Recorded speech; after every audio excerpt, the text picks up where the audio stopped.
Well, good evening, everybody. How are we tonight? Hopefully, everybody has had a great day. Happy Friday. We are back. And we are absolutely going to be doing quite possibly the end of Telltale Batman tonight. There's at least one thing I want to go through with you guys before we get to it. Possibly two, depending on how we're feeling.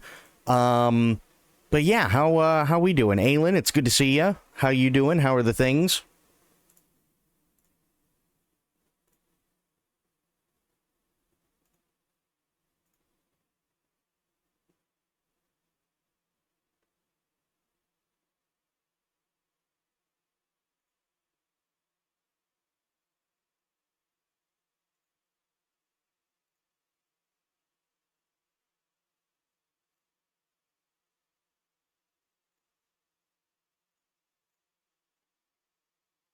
Okay, I think I'm gonna have to, well, hang on. Let's do this, because I already know where I need to put the volume before I start the thing. There we go. So I'm kind of excited. There's been a thing that, well, quite frankly, I wasn't able to get, nor am I entirely sure I'd want to get it. But I am a very, very, very, very big Star Trek fan. Probably one of the biggest out there. Easily. I am the Trek nerd. 100%. And, well, if I'm being honest, the thing is that there is a company called Tomy. And they were working on something a couple of years ago, and they advertised it. And when I initially saw it, I was like, I mean, it'd be kind of cool. You're a Star Trek fan. I never would have known. I know, right? But I was like, yeah, I don't know, maybe, right? Maybe. And then I saw I heard the price tag, and I went, oh, fuck no, right? And the reason why is because what they were working on is they were working on a 1/350th scale Enterprise from Star Trek the Motion Picture, which is my favorite Enterprise of all time. I know everything about it. I know the deck layouts. I know how everything works. I know how the lighting should work. I know, like, literally I've known that ship since I was 4, and it's like, for me, it's the biggest thing of all time. It's literally the prettiest ship in sci-fi ever. Like, ever. Better, in my opinion, than the original series Enterprise, which I know a lot of people love, and there's nothing wrong with it. It looks really nice, don't get me wrong, but, yeah, mine's the motion picture, for sure, by miles. But I have the actual model bipolar lights to put together, and before I die, one of the things that I want to do is actually build it, and it's a 1/350th scale. It's 4 feet long.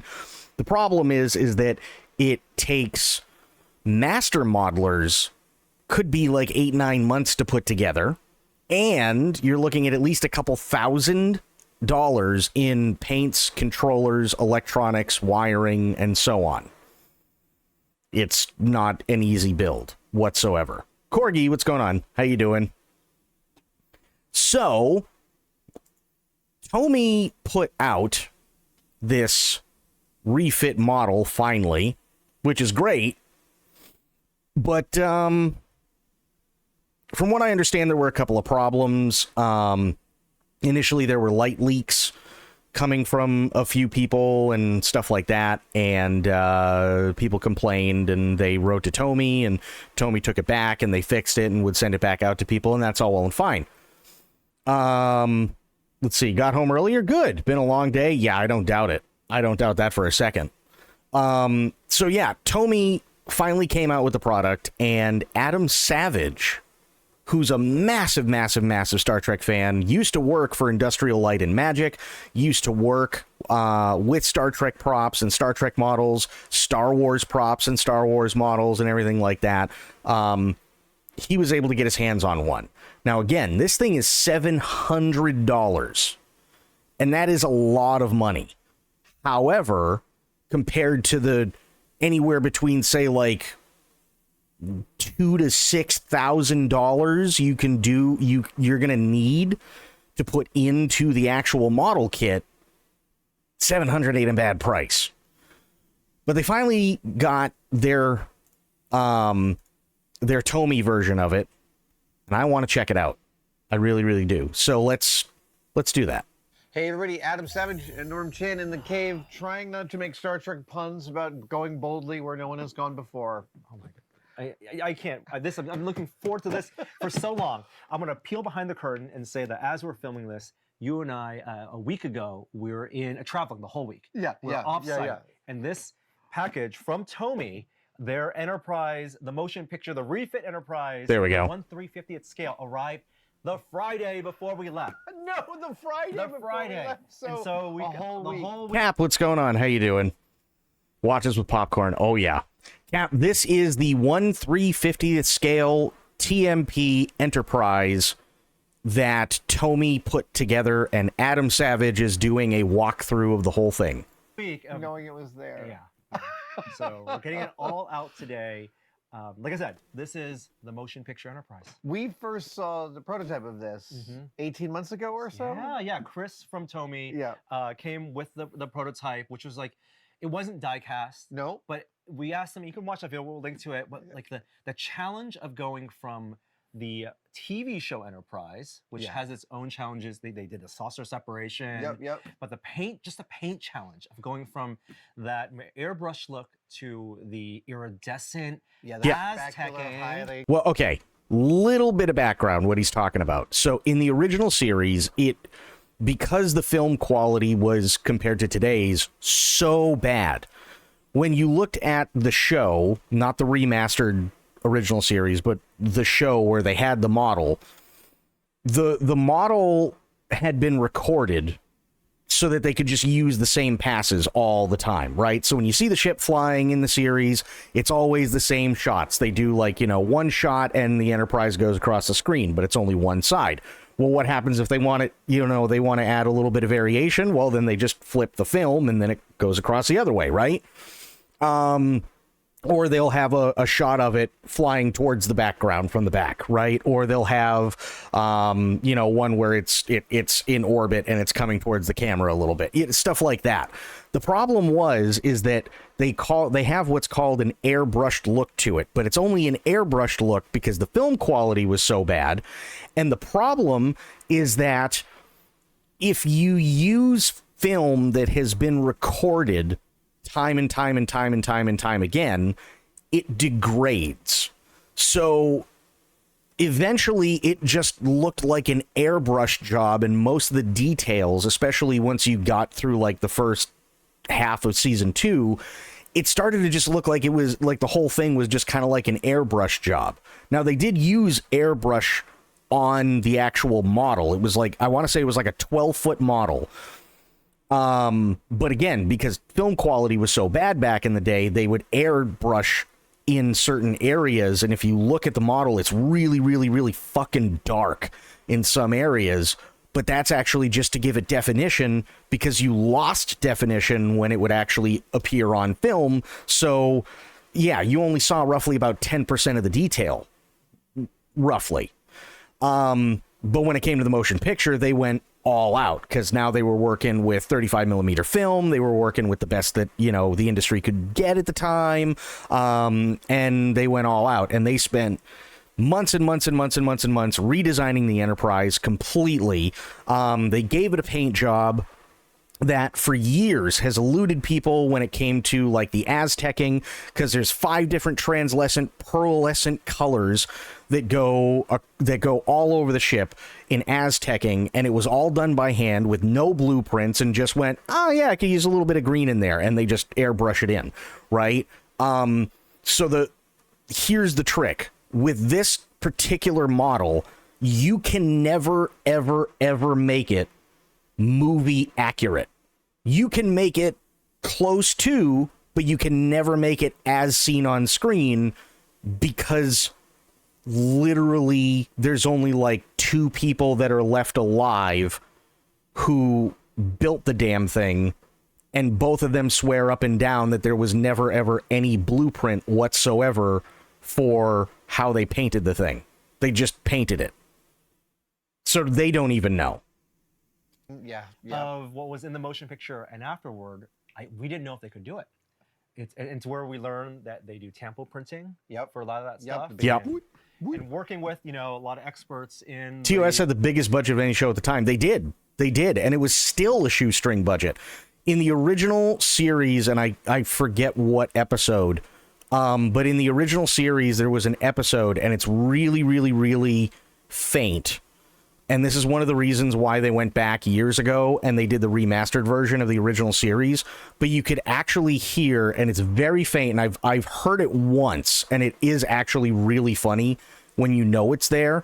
But there is one episode where, because they were filming in a studio, everybody's on the bridge, and there's like a pause in the dialogue, and you hear somebody off on the far end of the studio flushing a toilet.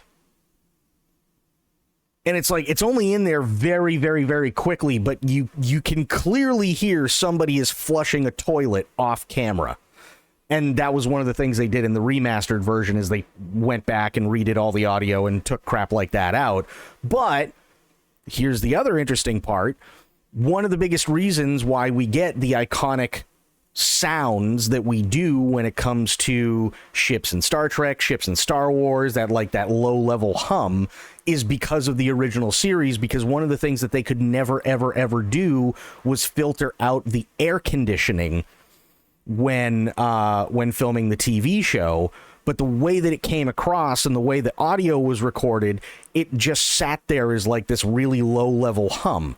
So come 1973 with Star Wars, they added that in too, because it makes sense. It adds to the ambience, right? Same thing with 1979's The Motion Picture. They added it back, and it's literally been in every single movie and TV show for Star Trek, and same with Star Wars, every TV show, every movie, and so on. And it was literally just because they couldn't filter out the air conditioner. Star Trek model ship space, they found the paints, and they built the tooling. This is one of the hardest models out there. Like there are the field of replica spaceships is 3 decades of people who've lost their shirts attempting to make this kind of object. They have. Not only as a it takes, if you are a master modeler and this is all you're working on for contract work, you're looking at about 8-9 months. If you have everything that you need and you know what you're doing, like it's not your first rodeo, putting this model together takes about 8 to 9 months. And that includes getting all the controllers for the lighting to work properly, to do the startup sequence, to switch the deflector, to switch the colors on the deflector dish, to be able to change from the purple to the blue for the intercoolers, to make sure that not all the lights are blinking in unison, because they never blinked in unison. There's you have to have a special controller that's wiring the inside of the saucer, that's light blocking it, that's using the polystyrene and everything in order to raise the bridge module up a tiny bit so you can get the floodlight effect on the top of the saucer. It's all of that. Takes plus all the painting and airbrushing and Aztec, it takes 9 months for one person to do all of it, and they know what they're doing. It is a very, very, very, very complicated model build. Completed thing. This is not a kit. It's a finished model, which we'll get there real soon. But even just the kits, right? The Polar Lights kits is still the standard, and there are some great model makers who do commissions all the time to turn the Polar Lights kit into something that looks like a filming miniature with all the lights and all. I didn't realize that. Yeah. Oh, that's great. Oh yeah, great business for an experienced model maker to do. Massive business, by the way. One of the guys that I used to watch, his name was Boyd. Unfortunately, he's passed away. Used to primarily work on specifically that Polar Lights model. That was his bread and butter, and he made a killing off of it. Oh, that money. And there we go. To remind folks, when they launched this as a limited time campaign, which we told you about. Yeah, we did. It was $700 to receive this object. And again, $700 is expensive, but compared to the $2,000 to $6,000 it takes to put into the Polar Lights model kit to make it look really good, if you know what you're doing, $700 is a steal. TMP ship is the sexiest, absolutely. Okay, so I think we're gonna table it this way. Yep. You want to pull out?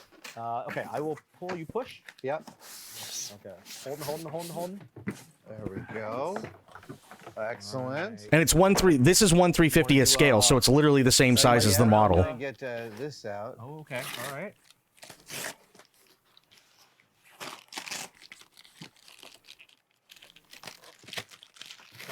There you go. And we'll be upfront to say, it's been a learning experience, I think, for Tomy as well. That original TV show Enterprise, which was even cost even less than this. Yep. We have one. I think the paint job is beautiful. The lights are beautiful, but it requires batteries. It requires batteries in both the primary and secondary hull to turn on. Yeah. And so we never have it lit up because it just... It'll drain the battery and you can't display it with the battery in. And the design of that ship's harder to hide the seams, and so the screw covers were, a little more visible. Yeah. The stand was, very present, right? And servicing prop collectors is difficult. These objects are hard to replicate by design. Ooh, good smells, good volatile organic compounds. Oh. Look at that. Oh. Look at that paint. Let's take a look. Yeah, that's gorgeous. You can already see it. And I hope the camera can see the Aztecing. It's like it's very it's different tones. It's very, very, very, very faint in the lighting that they're using, but you can see how it almost looks like, there are some areas that are like a little bit more yellow and some that pop out a little bit more, and that's not the lighting bouncing off of it. That's the Aztecing doing its job. It's just the lighting isn't very conducive to showing you the actual pearlescent portion of it. But I see 2 or 3 different colors layered in multiple different modalities. Overlaps. The crispness of the decal work, right, or the printing work on the registry. Yeah. That's hard to align, right? The red around the bold letters. That's the stand, so we'll need that for sure. Yep. This gets lifted up. Oh, this is really pretty. Oh, and look, it's just meant to be lifted straight out. Shall you? You want to do it right from here? Is that really? All right. Yeah, that'd be the best place. Oh, yeah. It's substantial. It is really substantial. Holy cow. Yeah, that's gorgeous. Things in here. Right, but it just... So this is something that it was a question when Chris brought the prototype to us. Yeah.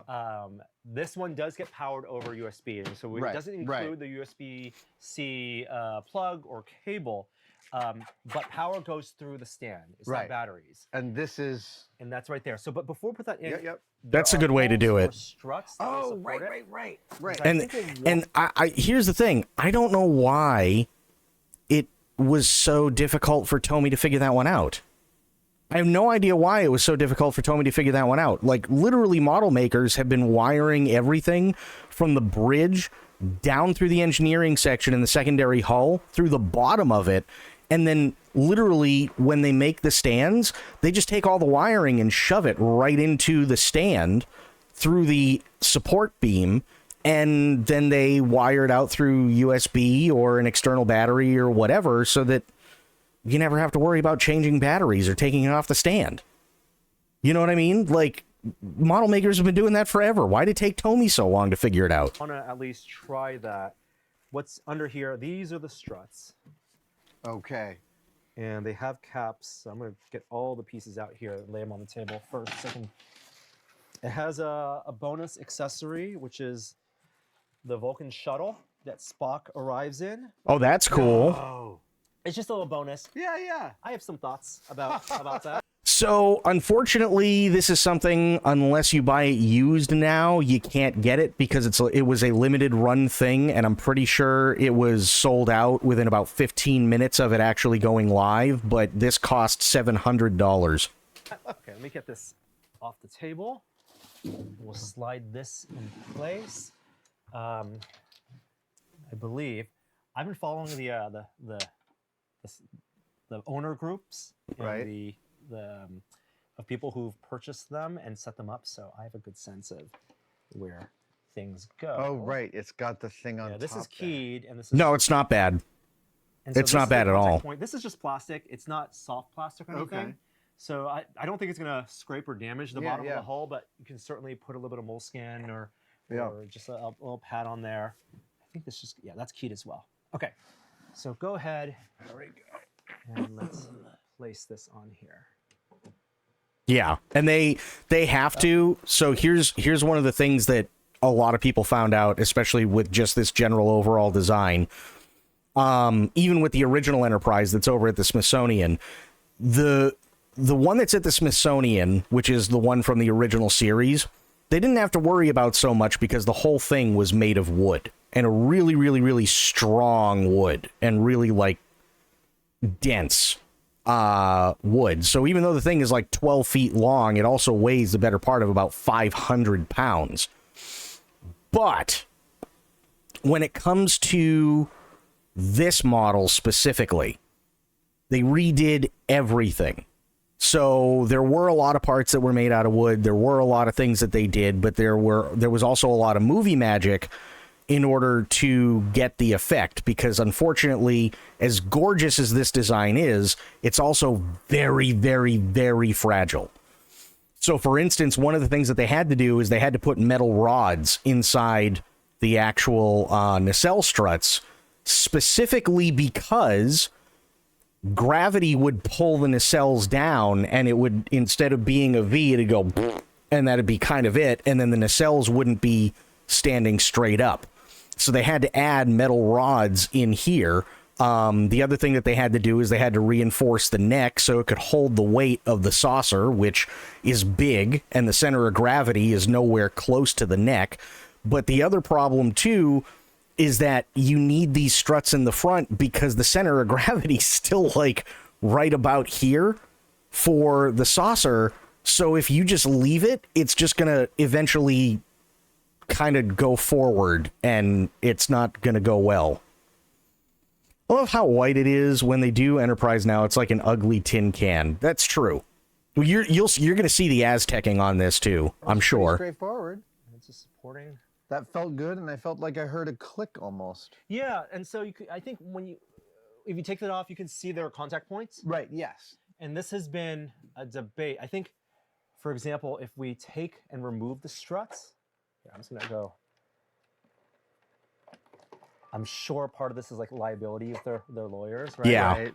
Yeah, see? Technically supports it, but it leans just a tad forward. Yep. Oh, right? Oh, It leans poor forward. guys. Yeah. But yeah, see, that's the center of gravity. So the center of gravity is like basically right here at like the weakest portion of the neck. So they have to have something to support it. I feel them.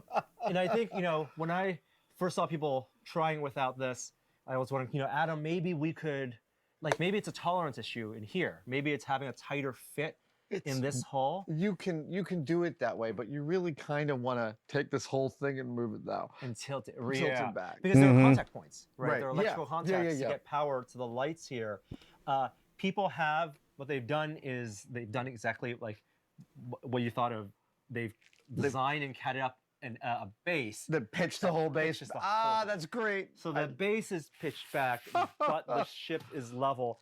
I think for our purposes, let's leave the struts. Totally. Let's get those. Yeah. And I'm gonna grab the. Did you grab the? Yes. Here it is. Yes. Yep. And even with just one, let's say that's a beauty sides over there where Josh is filming.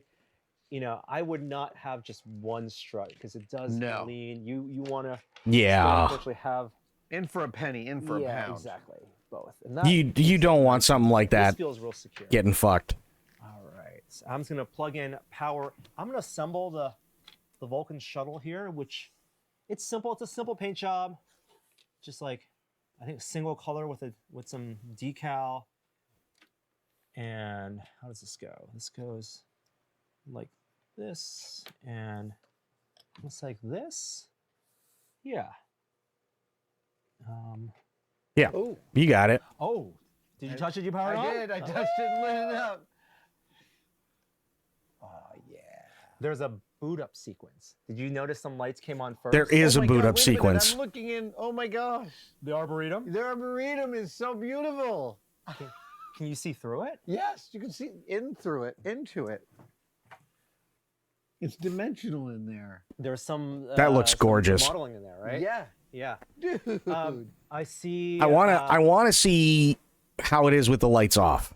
The shuttle bay door. Right. This comes back here. So the shuttle bay is it fully decked out? It must be, right? It's Yeah. Oh yeah, the shuttle bay is. Okay, so again, this isn't Tommy's fault, but I've seen model makers, and see, I don't like this seam that goes down the center line. I don't like that.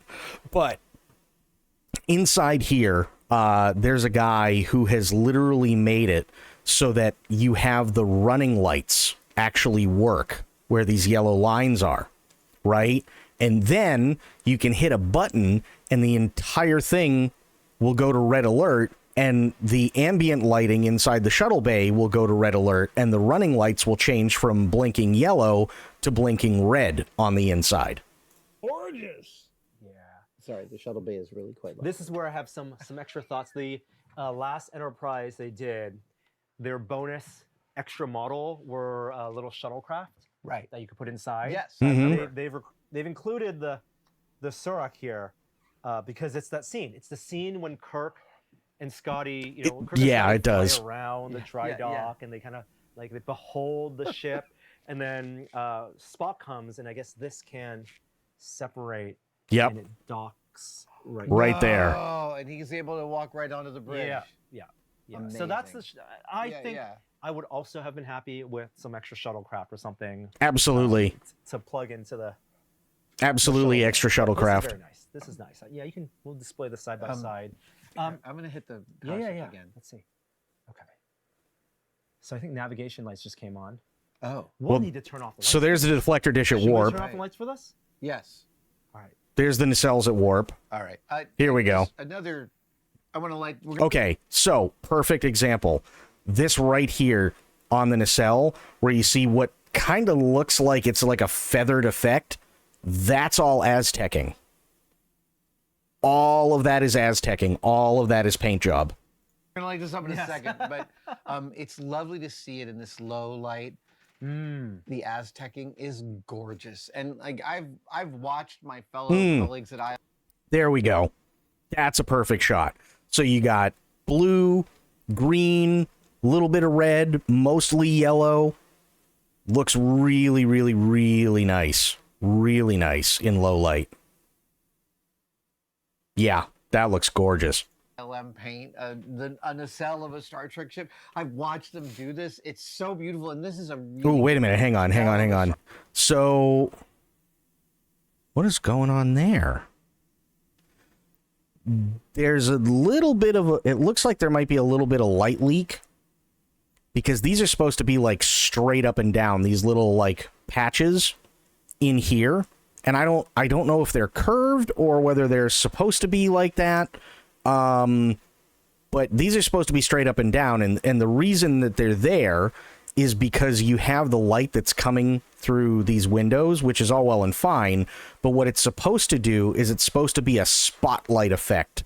So what they did in when they were planning how this ship was going to look for the motion picture is they wanted a self-illumination kind of deal. So this center light would actually end up being a self-illumination thing on the livery.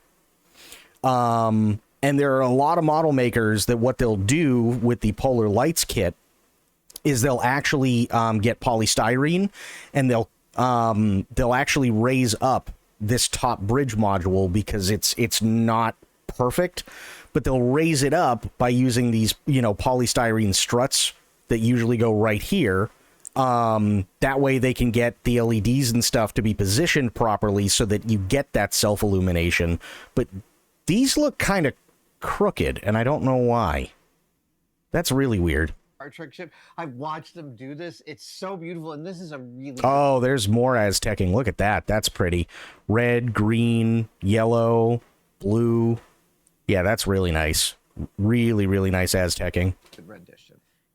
We have a light right there just to light us, but still watch it graze the top of the paneling. This one, it makes us want to get up close and get real level. Do the cinematic, like panning you are the shots. probe lens to get right up close. You were pointing out there's interior detail here. Inside there, and I don't even remember. Yep. Okay, we're going to turn this on. Here we go. Let's see. There goes, light up sequence. Yep. Bum, bum, bum, bum. Right, and now this comes up. Yeah. Look at that. Okay, so what is this little room, Norm? I think that's the officers' lounge. Oh, okay. Yes. Like where they do the meetings. Gotcha. Arboretum there, shuttle bay in the back. So the deflector dish is on impulse because it's amber. That's really, really nice. No, you don't look into the bridge in this one. And I remember Chris telling us, so there are a couple things with lighting. Yeah. There are different modes. So we're going to go through some of the modes. This is just your basic standard lighting. You see the deflector dish is like a orange or yellow. Oh, there. yeah. So we touch it once. Ooh. Then it goes to warp power. Oh, that's beautiful. Mm-hmm. So is that like under sail or something? Yeah. So this very well could just be the camera that they're using.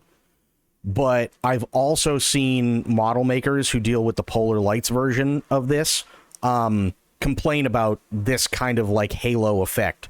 And what they end up doing is they'll end up taking the clear plastic lens, and on the back of it, on the inside of it, they'll actually frost it so it diffuses the light the way that you see it in the movie.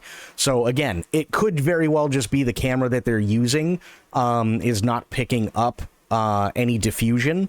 That's entirely possible.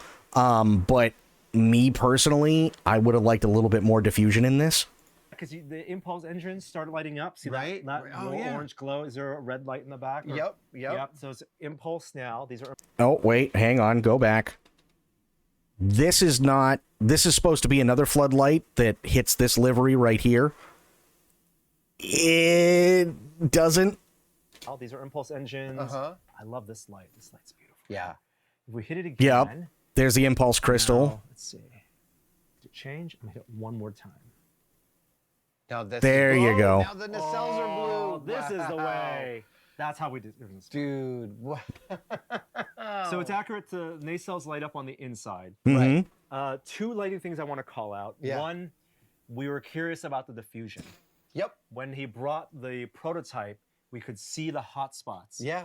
In the nacelles. They address that perfectly. It looks continuous. Yeah, it looks absolutely continuous. It's a really nice glow. And also, like, you have the lights here. Just look at how much blinking is going. Navigational lights. Yep. Blinking there. And honestly, these are beautiful lights. They're saturated. They're like, they just, you see. Those are like maybe 3mm LEDs. You got your green and the red. Yep. Here as well. It feels alive. Okay, now we have a button called fire sequence. Can we try that? Fire control. All right, we'll tap that. We'll look underneath. And like you got two spotlights, you got one here and you got one on the interior as well. So this anterior one, when it's dark, the anterior will actually light up this portion of the nacelle, and then the interior will do the same for that, which looks really, really, really nice. And there's phasers right here. Okay, there it goes. Let's see. There's instructions that were not. Oh, there it goes. Okay, that's a neat little thing. I double tap it. Let's see. Oh, there it goes. Okay. Photon torpedoes go too fast, but that's okay. Dude, that looks so good. So it's an short animation sequence. All you need is a resistor to I think you just need a bigger resistor for the animations for the photons. Just to slow it down. That's about it. Star Trek computer of the 21st century. The other thing I want to call it with lighting was they're clearly trying to emulate that dry dock look. Yep. So Doug Trumbull's talked about, when you watch that really slow, meandering, amazing... Okay, so there you go. So the floodlight is doing its job a little bit better now in low light. Still not perfect, but it's doing it better. Sequence. I'll give him credit. Kirk and Scotty flying around the ship because it's the refit. You never, as a fan, so much scale. You never saw the Enterprise looks this way. It was a transformed ship. They lit that. It was enshrouded in dock, which had like this like panel lighting. Yeah. And they use a lot of dental mirrors, right? Spotlights on dental mirrors. Did they really? They had to. Very precise individual lights. Yeah. And I think they're trying to emulate that with these spots here, right? They do a lot towards adding a kind of a dry dock sort of scale to it. Notice in the back of the ship, they also did it, it's harder to see in this light, by adding translucency in the panels and lighting from the inside. No way. That's cool. Just to get a little more... Yeah, so what he's talking about right here, compared to the lighting, is they just added a little bit more translucency, so when it's dark, this shows up lighter as if there's like a tiny little spotlight that's being put on it. It's a neat little detail. That's a really nice detail. Most people, what would end up happening is, for model makers, they would either completely negate this altogether because it's just such a pain in the ass to do, or they would actually come up and probably put, like, you know, maybe an angled LED here that's blocked out so that it would actually shoot the light onto it. But the issue is trying to get the angle perfect, because if you don't, it wouldn't be this like perfect ovoid shape. It'd actually end up kind of looking like it's going backwards. That's to emulate a light coming at it. Wow. But they're simulating, because you're not going to get a light from your, right? That's amazing. Isn't that what a clever great idea? I really love that. Yeah. The non-die-cast portion, they can have just a little bit of translucency in the plastic and light it from the inside to make it look. That's incredible. That's really cool. I've been waiting a long time to try this. Like I said, I've been following the owners forums. Yeah. People are modding them. They're like, you know, there are people patching it up and making it their own. Right. Someone's like released 3D printed files of shuttlecraft that you can print out, which I definitely will at some point. But these lights here, someone pointed out that they wanted them to look more like actual spotlights. Right. Yeah. So they link to, and I'll include a link. No. These are 10-degree lenses that if we put it... Here, when you want to hand me one and we can each hold one over? Here, let's put one right here. Okay. And now if you aim it... Oh, yeah, I see. So it's a spotlight. See, having them match. See how it looks more like a spotlight? Yeah. That's awesome. Yeah. Right? Totally. I think that does a lot. That does. It does. That's Plus, a lot better. You could cut this at an angle and get it much closer to the LED. The mounting is going to be a little tricky, how to mount this, because you want it at a very specific angle. Yeah, but we could figure out what that angle is and just make a little 3D printed black something that holds it look right at this. there. Just like... Yeah, that's kind of great. Okay, I gotta show you, Josh, over here. If you have and just focus the light and just have it as a spot right above there where it says United Federation of Planets, then it looks like a light coming from... It really does. It looks much more than just like an LED. It looks like an actual stage element. Yep. Dude, that is so beautiful. That looks really good. Like fan mod. I love that. That I think really, like, to see it in person, I think it really does add. Totally. Adds a bunch of scale. It adds that like specific, like angular light right there. Yeah. 10-degree angle right there. Dude, they had to Aztec every bloody surface of this thing. And as I'm looking at it, just the idea of how many notebooks were filled with this panel gets this treatment just exhausts me. That's an amazing. And as you're picking it up, it's hefty, right? It's substantial. Yeah. And feels great. It gives me, actually, the substance of it gives me confidence about displaying it, right? These are nice, hardy models. Yeah. The LEDs will last a long time. Yeah. From what I've read and understood, if we leave it on like this, it has a 6-hour cycle. And then turn it'll off. Oh, that's not bad. That's very respectable. So, you know, you come home, the sun's setting, you turn it on, and then have this be your mood lighting for your living room. Or that's when the prop party's over. Exactly, right? Everyone's going home. The Enterprise is going to sleep. Yeah. What a thing. I'm looking specifically, so there's this thing I want to talk about and address. As you're looking at this and I'm looking at this, I could not be happier with how this thing turned out. Some people who've received theirs have noticed light leaks. There's a couple of small things. I mean, it's not terrible, but you can see, like, right at the seam. And again, they're looking at it in, like, brighter light. But you can see, like, right here, right inside the seam and stuff like that.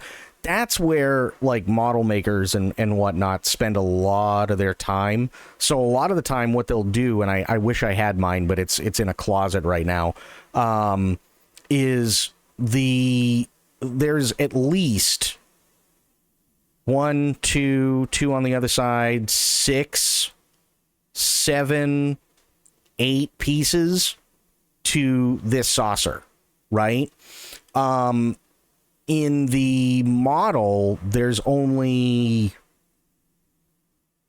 I think the planetary is attached. So there's 1, 2, there's only 3 pieces in the model itself, right? But what they do is they will spend days going through and making sure that, like, all the thin areas and stuff like that might have, like, a little bit of putty on it and so on to, you know, thicken it up, and they'll black out the entire interior of the pieces so that when they do all the wiring, what they'll do is they'll have a couple of test lights in there, and they'll throw the lights on the inside of it to make sure that there are no light leaks, and if there are, then they'll go find them, and they're usually, again, at seams, and they'll go through and put in a little bit of putty and mask it off and paint it and, like, all that good stuff to make sure that everything is as perfect as it can be. Under the saucer section, and I actually don't see any. It would be right here. Oh, that's where they've been seeing them? No, I don't see any there. This red navigational light. Yeah. And up, let me see in the front. I've seen pictures of it. I don't see, like, it would be visible, but none on this model. Okay. So but some people have been finding they get light leaks. And they've reached out to customer support, and it's been a whole thing where Tomy will take them back and we'll patch them up. Wow, that's great. That's great that they'll do that. Other people who have maybe more experience with modeling, they recommend, like, there's a Vallejo, you know, spot putty. Right. Yep. You can just get it in there. You need to just wipe it on with a damp cloth, and it also, once it dries, it should match the color of this. Totally. Yeah. Oh yeah, that's not a difficult one to do. No. Yeah. Oh, this is so beautiful. This is the one that I know the original Enterprise, like, people love it. We saw this one that's Smithsonian, the filming model. Yeah. They just discovered, you know, a couple of years ago, this miniature one. Yeah. But, like, the whole 80s, like, motion picture was what, 79? 79. Yep. Throughout the 80s, all 6 original Star Trek movies, this style was the style of the Enterprise and Enterprise A. And it was gorgeous. It's still the prettiest, in my opinion. This tells me a very specific era, not only of, like, of science fiction, but of... Yeah, you see how it doesn't look like there's a whole lot of diffusion right here. Again, if it was me, I would have gone through and I would have maybe frosted the interior of this lens so there was more diffusion. So instead of just having the white, it'd be like the white, but it'd be kind of diffusing into blue. It'd be less of a line, like a defined line right here. Star Trek. It really is, and it's beautiful. The way it kicks light, the form of it, it's a gorgeous form. The lighting in here, my hat is off to that. Oh, this is a hard model to get right. It's a very tough model. We're doing a lot of this because it's really fun to do that. Doing a lot of that. Honestly, the crispness of the decals is so impressive. Yeah, the printing, right? It's absolute right. Yeah, it's probably tempo printed, right? Yeah. Real fine text. Yeah, super fine. It's so beautiful. I know. It's so beautiful.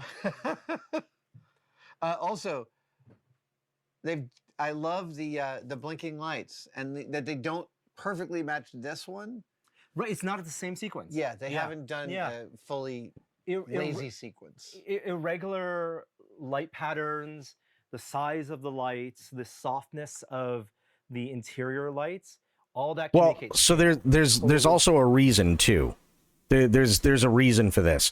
So for instance, you see red, this is white or yellow, and then green is because these two denote what side you're looking at. So if you only see a green, then you're going to be seeing it from the starboard. If you're only seeing red, you're going to see it from the port side. If you're seeing it like this and you see all three, then you're seeing it from the front, right? But those have to stay on longer, and that's how it works with ships, and that's how it works with airplanes. But Dude, if you notice, you have now this tiny one, and it blinks, but for every 2 times it blinks, the bigger lights are on.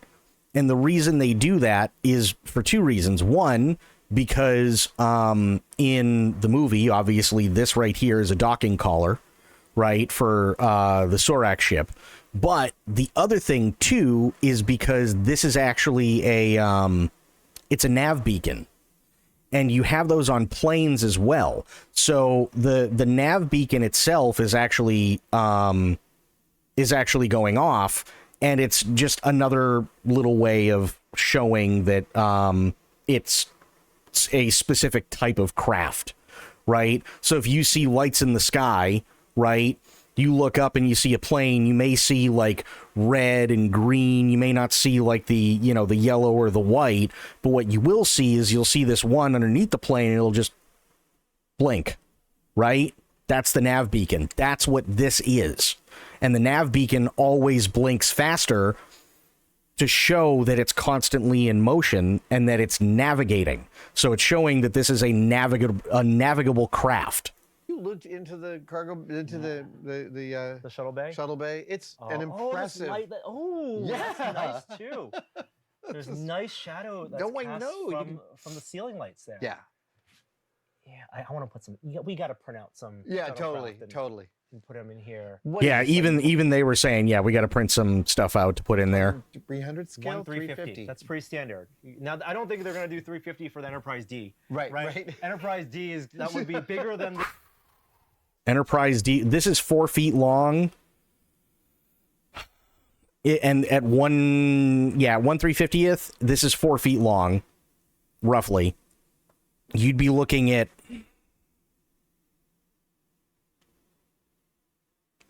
I want to say probably about 9 to 10 feet.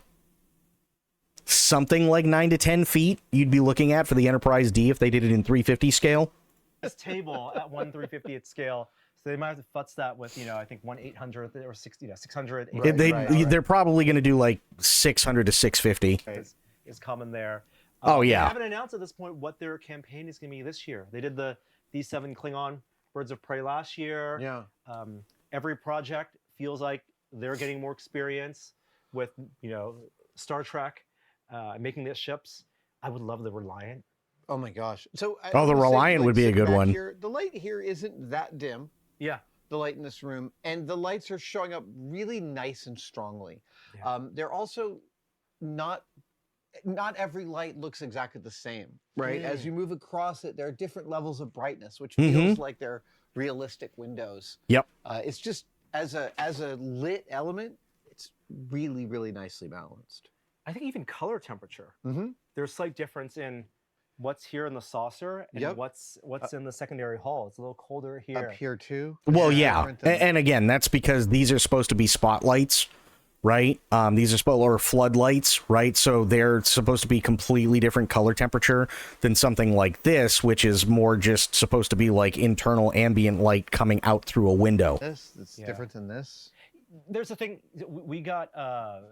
We sat with John Knoll months ago for a lunch thing, and one of the questions we were talking about models and Wonderfest, and he asked, in your mind's eye, what are the color in Star Wars of Star Destroyer lights? And I said, warm white.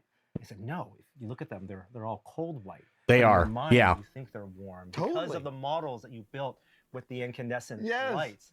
And I think it's the same. I don't know what they were using in the filming model. Right. The filming model for the Enterprise refit was colder, but this feels right from watching the movie on TV and what a model of this ship should look like. I think you've alighted on what makes it so difficult to make props at this scale for the collecting community, specifically because you're trying to service the mental image everybody has, not necessarily the precision of the thing. Obviously, that's where you start, but you also recognize as you're executing something like this that everyone has their kind of own thing they're going to look for, which is totally fair.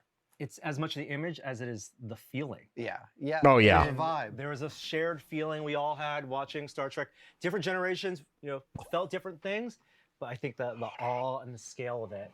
I'm just putting my camera on cinematic and just like. Yeah, the photon torpedoes are going off a little fast for TMP, but again, it would that's you just need a bigger resistor and it'd be fine. Yeah. Every angle. Yeah, it's so really good. pretty. Dude, absolutely gorgeous. And they're not going to make any more. No, really. That's it. This is it. That's it. Yeah. Holy cow. Who knows in the future? Maybe the Enterprise A technically would be a different paint scheme. It would have to be a different paint scheme.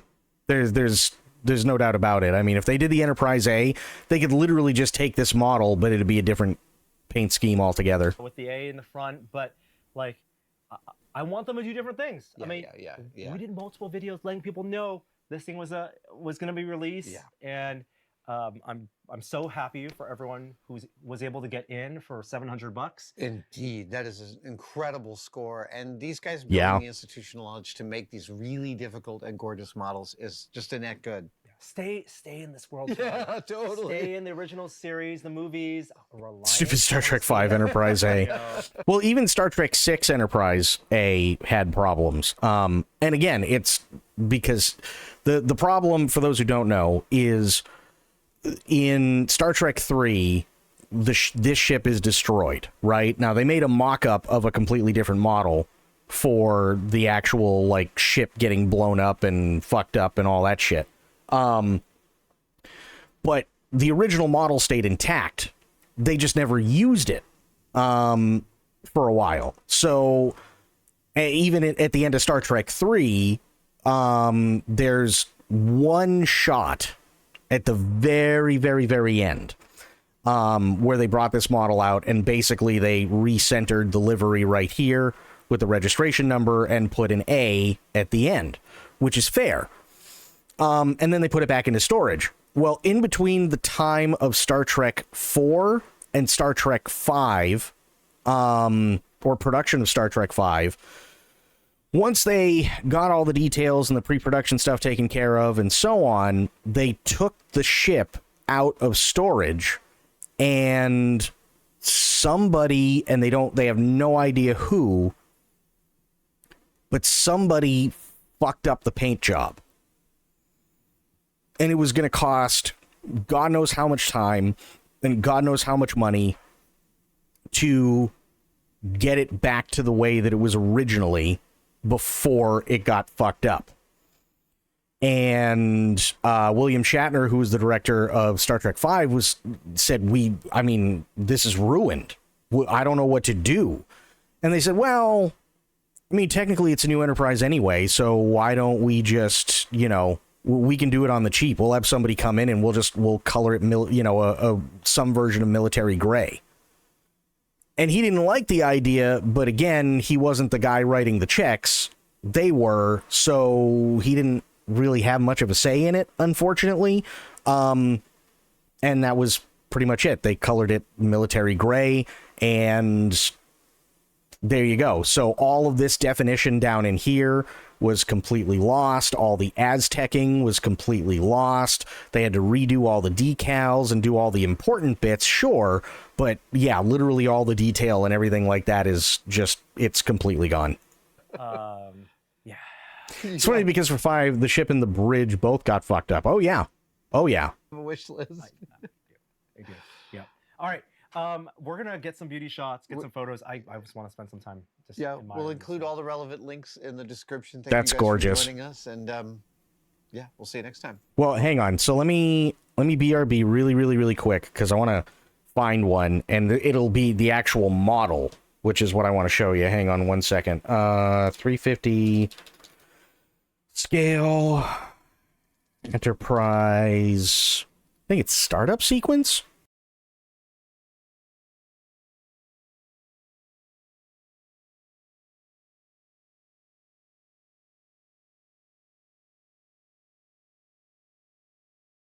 This might be it. Give me a second here.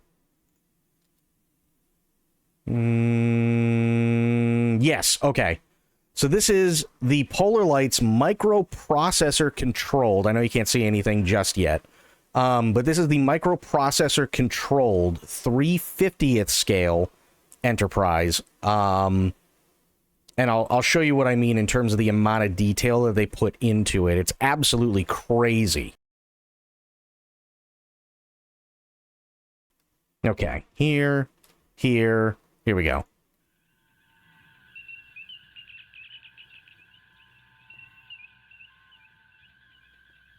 So this is the model that I have. That's all hand painted.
Airbrush the pearlescent translucent yellow onto here, and then they'll let it dry for a little bit, and then they'll rip these top ones off, and they'll mask over this yellow, and then they'll put, say, green or blue or red, and it blends the edges together of the yellow and whatever other color it is, so it looks like it's all on one layer, so that it all blends in, and it's harder to actually like define where one color ends and the next begins and so on.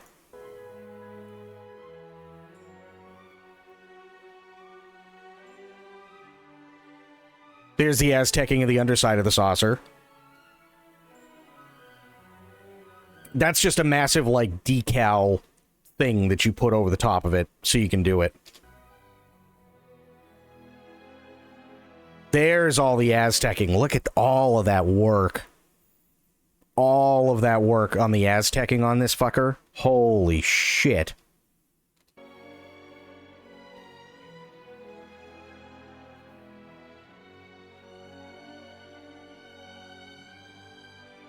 There's the lounge.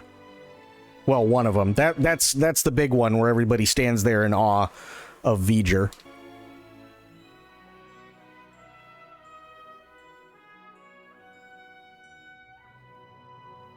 Yeah, so he did...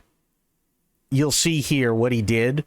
Because this usually sits... This bridge dome, this module, usually sits flat. So what they did is they took a little bit of polystyrene and they raised it up just enough. And you can kind of see it like right here where it comes down and then there's kind of like a small cutout and then it comes down again. That's actually polystyrene that's holding it up, and they did it all the way around so that it's raised up just a tiny, tiny bit so that this light, which is brighter, can get that spotlight effect.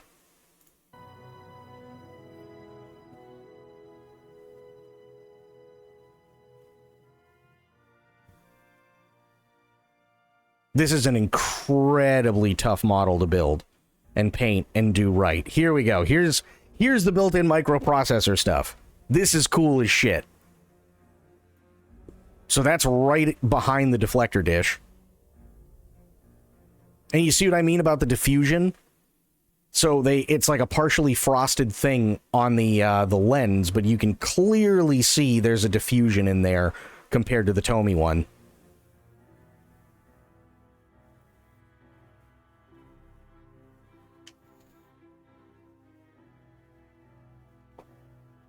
Fully automated motion picture startup sequence, which is so cool.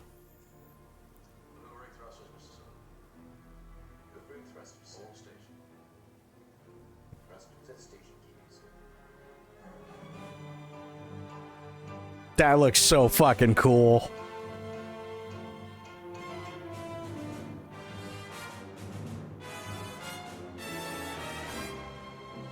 That looks awesome.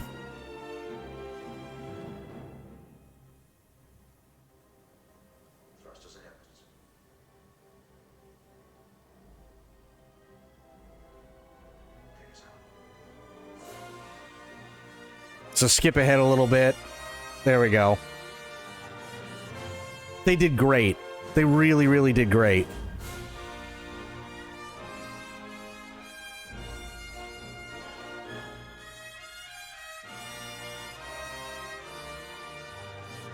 And again, this is all microprocessor controlled.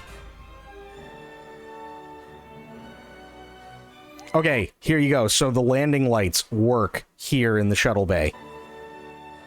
And then you switch to red alert and they change to red. How cool is that?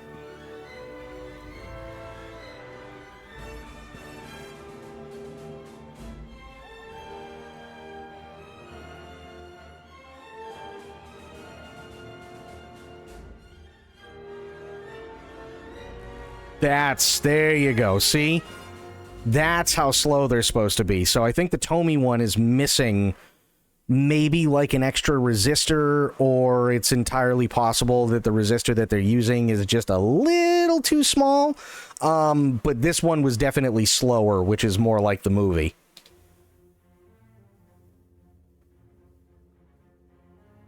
And the lights around the deflector dish work. Even those tiny ones in the back.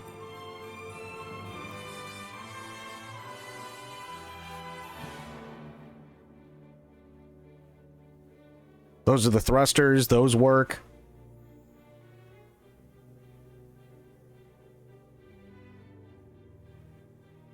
And that's next to the 10-foot model.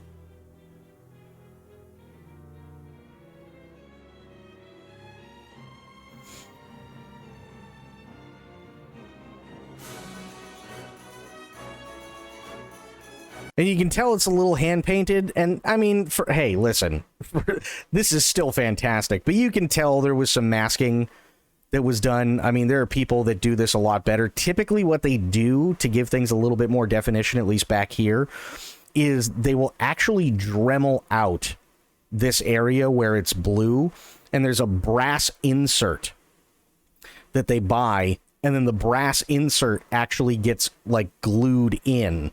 That way, what you can do is now you have like a clear, definitive line where the paint needs to go, so you don't really have to mask anything off as much. You just have to be a little bit more careful. And when you go back in and you do the lighting and so on, they can take care of it. This is the Polar Lights 1/350th Refit Enterprise, which is what I have. They still make it. It's the same kit. I think it's just now they have like a different they have like a different box, basically.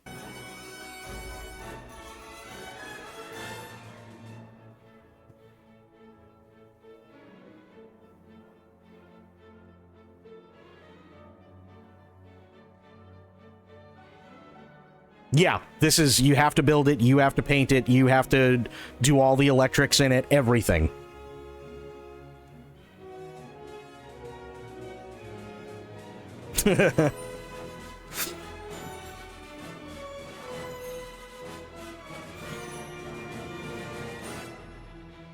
So, now hang on, it's TrekWorks, Enterprise Refit, there we go. Not TechWorks, but yeah, so this is the one that I have, the Refit Updated Build Series, which unfortunately Boyd is gone. He passed away, I want to say, like last year. I don't know if he ever actually ended up finishing it, sadly. But yeah, he did amazing, amazing, amazing work. This was his original build series, if I remember correctly. Let me go down with lighting on. Here we go.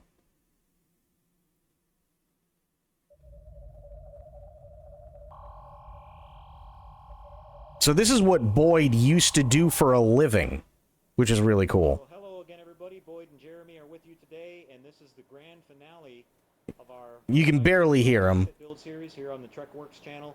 We're taking you through this entire final process. I want to say a really big special thank you. So he used to have people, especially like when making these models, he used to like have people custom make these bases, which was really cool. To my friend Jerry at HDA Model Works and Dave at Wolf Base for on the base here. We could start out and see first that we have this main power switch. Now these are all really nice high quality metal switches, and you can see they light up in a beautiful indigo kind of a blue color. Just absolutely phenomenal. And we have this nice perimeter lighting that extends all the way around the base here, and it helps illuminate the model in low light as and it gives you a nice, really nice mirror shot too. Power switch, as you can see, turns on all the lighting on our base and also activates our primary circuits on the model, which are the flashing navigation and strobe lights, and our main bridge lighting, our window lighting here, and the running lights on the nacelles, the flood lamps. We've got our little crystals lit up there on the top that you can see. And we've also got all of our thruster lighting going on around the deflector housing there. There you go. And up on the saucer here and all the way back at the rear at the end of the nacelles. Here you can see our strobe lights going. Yep. On our nacelles. Our second switch here is our photon torpedo effect. I'm going to go ahead and hit this button for you and show you a quick little demo of that. You can see we have our effect here going on at the front. Yep. I'll do this once more for you here so you can see the whole thing going through.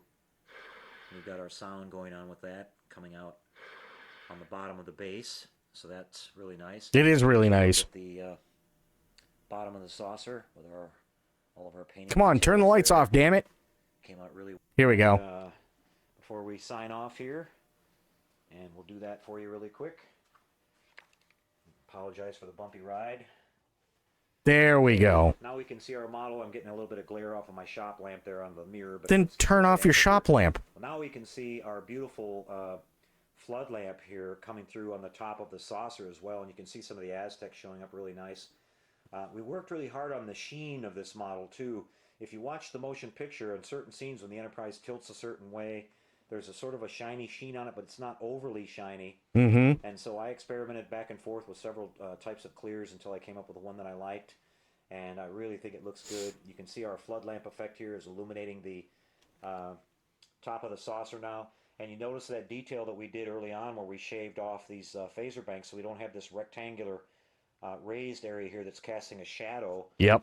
That's incorrect on this model compared to the studio model that we straightened out too. So that made a big difference and looks a lot nicer.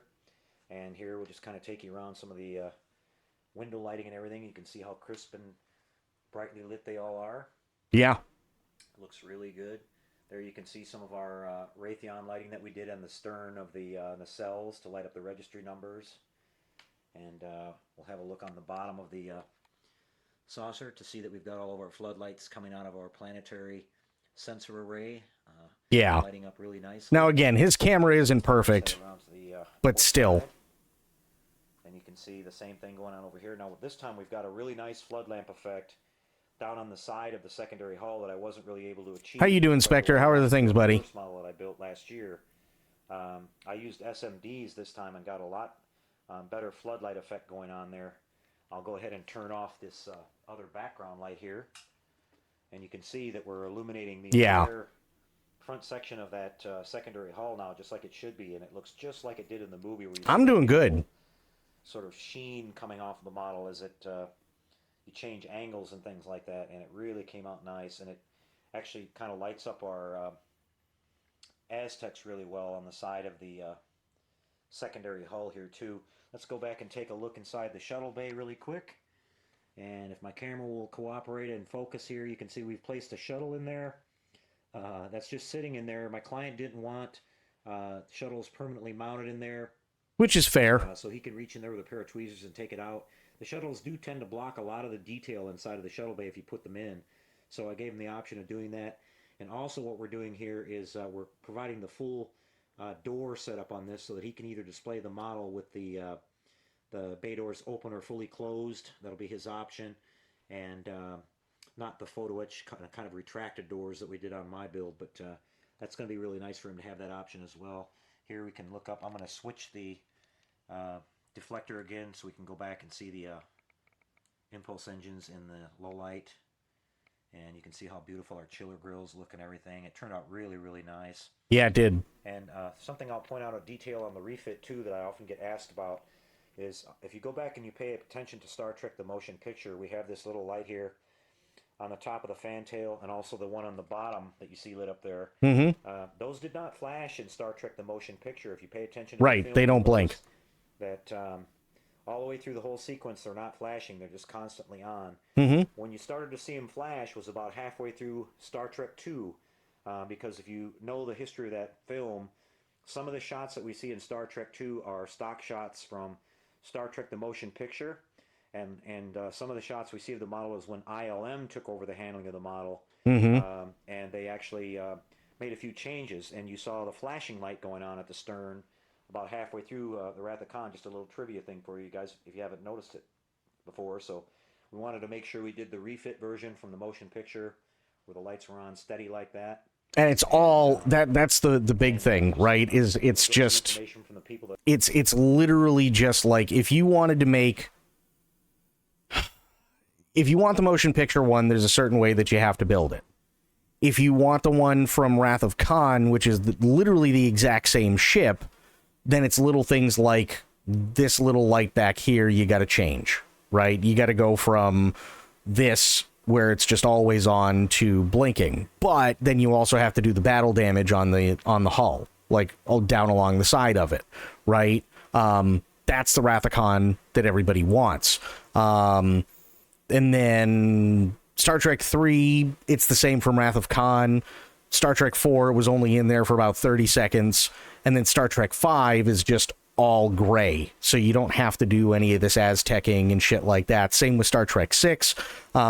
So there's 3 different versions, essentially, which make it really, really, really tough and difficult to get through. It's a giant pain in the ass. It really, really is. Like, it's not fun. And it takes a lot of work. A lot of work to make this damn thing how it should be. So, yeah. But that's it for the nerd stuff. That is it for the nerd stuff for now. But yeah, I wanted to show you guys the Adam Savage one. Because it does look good. For $700, you can't beat it for $700, right? Like I said, you can spend anywhere from about $2,000 to $6,000 getting everything that you need and having it do everything that you want. If you're putting the model together yourself, and you have to be insanely good as a model maker to do it, and it's going to take a master model maker, assuming they're not doing anything else with their time, anywhere between 8 to 9 months to put the thing together and make it of movie quality and as close as they can to what we see on the screen. So it's a whole thing.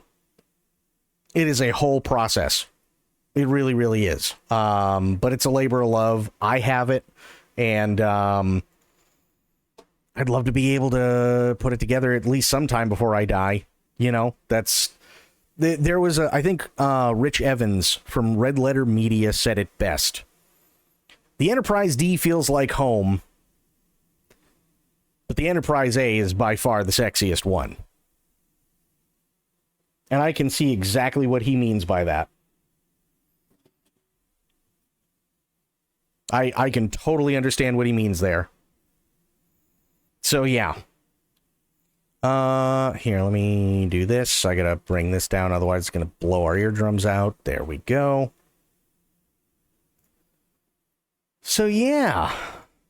So, Cap, Spectre, how you guys doing tonight?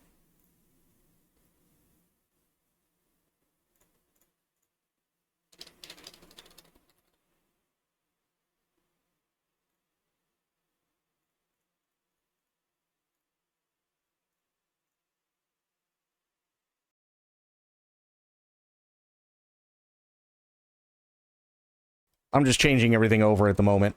So give me a second. Because I think we're basically going to be done with Batman, with Telltale Batman tonight. I think we're getting that close.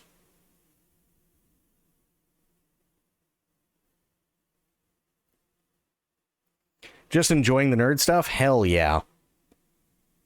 Hell yeah. How you feeling? Any better?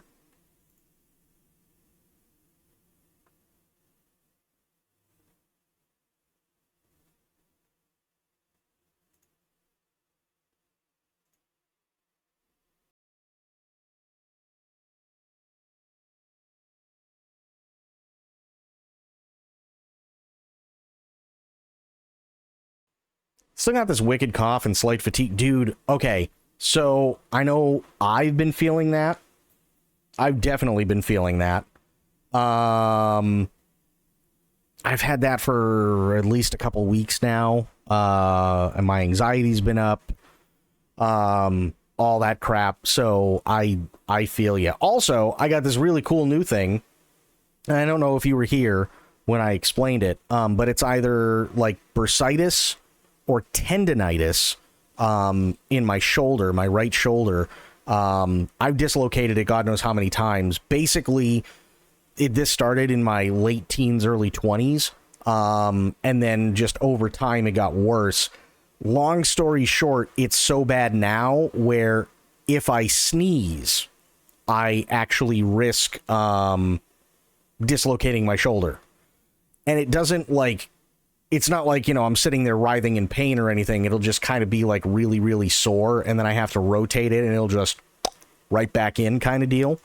But yeah, basically it's like there's a pinched nerve that's in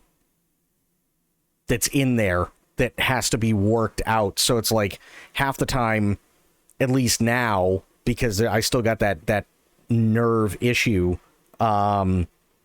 radiating from my shoulder and then like about halfway out across my chest and then basically down my arm. It'll just feel like it's on fire.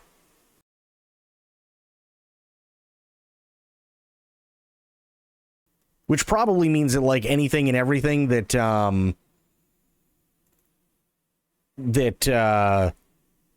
you could do with what like all the cartilage and everything that like supports it from like popping out and whatnot is probably all gone at this point. So the only thing that I could really do to stop it from happening would be surgery, which fuck that.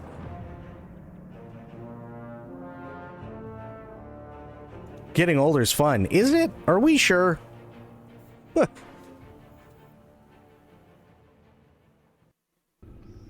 I'm waiting for the fun part. Still waiting on that.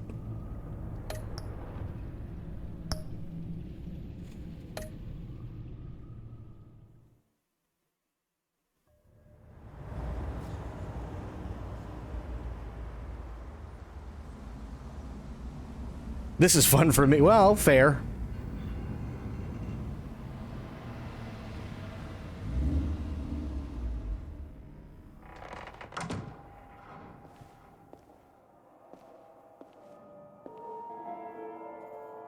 John?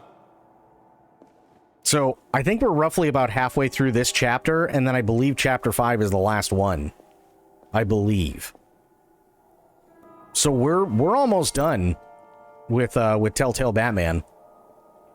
Fell asleep last night in my sick stupor. Did you sick stupor? Oh, okay. So, long story short, we've been going undercover as Bruce Wayne, trying to get into crime and so on with John Doe and Harley and Mr. Freeze and everybody else, right? Come to find out what it was they didn't want the Riddler, but instead they wanted his body. So they stole his body, which was it was basically in a cryo coffin, because they needed his blood, because there was a specific virus that was created that they believed would make them like super strong and was a cure-all and would cure like Harley Quinn's mental illness, would cure Bane's addiction, would cure the disease that basically kills Freeze's wife, and so on. But come to find out, it doesn't. So when Harley and everybody else went to go steal it, Bruce locked them out and destroyed it. And there were only a handful that got out of the display area where everything else was destroyed. There were 4 of them. 3 of them ended up being crushed, and Harley got away with the 5th. The problem is Harley doesn't know that this doesn't work as advertised. So if she finds out, she's probably going to be a little pissed and then use it against Gotham. So last night, we found this out, and then Amanda Waller wanted to use the facility that we just found for the agency's benefit. But what it is instead is she wanted this virus to be used so she could hold it over all of these villains' heads so that she could use them for whatever purposes the agency needed. Problem is that Avesta and Bruce don't want that to happen because Waller's kind of going rogue here. Which, fair enough. I wouldn't, want that either. But we still have to stop Harley. And Avesta and Bruce went back to the Harley's lair, found John. John basically said that Harley left him, and he wasn't happy, but he agreed to help, told Bruce where Harley was, and now we're here. And we don't know if John is here as well.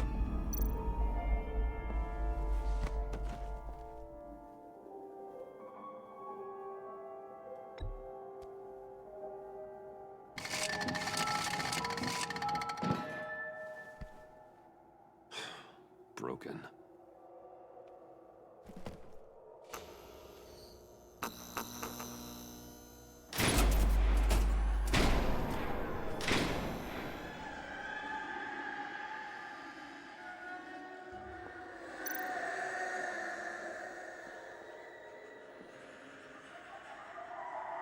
Dr. Quinzel. This is Harley's. Yeah. That would make sense.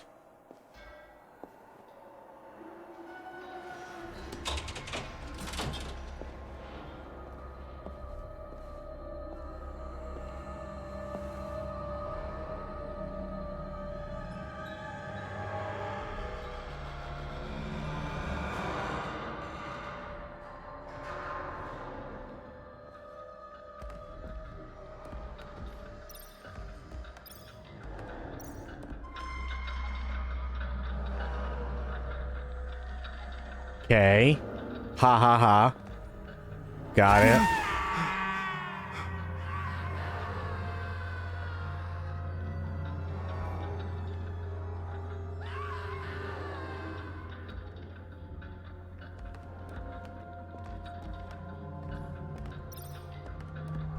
Stairs to nowhere. More ha ha ha.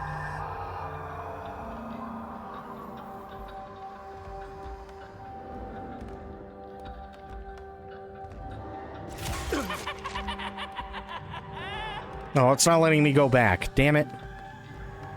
I didn't know if there was, like, anything on that sign to read.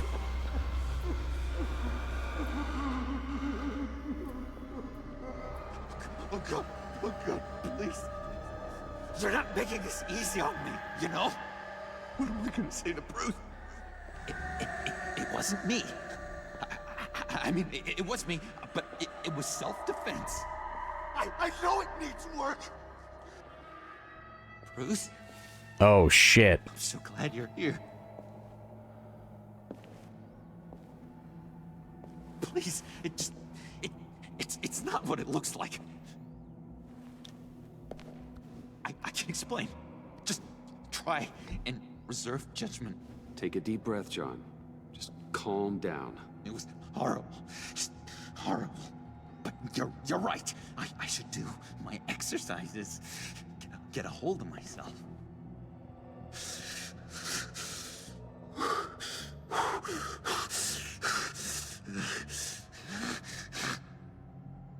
What happened?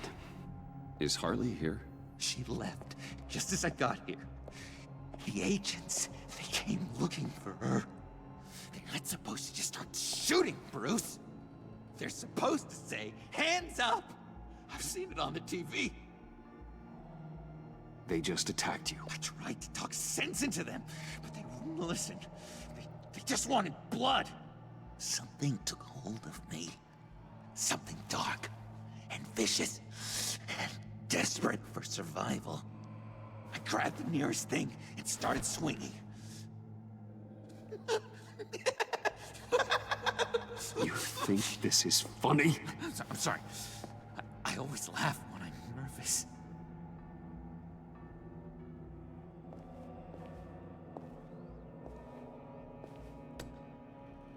Uh-oh.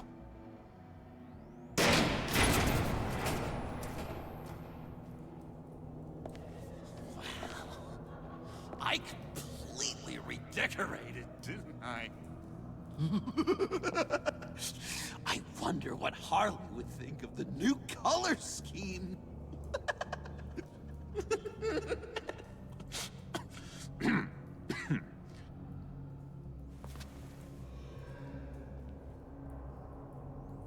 You said you hit them with something. I think so. I just grabbed whatever came to hand. This woman has a gunshot wound. Oh, really? In the back. Oh, yeah, it's coming back to me now. She was going for her partner's gun, and I just went on autopilot. I didn't stop until I was safe. You can be straight with me, John. Why wouldn't I be telling you the truth? If I hadn't fought them off, I'd be the one lying in a pool of blood. You believe me, don't you?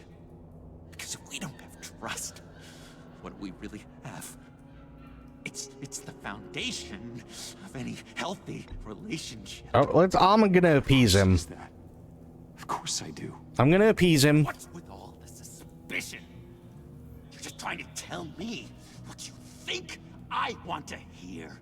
You're supposed to be on my side. I guess I'm an idiot for expecting that, aren't I? What do you mean? Whatever this is between us, it's off balance. The goodwill only flows one way, and it isn't towards me. You've made that very clear by now. Yeah, it is off balance, but not the way you're saying. You are the ones surrounded by corpses. Of course, it's all my fault. Why should Bruce Wayne have to take responsibility for anything? I should have known things were wrong the moment you put that tracker on me. You've been using me from the start. At least have the decency to admit it. The least you can do is come clean about that. All right. Okay. Maybe I have been using you. I'm sorry, John, but there's more at stake here than your feelings. It's like Dr. Leland always said. Never demean another person's emotions!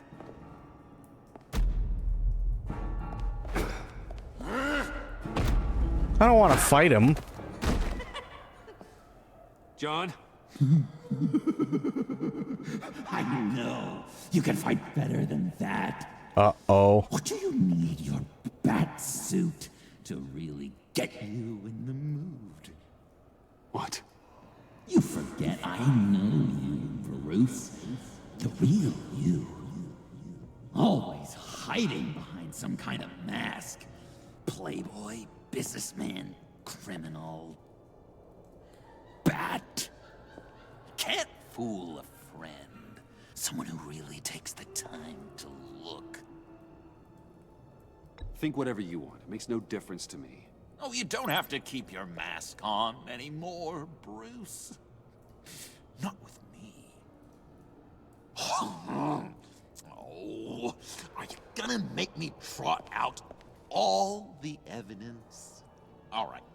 How about the vanishing act you pulled at the cafe when the bat signal showed up? You don't think I noticed how obvious that was? Okay, that You one's think kind you of can use fair. that against me? As blackmail? Oh, I would never. We're two threads in the same stitch. Remember? Bound together, even under strain. Then what's your point? After we raided the agency's convoy, Harley stashed one of their trucks here. And now it's gone, which means she's getting out of town. Across the Gotham Bridge. Let me help you stop her. I'm not asking for much, just a little faith. I swear to you, this was self-defense. One more time. You do believe me, don't you? You still have faith in me, don't you? Your old All buddy right. John?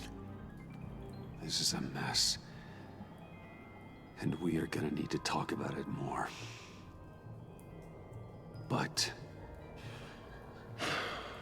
I believe you.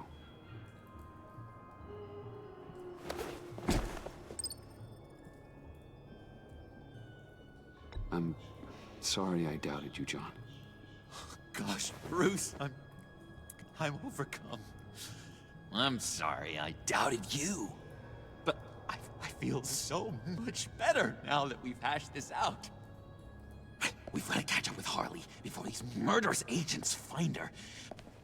She's got explosives and the virus. If they start shooting, things could get really exciting. Oh boy! Remember when you said you could buy me a car? I think I'd like to take you up on the offer.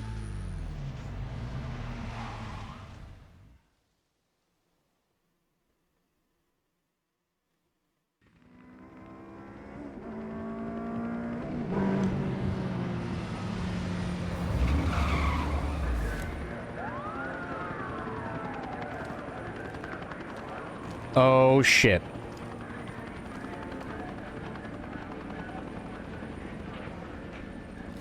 Get back! I'll blow this bridge to hell if you don't give me Riddler's blood! Can't do it, Quinn. Even if I wanted to. I mean it! The bridge and every sad son of a bitch on it! The blood is gone! The serum you want is no longer an option! Stand down now! No one needs to get hurt! I said get back! You're gonna kill her, Bruce! You're gonna shoot first and ask questions later!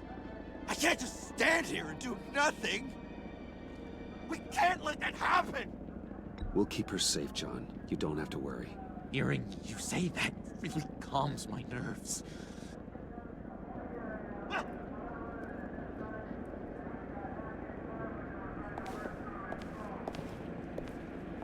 Wayne, about time you showed up. What in the good goddamn is he doing here? Director Waller, John Doe's, been aiding Bruce's investigations. This creature's with you? No one knows Harley better than he does. He can help defuse the situation. I have my doubts. But hell, at this point I'll try anything. Harley's making demands we simply can't meet. Her detonator's on a dead man's switch. She lets it go. This bridge is history. This situation is rapidly spiraling out of control. I'm running out of options. Harley is heading towards a cliff, and she's gonna drag all of us with her. I can talk her off the ledge. Just give me a moment. She won't listen. All she wants is Riddler's goddamn blood. And that's gone. One of my own people destroyed it. Someone inside the agency. The serum Quinn wanted to make is off the table for good. Let me try. Give it a shot, Bruce. See what you can do.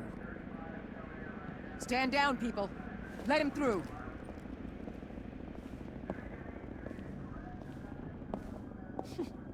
Well, well, well. Bruce Wayne. Harley? Never thought I'd see you again. Thought you'd cut and run after your cover was blown. All I want is Riddler's blood. Edison, what's going on, buddy? I leave Gotham for good. That agency hellbeast says she don't got it, but I know she's lying through her teeth. Waller's telling the truth. The blood is gone. She tell you that? I believe her. Well, you're a freaking fool. She just wants it for herself. I'm holding all the goddamn cards. Either they give me what I want, or I play the one that goes boom! I ain't fooling around. I'll do it without a second thought. I know why you're doing this, Harley.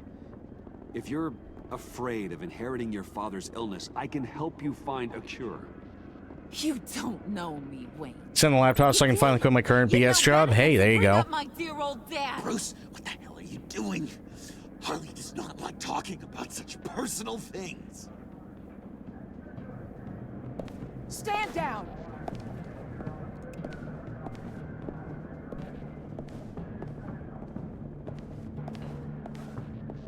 Bruce, keep on like that, she's gonna lose it. Puddin'? Let me talk to her. I know it better than anyone. I'm so glad you're here, baby. These deadbeats want my head on a stick. You can do it, John. I believe in you. I won't let you down.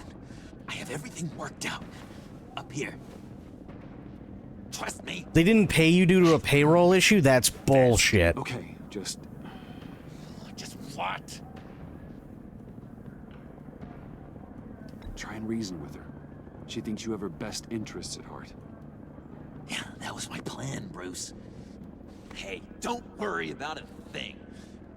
With all these people watching, how can I not live up to the occasion?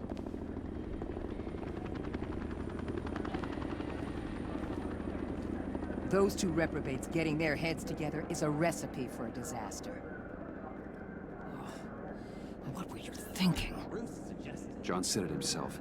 He knows her better than anyone. As long as he keeps her talking, there's still a chance she won't blow the bridge. There's truth in that. Not enough to inspire confidence, but it's better than nothing.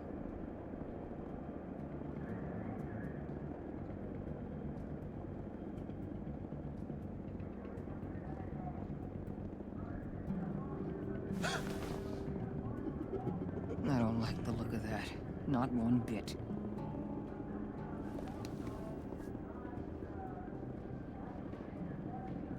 You gotta be kidding. This is going south. We're gonna shut this down right now. If we interfere now, we could push him right back into Harley's arms. If we don't, everyone on this bridge will die. Stand by to move in, people. Alpha team, move into flank. What the hell do you think you're doing? You gotta trust him, Waller. I'm telling you, he'll come through. With a marriage proposal, maybe. Not a successful resolution to the crisis at hand. You need to have faith. Stand down. Come on, Joker. Backstabbing piece of crap! Don't struggle, Harley. They think you're a fighter. They're gonna put you in the hole. Nice. Your head off, you two-diamond son of a... Get her out of here. How could you, John? You broke my heart. Bruce showed me how to be good, Harley. In a way you never could. Thank you for your help, Mr. Doe. You did a great job. The virus, please. I don't think so. I don't think anyone should have this. Least of all you. Nice. Well, then, we'll no longer be requiring your service. No! What are you doing? He helped us. You betrayed me after I saved the day! You agency people! You're just the worst! Find that bag! And get Quinn in the truck immediately! Where's Wayne? I want him secured! Subdue him if you have to! We don't know. In this universe, we don't know.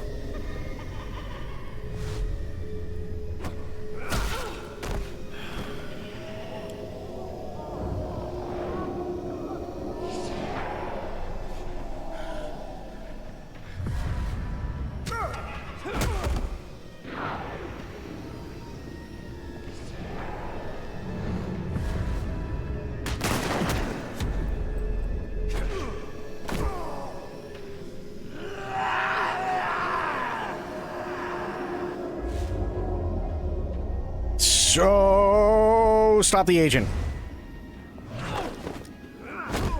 Thanks, Ruth. It's good to know you have my back. John? You corrupt pigs. You're supposed to stand for justice, but you're liars, and you're murderers, and you're so goddamn rude. Don't. Fuck. What the heck? What's wrong with this thing? Come on. Why don't you just work? Yes! That's what I want to see!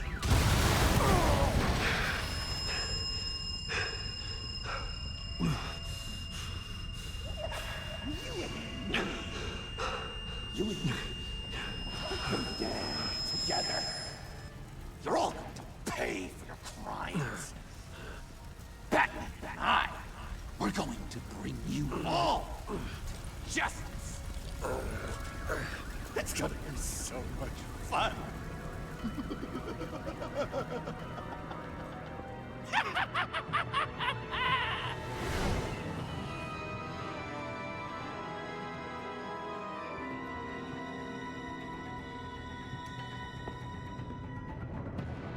Wow.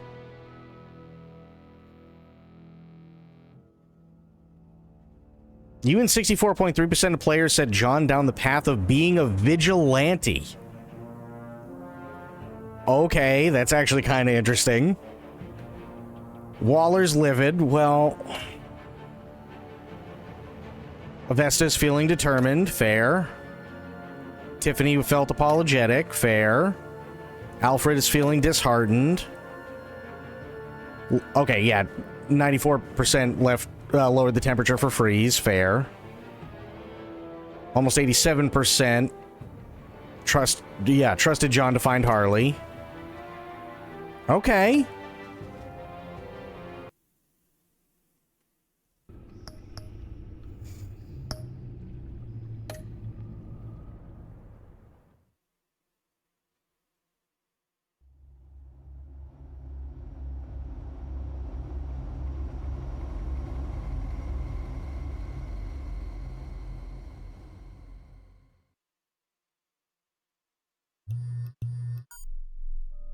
Bruce, buddy, what's it been? A week? 2 weeks? Sorry I didn't call sooner. I've had to stay low, real low, like underground. Every time I pop up, Waller's idiots are there, and they don't seem to care whether they bring me in alive. I gave her Harley, the girl of my dreams, on that bridge. And what did I get for thanks? Waller tried to shoot me. The only thing she cares about is getting this virus back. If that ain't happening, well, I'm sick of keeping out of sight. I put together a little crew. It's time to get things moving again. Our plan: to bring them all to justice.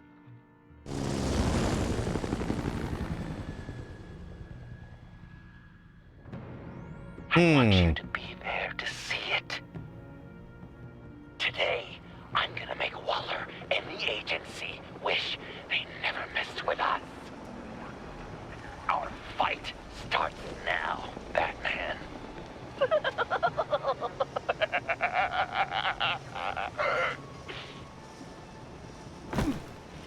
Yeah.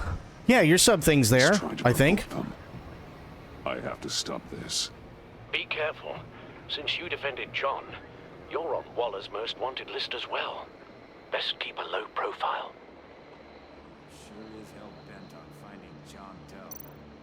Blame her? Yeah, because you have the first badge. Andy made her look like a fool. Who knows who's watching?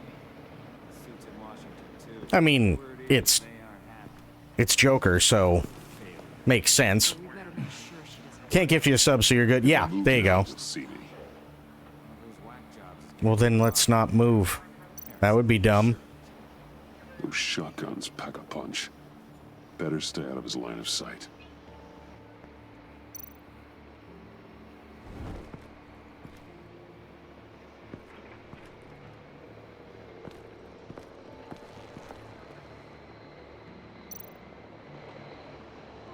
Automatic weapon. It's extreme, even for the agency. Yeah, also, why are they using AKs?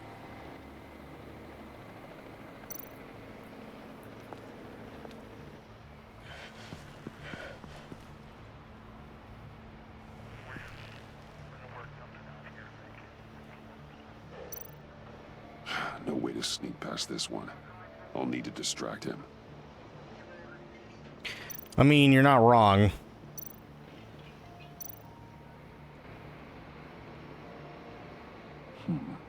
I could use a bat stunner to fry the light.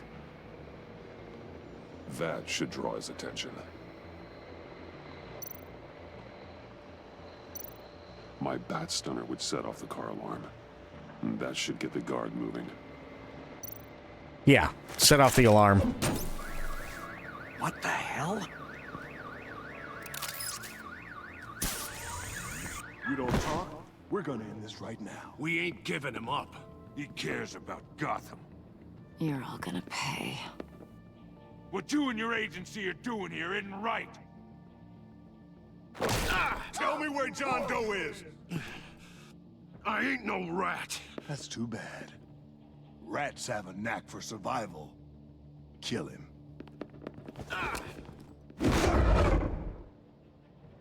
Anchor.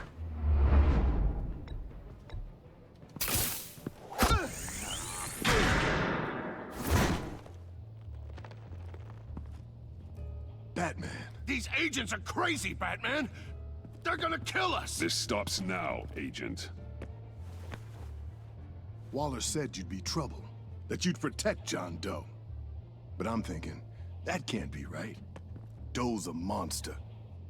And these clowns here, they call him a hero. That's not what you think, right? John is dangerous.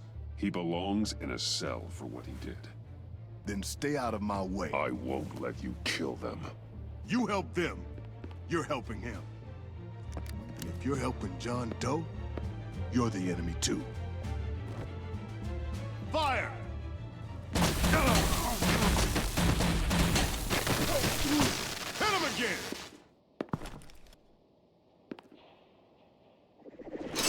What the hell? Oh, shit.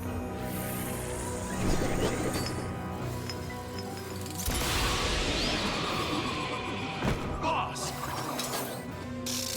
Sorry I'm late! Almost missed my own debut! It is. Well, so the guy who played Lee in Walking Dead played Lucius Fox. Nope. Better than John. Come on, partner. Time for some justice.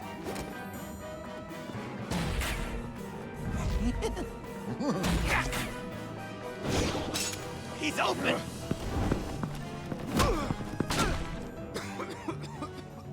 Deadly force authorized! Well, this is unlucky. For these guys. Oh!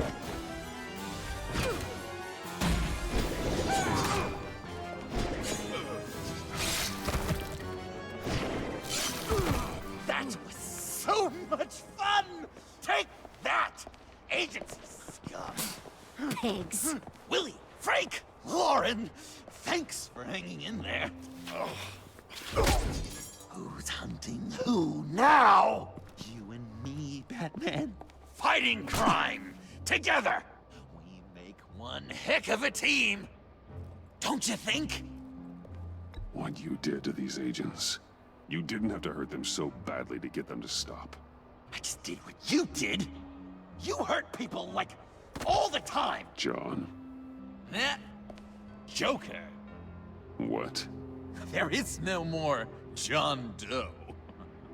It's Joker now. It's my hero name. Like, you know, Batman. I tried out a few other ones. Birdman, Hawkman, Fox Batman, the Giggler, Chuckle Master, Lord of the Laughs, and the Joke Man. Joker, huh? What made you pick that? It's not obvious. No, not really. Because I'm so funny.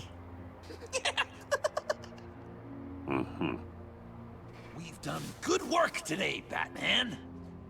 Waller still doesn't have the virus. We kept the agency from killing my friends. Tried 2 out of 4 new moves.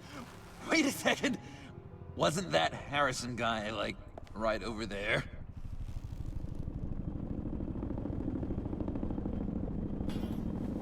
Drop it! Drop the asset!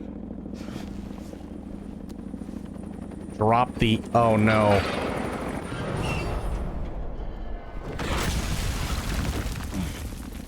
Thanks. Yeah, I was afraid of that.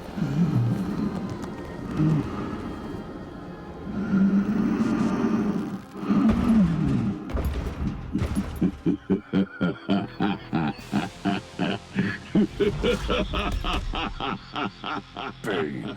I'm Bane. Working with them? Director Waller promised you revenge. Here's your chance. Whoa.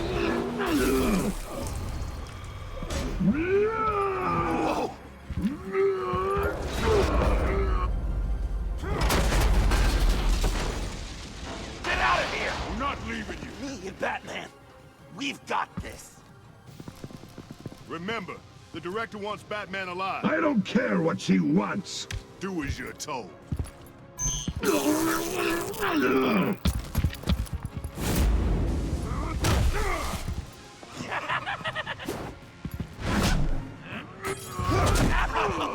Pathetic.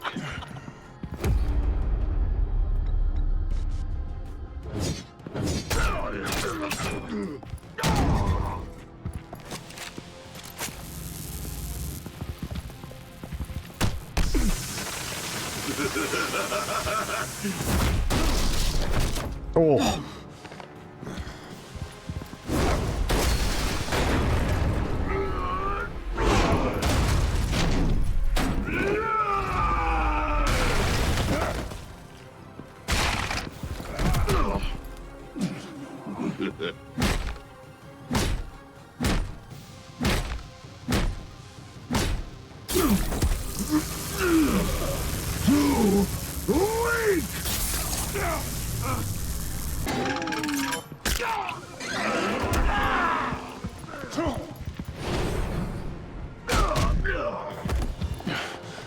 The venom should have worn off by now. Waller made some improvements to the formula.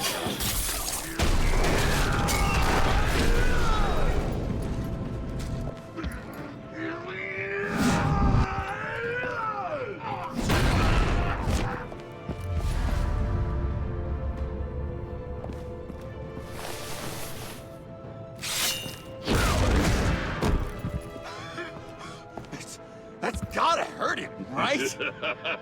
I will enjoy tearing your head from it. Enough with the monologue. Finish the job. You pitiful little man. Pull that monster off. Let go.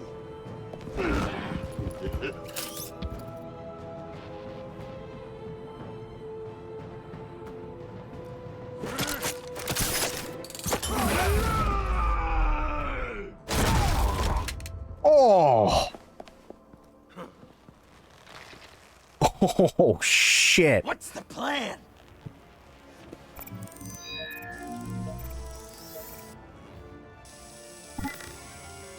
If you can stop him for just 1 second. I'll lure Bane under that smokestack, then you knock it over. Don't die if I'm ready.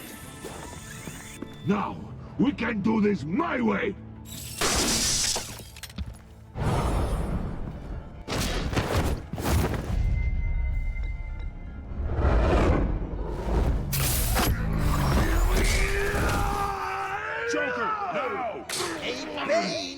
Ever considered a career change from luchador to pavement stain? Get there!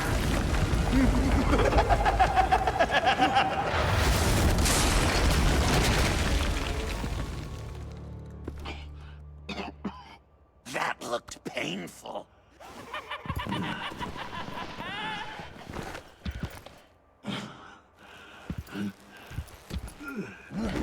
No! No!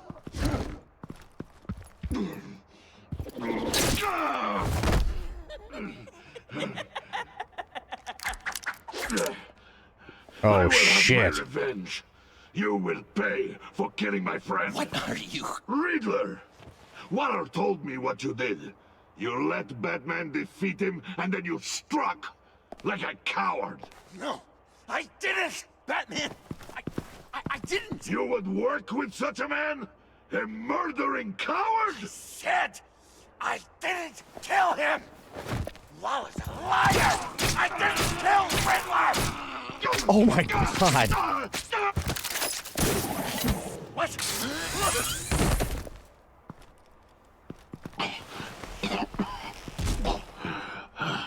What was that? I can't believe you. You shouldn't have stopped me. Don't you remember who this is? You can't be a killer and a hero. It's one or the other. Says who? Not history. Do you think that... Okay. Okay. Heroes like us don't kill. Even when they're wrongfully accused of murder. Why does Waller think you killed Riddler? I don't know. She probably did it. She's probably trying to pin it on me. But I didn't. You know that, right? Batman, you're hurt. Stay where you are. You are both under arrest. We gotta get out of here. Alfred. Bruce, are you all right? I need a quick patch-up. And I'm not alone. I'll come to you. Sending coordinates.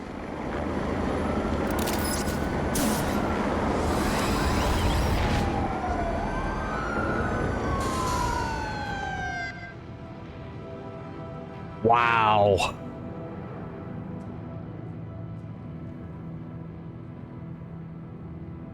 That's kind of insane, isn't it? Damn.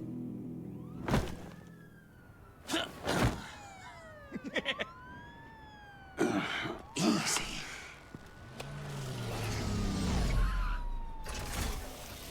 Is that who I think it is? You must be John. He goes by Joker now. You know who I am? Bruce has mentioned you, yes. Really? What'd you tell him about me? All good things, I hope.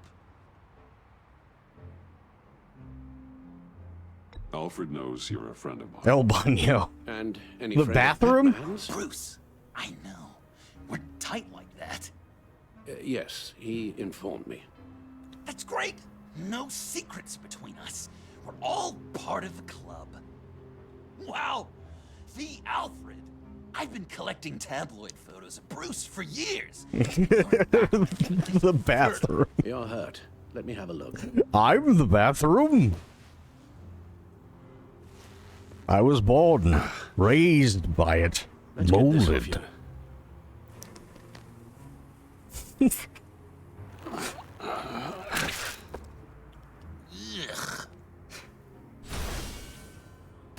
I'll take care of stapling the wound. Can you... I'll prepare the compress. Can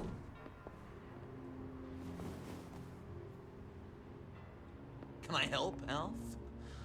Can I help? Okay, tell you what, give me a minute. I gotta pee. I'll be back. It's been just over 2 hours, so get up, stretch, do what you need to do, grab a drink, grab a snack. Yeah, I'll be back in a couple of minutes.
Okay, Aya's back.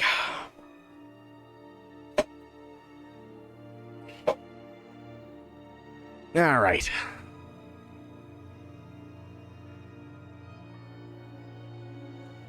Everybody back? Everybody got their drinks, snacks, all that good stuff? Yeah, I'm just looking at something here.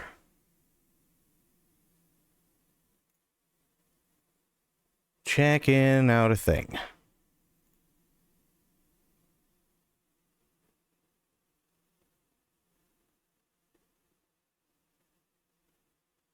Alrighty.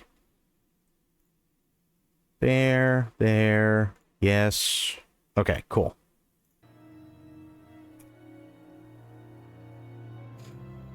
All right. Mind if I call you that? Please don't. And thank you, this is a one-person job. This ought to be fun. Okay. Oh. Just listen to you speak all day. Oh. with that accent. It's like a Dickens novel come to life. I bet it comes in very handy. Guessing there's no way this doesn't sting.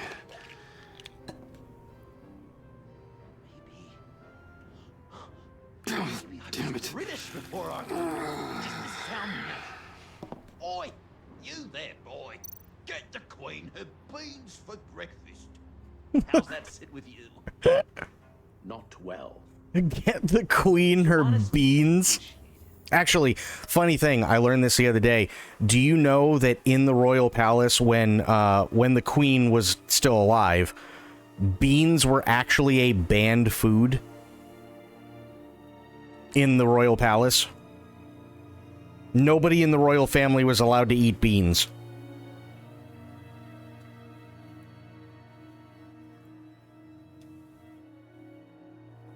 And the reason why was because it was improper for any member of the royal family to have gas. So without beans, there's less of a risk of them accidentally having to crack one off in public. A few of these should do the job. So I'm dying to know. What was Bruce like as a... Oh, come on. We want all the beans now, true. Really? Okay. If you discount Done. the terrible. We've had too much. One of the things that beans make you fart. Well, that's true, but hey, listen, I mean, we've all been there, right? Had some baked beans. What is the one thing you do constantly? Guess it's just one of those Wayne luxuries, huh? Having someone like Alfred take care of you. You're kind of his ward, huh? Do people still use that word? Alfred's always been there for me. After my parents died, he became the person I could count on the most. Everything in the line of duty. There were other banned foods, but yeah, the beans one always stuck out. Guys are so cute. Alfred, I kind of got hurt in that scuffle too. Do you think... Oh, come on, it's hardly a... Please? Damn it, that stings! In a really heartfelt, caring kind of way. It's Waller. Batman. We know what you did, Waller. You're gonna regret. Sorry. So you're with our mutual friend. Good. It'll make this convenient. I want John Doe. Joker. Sorry. John Doe and the virus in 2 hours, or I go public with your identity. I don't want to burn you down, Bruce, but I will. Don't push me, Waller. Your actions are why we find ourselves here. The virus, your Joker, at the GCPD, 2 hours. She's going to kill me. Kill me or turn me into a slave like Bane. And look what happened to him. I don't want to have some maniac stab Waller me. won't stop coming after you until she gets the virus. But we can't give it to her. We have to destroy it. We do? Why? Not that I'm second-guessing you. I just want a reason. You know why. Yeah, I guess I do. It's dangerous, could fall into the wrong hands, the whole city could die, etc. With the virus gone, Waller won't see you as much of a threat. Well, I don't like the sound of that. She's going around telling lies, pinning murders on me. She has to pay for what she's done. I could put just the slightest hint of virus in Waller's shampoo. Or maybe her perfume. Technically, I'd still be giving her the virus. I thought I made it clear. Heroes don't resort to murder to solve their problems. No, but it's so effective. I don't know. Dr. Leland did say I had trouble letting things go. Known issue. So what am I supposed to do? Give up my grudges? What am I gonna lie awake at night stewing over then? It just makes me so angry. Well, going back to my movie in place. Okay, yeah, sounds good, dude. That's the first step to overcoming it. I assume the second step is giving you the virus. Well, if you say it's the right thing to do,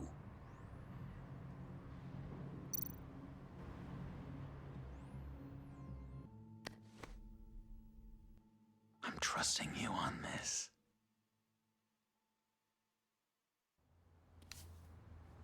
Al? Right here.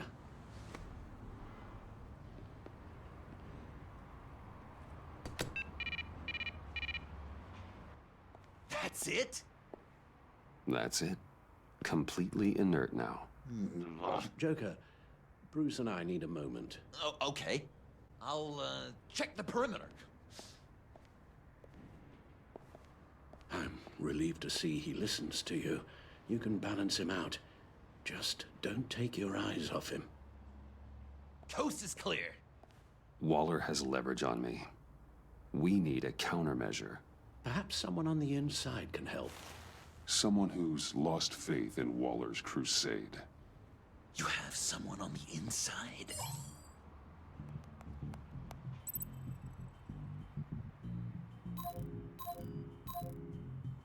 I'm thinking either Jim or Avesta.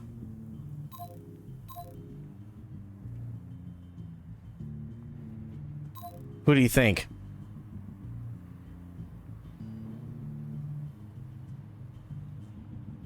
Yeah, I'm thinking either Gordon or Avesta.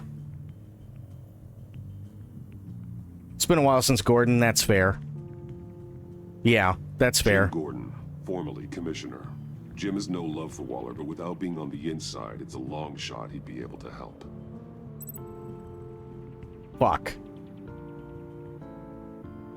He's unavailable. Alright, I guess we'll go with Avesta. Agent Amon Avesta. She changed her tune about Waller after the raid on the Sanctus facility. If she's looking for a way to fight back, you could give it to her. She's our best bet. Batman. Waller's threatened to reveal my identity if I don't hand over Joker and the virus. I need some information on her. Something to negotiate with. Well, you came to the right person. When do you need it? I'm meeting her at the GCPD in 2 hours. Meet me on the roof in 1. I'll have a little present for you.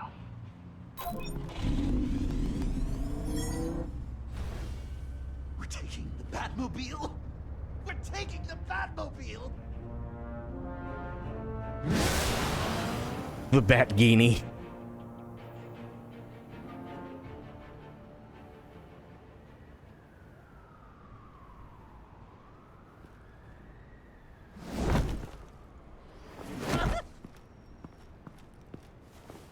This is going to be so great!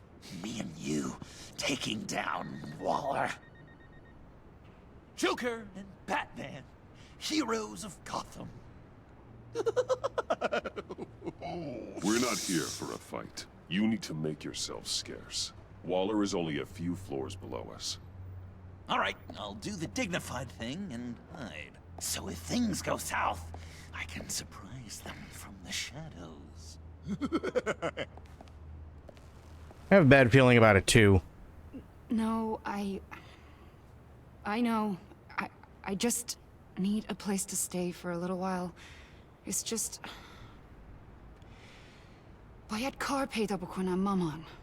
Maman. Look, don't worry about it. It's only a job. Yek chizi digi peyda mikonam, khob? Yeah, it's hard. I'm gonna try and find somewhere in Gotham vali man nemidunam. Khob, are, right? Yeah, midunam. I'm sorry, I have to go. I'll call you later, okay? Batman, I'm glad you came. Waller's really gonna do it. If you don't give her Joker, she'll shout your identity from the rooftops. I know you said that things were okay between us, but I can't shake the feeling I'm to blame. After the fallout with Harley at the bridge, now this... I'm sorry I told Waller your secret. Let me make it up to you. I found something on Waller. Something big. I threw together a document. Details just how dirty her hands are. Sanctus, the experiments, Riddler. It's a little unbelievable, but it's worse than I thought. When the agency initially dissolved Sanctus, Waller was responsible for cleanup. In public record, she did exactly that. But that isn't what happened. No. She saved samples and data. She just couldn't let it go.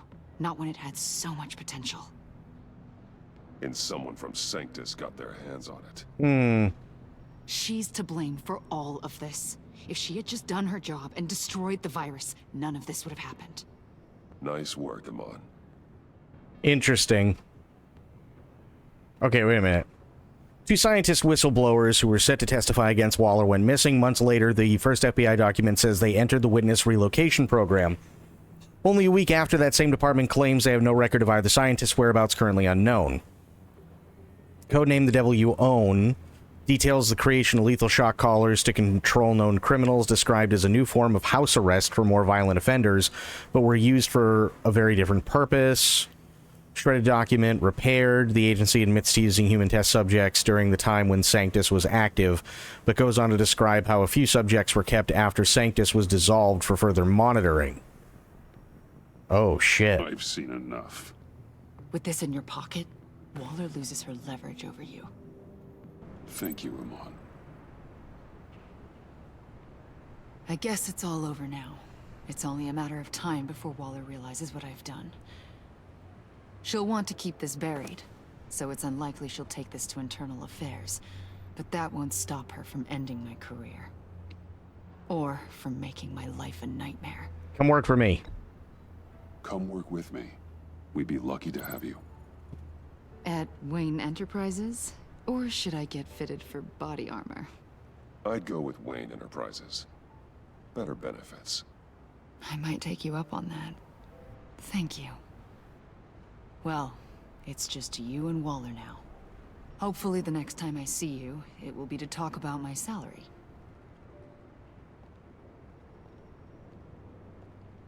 Well.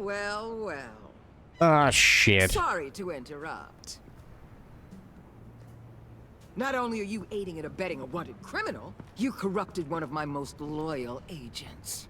Someone I trusted. Someone I took under my wing. And you did this for what? Agent Avesta has done nothing wrong. We both know that's not true. If it were, she wouldn't be skulking around in the dark, cozying up to you. You've crossed a line, Batman. You helped that maniac escape with the virus. The virus is destroyed. I saw to it myself. Destroyed? Fine. Well, I don't see John Doe wrapped up in a bow. Are you here to take his place? Because that's not what I asked for. I'm pretty sure I was clear on that. I'm here to make a deal. A deal? With you? You'll want to hear what he has to say. I'm done listening.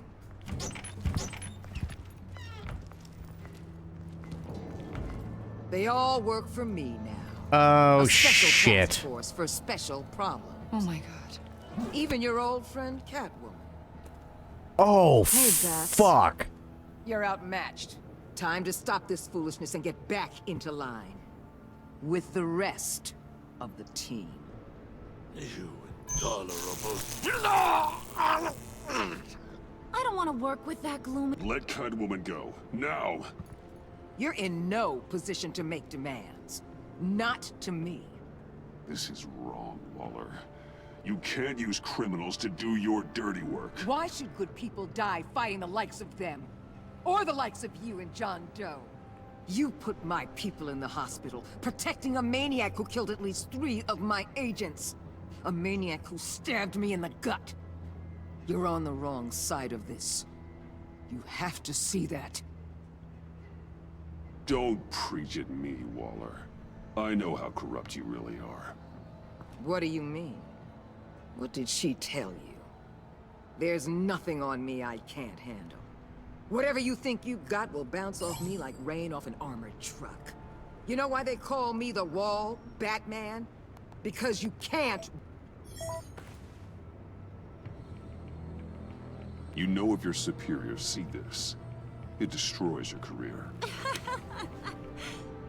What do you want? I want you and the agency out of Gotham today.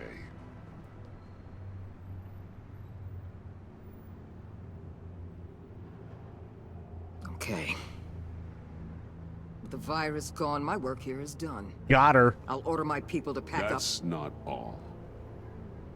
Don't push it, Batman. I still know your identity. This is a stalemate, not a rout.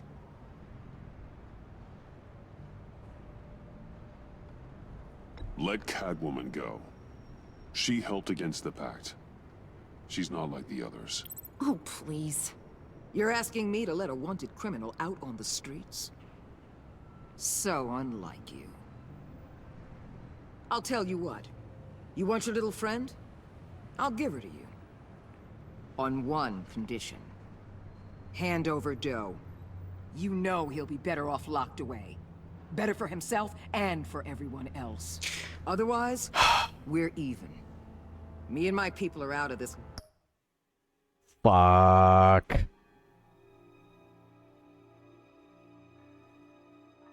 What do we do? What do you guys think?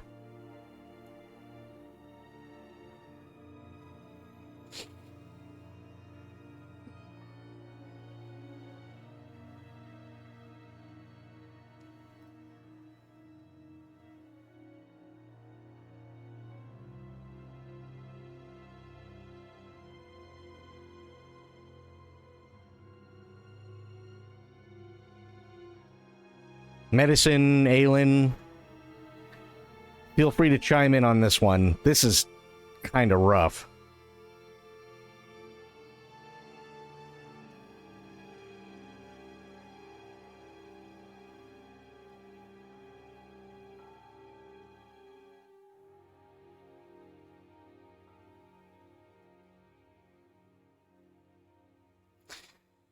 So we showed her our hand in terms of all the stuff that we have on her, and that's all well and fine. She's willing to leave the city, but we demanded that she let go of Catwoman. Again, totally fine. And she has no she has no problem with that, except we have to give her Joker in exchange for Catwoman.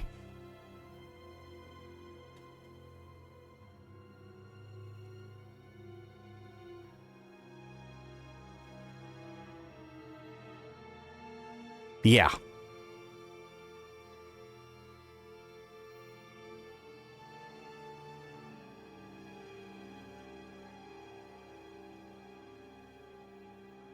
She said, otherwise, it doesn't matter. At this point, we're even and we're gone. Which means she'd take Catwoman with her.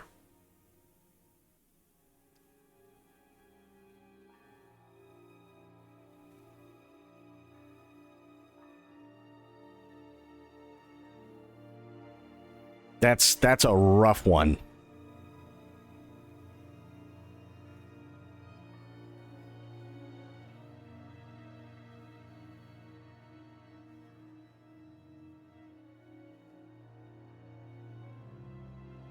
Spectre, you're not Spider-Man. You're not going to get Thanos snapped.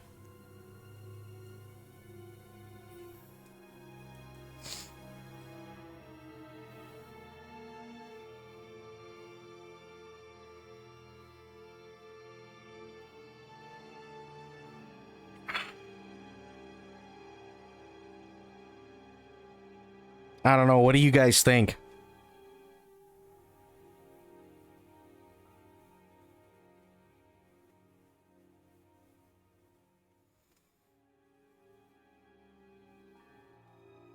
Because, see, here's the sad reality. The sad reality is that for all the shitty things that Waller's done, she is also right about Joker. He's dangerous.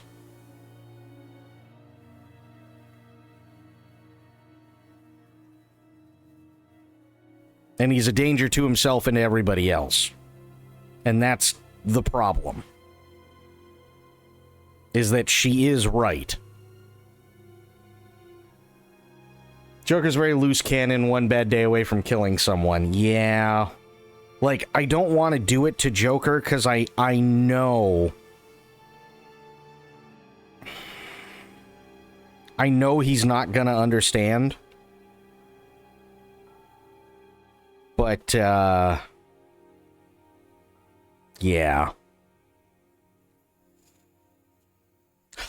All right, deal it is. God-forsaken town. Deal. I'll bring him in. Are you serious? You're really gonna sell me out like that to her? That's not acceptable. Not at all. What the hell? It's John Doe. Oh, Puddin'! Come out, wherever you are. You've got the biggest villain in Gotham right in front of you. And you're giving me up? And letting her waltz out of town? That is so very disappointing. You're a hypocrite. You're letting her off the hook because of what? Because she has a badge? This is safer for everyone. Safer? I'm the one keeping things safe around here. You're making deals with the worst kind of criminal. You think you're some kind of force for justice, Joker? Don't you see how ridiculous that is? What's ridiculous is that anyone believes your lies. You blame me for your crimes when we both know you killed Riddler. Are you serious? Think whatever you want. You will never be a hero. How dare you? You're worse than me. That makes me the hero. And this is what heroes do to villains. What are you doing? Doing what you apparently can't. Shining a light on the shadiest part of Gotham. Oh. Kill him! With pleasure. Not yet.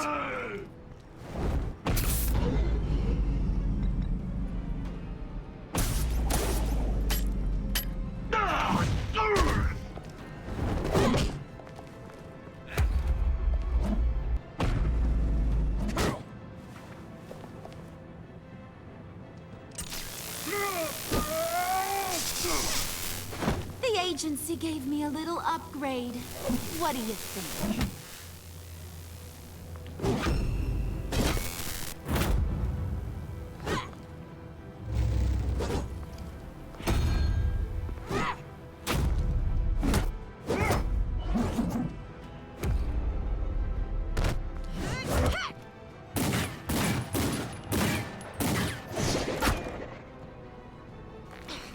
Let go, you...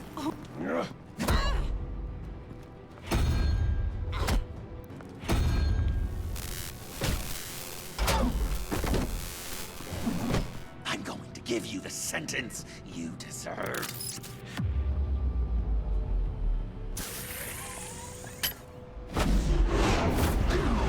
Joker, stop!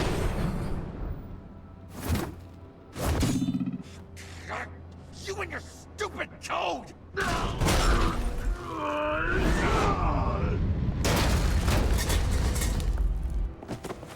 Batman, the collar!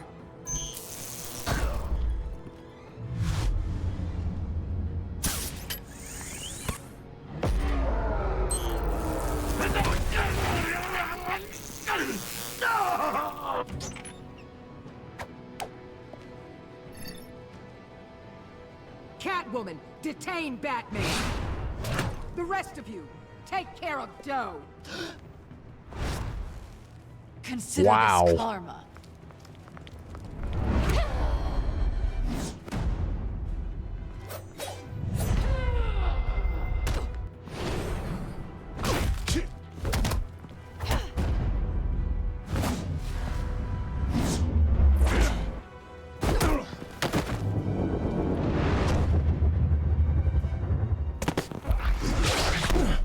You bastard!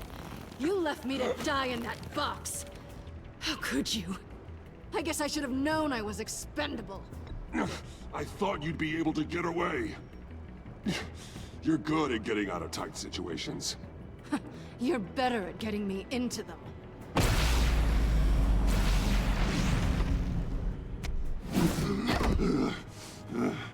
Back off, cat lady!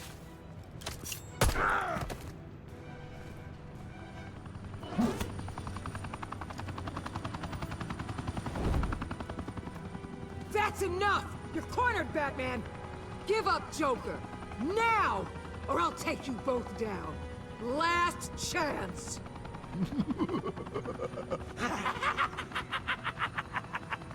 You think you have us cornered? Oh, shit. No! Get out of the way! Move! Batman! What are you doing?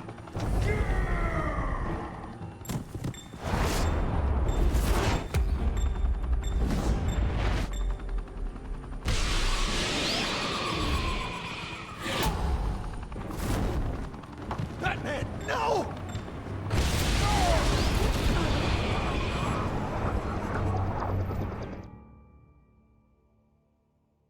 Wow.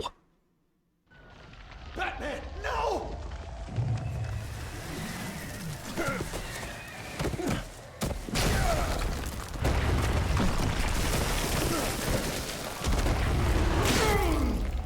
Uh-oh.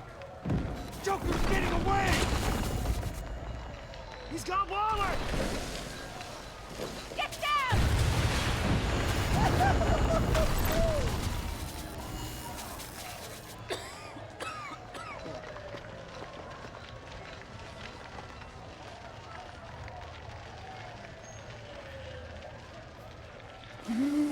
Oh. Oh. Oh. Oh, that's bad. That's not good. Oh no.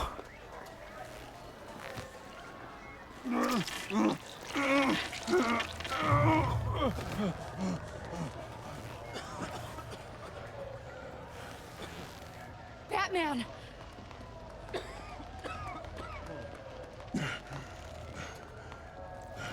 Oh my god.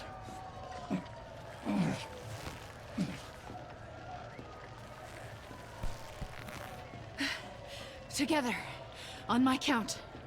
1, 2, 3. Good. Again.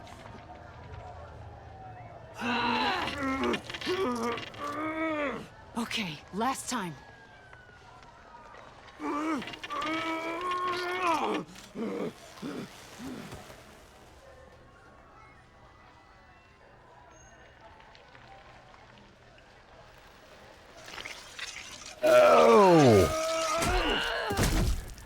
Oh. We need to get you to a hospital. Batsuit. Seal.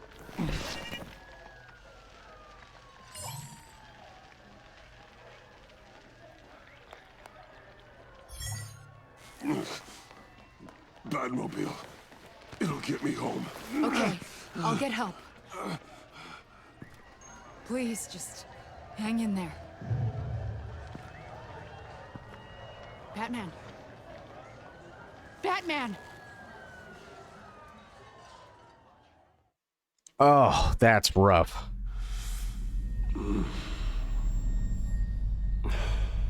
Okay, well, we're home.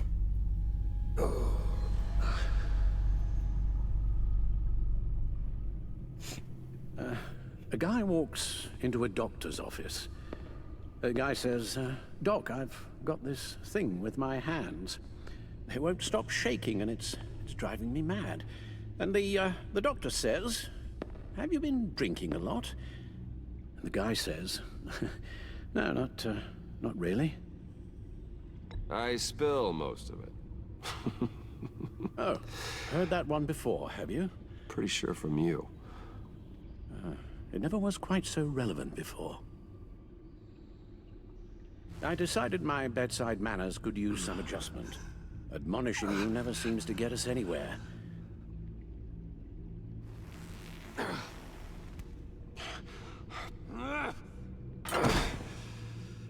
Try not to move until the painkillers settle in. That leg still needs to heal, as do the 3rd, 8th, and 10th ribs. Oh. How did I get Ouch. Agent Avesta, she managed to get you into the Batmobile. The car arrived here and I tended to you. It must be nice to be reminded that you have friends you can count on. And then there are friends who do things like this. He could have killed you. He nearly did. After what he's done, he's no friend of mine. Not anymore. I'm afraid it's only gotten worse. Computer, bring up all live news feeds. Filter for the word Joker. Oh no. Gotham is still picking up the pieces after a man calling himself Joker led an assault on the GCPD. There has been no confirmation whether Amanda Waller, director of the agency, is still alive. The pursuit led Oh on to the sidewalk shit. where frightened citizens dove for cover. Officers chased the madman for hours after the attack, We know but that lost him in the chaos. 11 people were seriously This injured. incident has many wondering, who is the Joker? Where did he come from? And where will his reign of terror end? You told him being aware of his anger was the first step to overcoming it. Reports have confirmed 8 casualties. But I'm afraid that Wow. awareness has only shown him a path to channel that anger. You helped make him, you know. Excuse me? This Joker, from the start, John has hung on your every word. Bend over backwards to please you. Your influence is everywhere in him, even the part of you that is darkest. And now he is that. You're right. Maybe I just refuse to see it. I know, Bruce.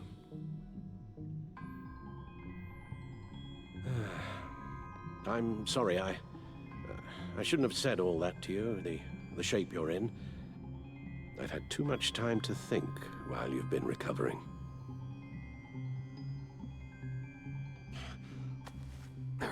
Careful now.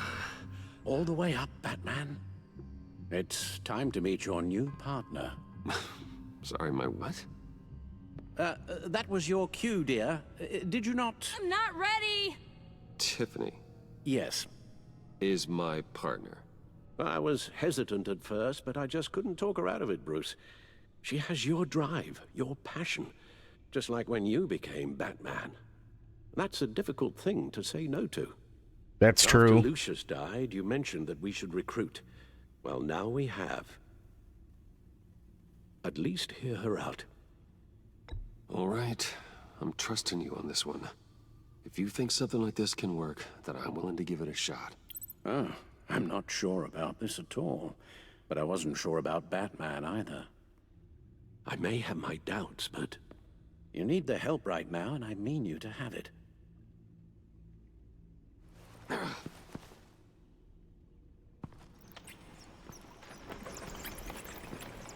Okay, wait. I need to see the reveal, but first I need to turn off these lights, because now I'm fucking in another flop sweat. Goddamn being sick. Okay. Hang on. I just need to turn off the other light. Give me a sec.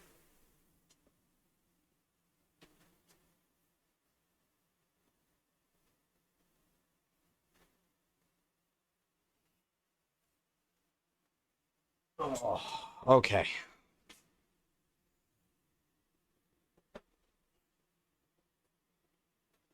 Like, all I've wanted to do this week, and actually last week too, is just sleep. That's all I've wanted to do the last 2 weeks, is just sleep, and it really sucks. I just haven't felt good, but I'm trying.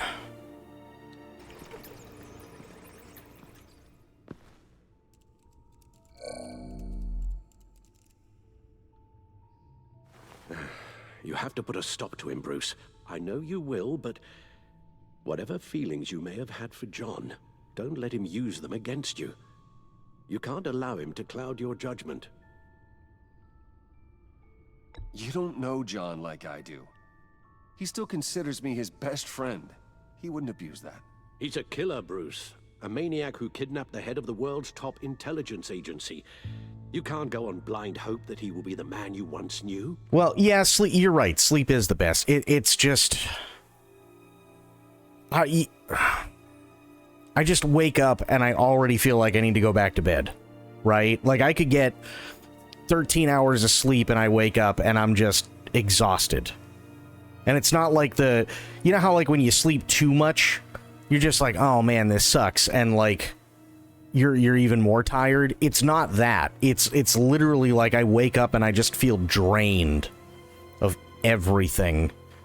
And yeah, it blows.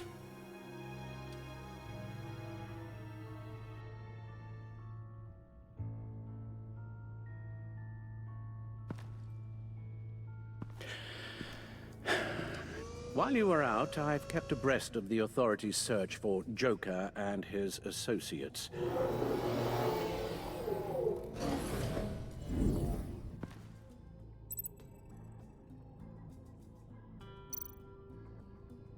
John has often mentioned he misses Arkham. Maybe he's hiding there. I thought of that. I'm afraid our own drone network has come up empty in a search of the asylum grounds and its catacombs. Did he just say catacombs? The agency searched the subway lair the Pact had been using. They found nothing and razed what was left to the ground. As for the GCPD, they've investigated John's other favorite haunt, the stacked deck. Interviews there yielded nothing useful, other than the fact John and a few of his regulars he's recruited to his cause haven't frequented the establishment in over a week or so.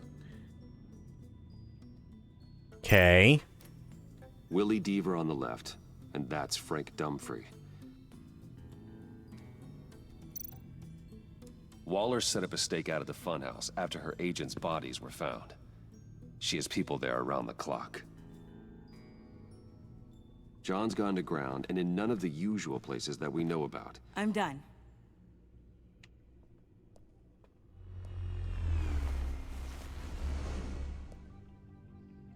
My word. Well, you certainly look the part. Just wait till you see what it can do. Oh my God. Bruce, are you okay? Don't worry.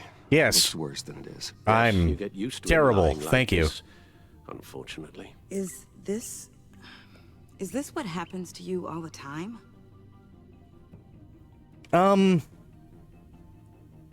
Yes. Alfred's right, Tiffany. This happens all the time. Me getting hurt or almost killed. And this time he's telling the truth.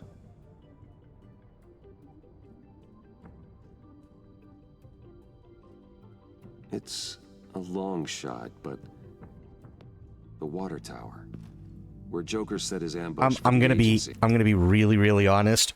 I know Bruce really looks like shit right now, all bandaged up and scarred and everything.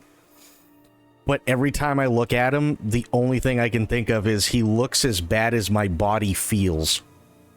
Just on a good day. It's still an active crime scene. With a little bit of luck, there may be something there I can use to track him. I'm coming with you.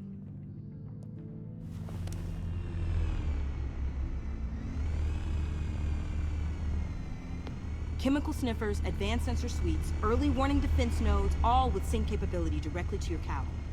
It scans and catalogs evidence in a nanosecond. Maybe even faster than the Bat computer. It's even got some defensive options. Non-lethal, of course. Sounds like a plan. All right. I won't let you down. I won't let either of you down. Just, God, for the love of God, I don't want Tiffany to die.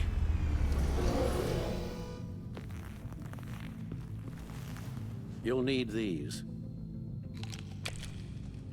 For the pain.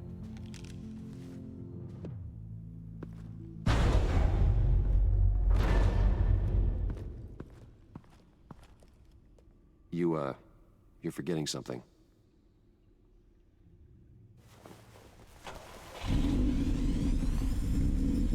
Okay. That's not bad. She looks like a cyber ninja. That's pretty cool, actually.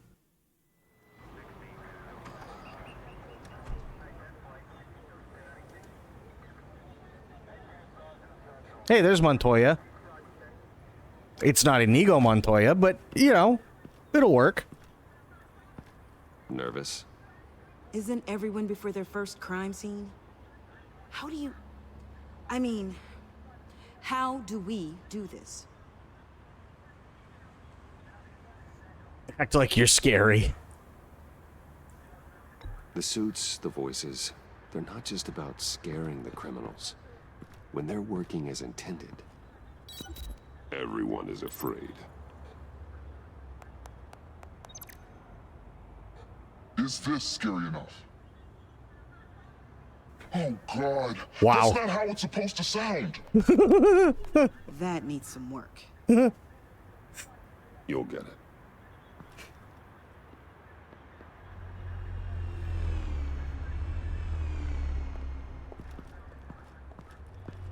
Batman, I didn't expect to see you here.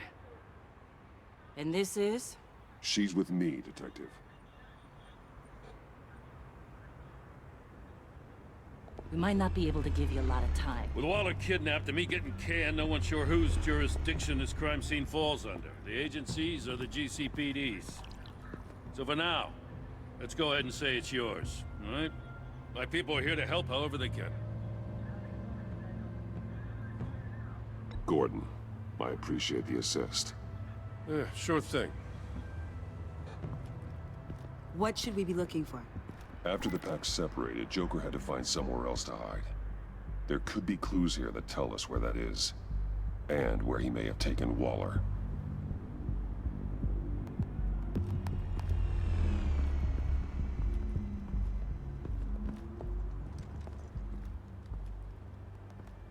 So this partnership between you and Batman, when did that happen?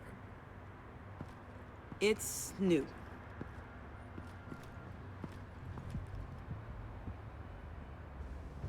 What the? Oh. That's... There's Bane. And there's Bane. There's more Bane. Even more Bane. Bane. And look, more Bane. He juiced everywhere. Forensics ran it through the system. Found it was stolen from the stacked deck a few weeks ago. I recognize it. It's been customized since then. My drone can analyze it. Just point and I'll shoot. Stop what? It's not my fault. It's true. That's Bane juice. Get some details on this paint. Funny. Doesn't look like a rush job. Because it's not. The drone sees a body shop quality strip below the top layer. You're making it sound... What do you mean it... I mean, literally, that's what it is. It's Bane juice. The paint uses a stripping solvent that hasn't met compliance standards since... I'll run a check on manufacturers in the area, see who's recently been dinged for safety regulations. This much data, we're gonna need something to narrow it down. Like a name. Kids are natural at this.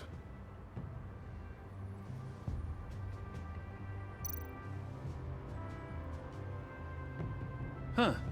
This car is hot-wired. It's a mess. Well, you think a guy like him would have stolen a car before? He's unconventional. That's one way to put it.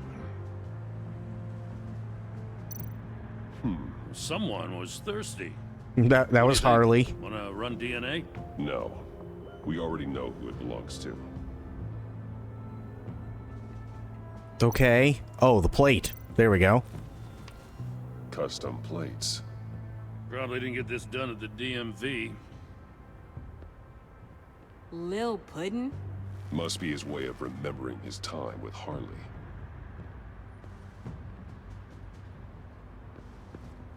I miss this, you know.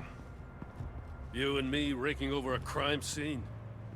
I miss it too, I man. messed it up, didn't I? No, we need to get you back. Now, in the early days when we were chasing you, not realizing you were one of the good guys, you and I came to an agreement. We'd work together to make Gotham safer. I lost my head the other day. I want you to know I'm sorry. I cracked, like I said I would when Waller first moved in. You were just doing what you thought was right, Jim. There's nothing to apologize for. You're a good man for saying that. I feel bad for Jim. I really do. Jim Gordon, I'm going to tell you, if there's one thing, and I truly, truly mean this, if there is one thing in all of the Batman universes, doesn't matter whether it's this one or the Arkham games or the animated series or any of the movies, Jim Gordon is always one of the greatest people. And especially in the Arkham games and in this, you just it just feels like you let him down. You know? Got something interesting. It's a faint signal. He is, yeah. He's a guy who's got a heart, and he's really trying. Oh, there's more. Oh God, there's just Bane juice everywhere.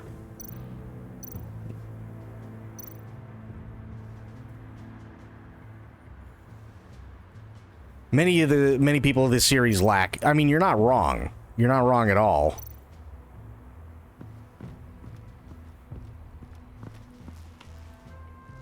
Joker's knife. Must have lost it after he went into a frenzy against Bane. John Doe thought he could take on Bane? He's not half bad in a fight, actually. Bane's blood won't lead us to Joker. Neither will Bane's juice, but we already know that.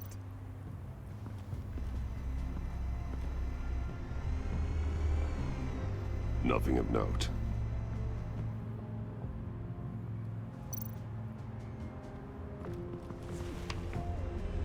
The controller to the shot collars that Waller's using on the Pact. Damaged. Can you isolate the signal from this device? Sure, but why? I've seen what these collars can do. Might come in handy.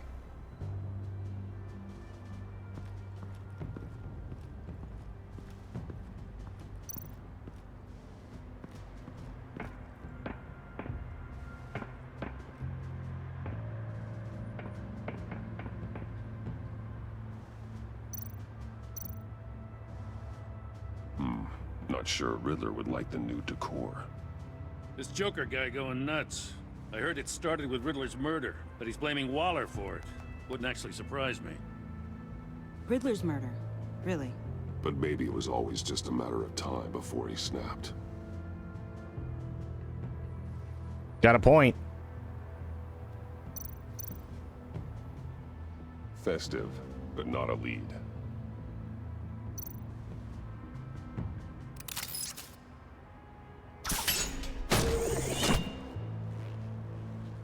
A Maker's Mark. WD. Willie Deaver, Joker's associate. What do you have on him? Machinist by trade, with a storied employment history. He's been fired from almost every factory and chemical plant in Gotham. Has a drinking problem, apparently. Chemical plants. Huh. Let me cross-reference Willie Deaver's former employers with the paint used on Joker's car. Ace Chemicals.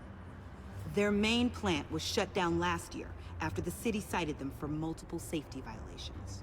Because of the paint. The plant's been abandoned ever since. Perfect hiding spot. We found him. Well, well, well. What's all this then? A bat and a walking mustache trespassing on my crime scene. You escaped. You got it all wrong, Batty boy. I'm here on agency business. Oh, Jesus. For the love of God. That's right. I'm one of the good guys now.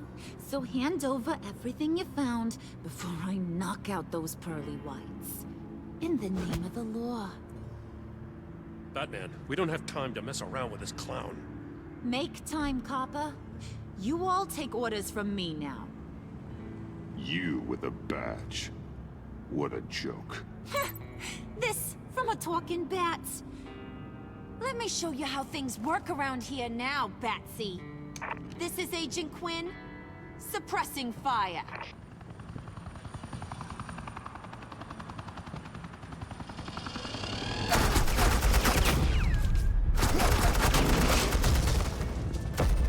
That's not suppressing fire. That's not how suppressing fire works. These suits are convinced I can save their director from Big Bad Joker. They'll do anything for me.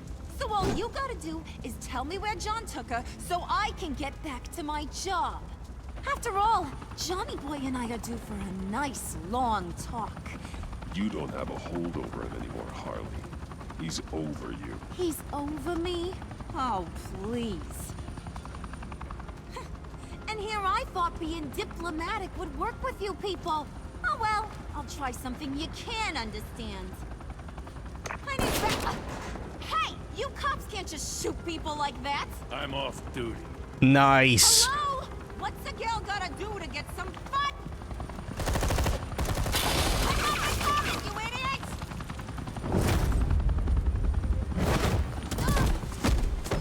Asset in the line of fire! Don't shoot!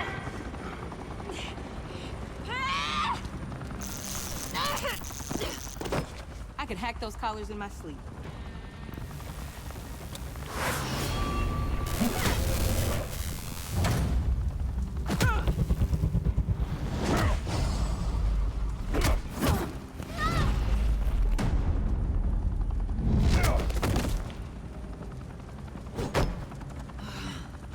You son of a... Montoya! Got it, sir.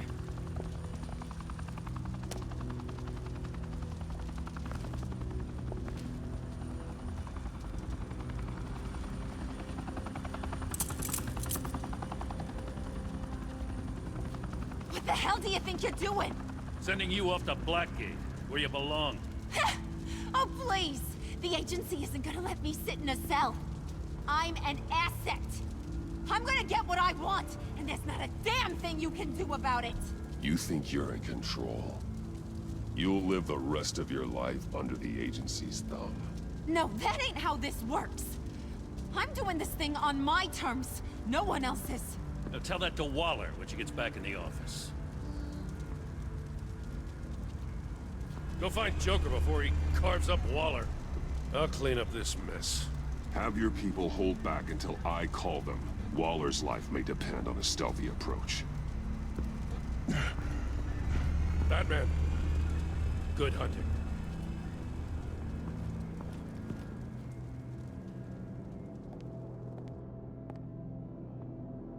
Yeah, Montoya's cool. I mean, again, she's not Inigo Montoya, but she's still pretty damn good.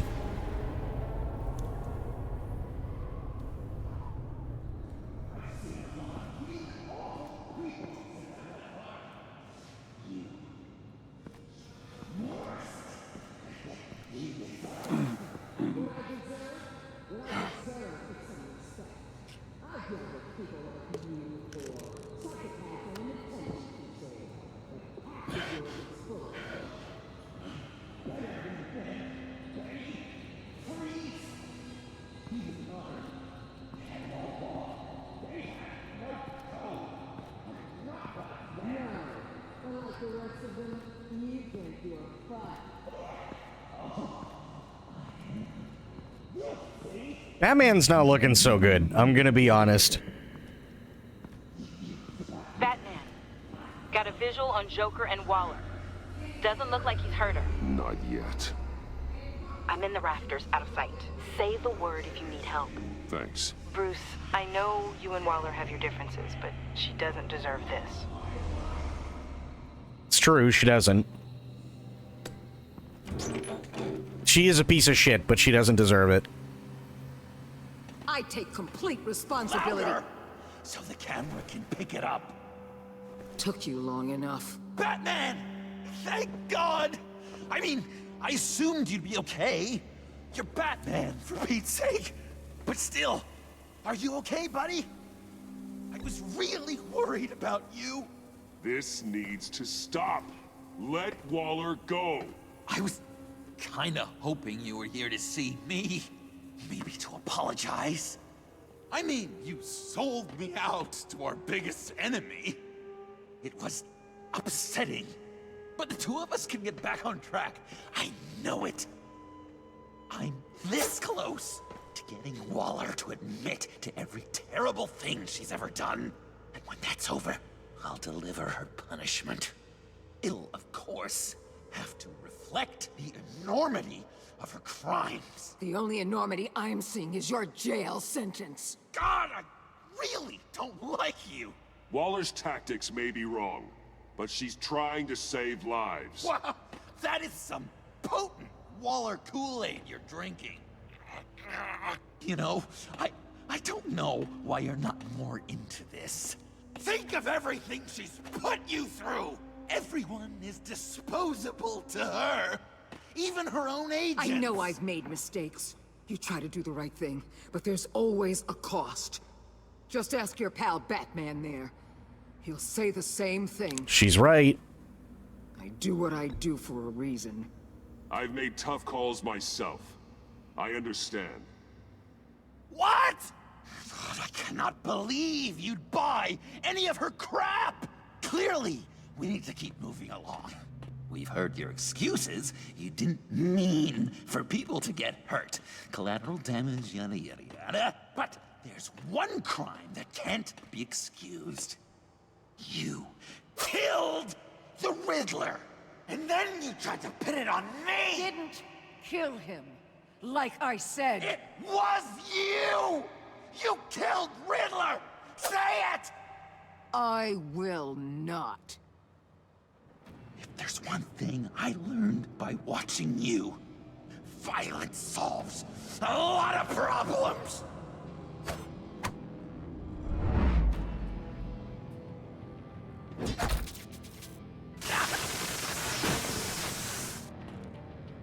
Damn it, Batman! Stay out of my way! You need a distraction. Well, I get my confession. The way Boss talked about you, I thought you'd be bigger.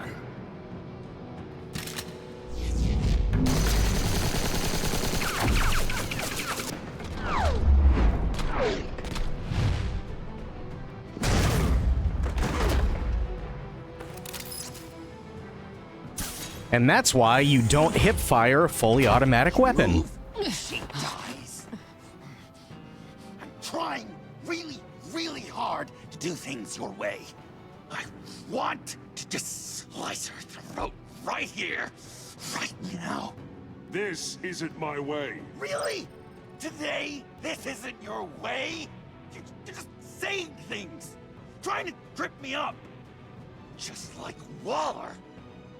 She justifies her crimes, says they're for the greater good, just like you.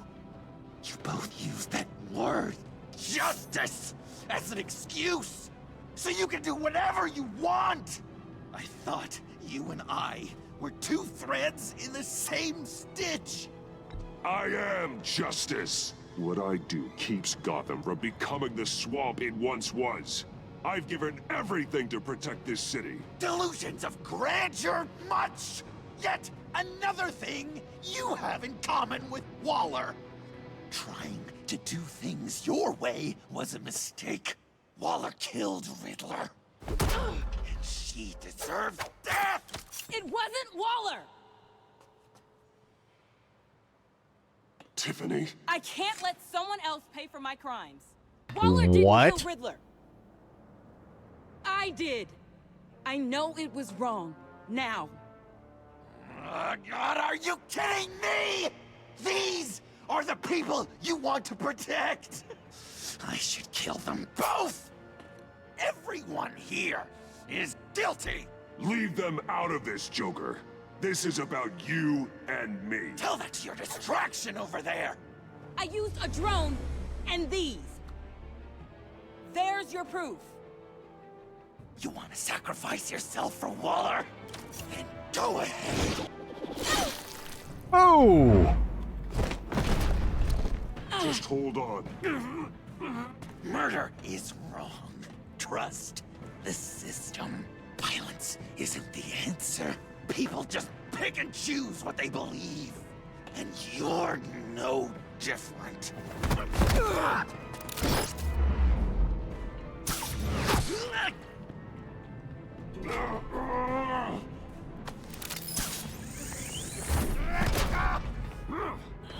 I got her!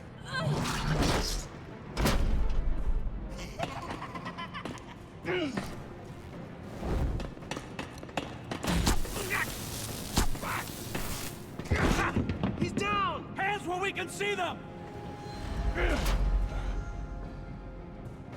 After everything we've been through together, this is how it ends.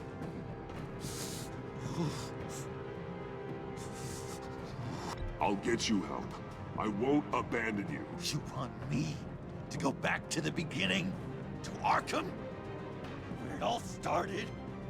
I've come so far since then, Batman. Because of you. I believed in you, Batman. Like I never believed in anything. And it was all a lie! Hang on one second.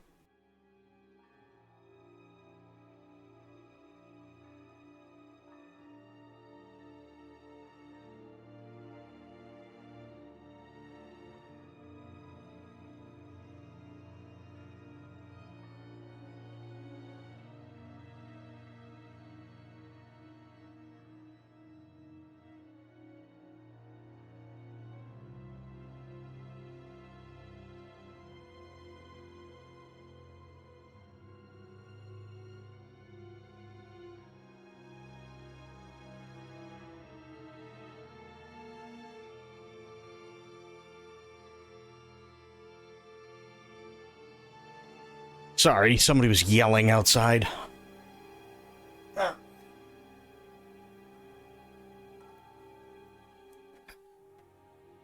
had to check and see what the hell was going on. I was like, what the fuck? But yeah, that's all it was. Oh!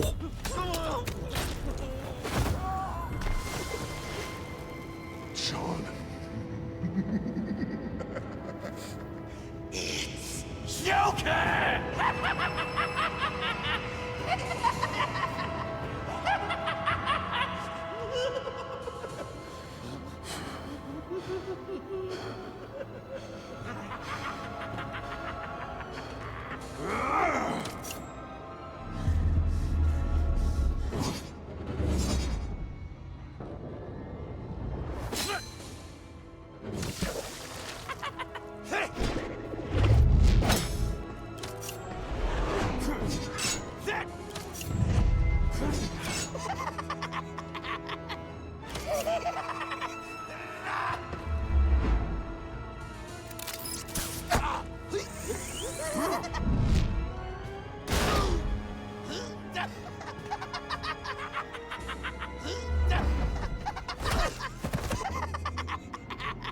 That's enough.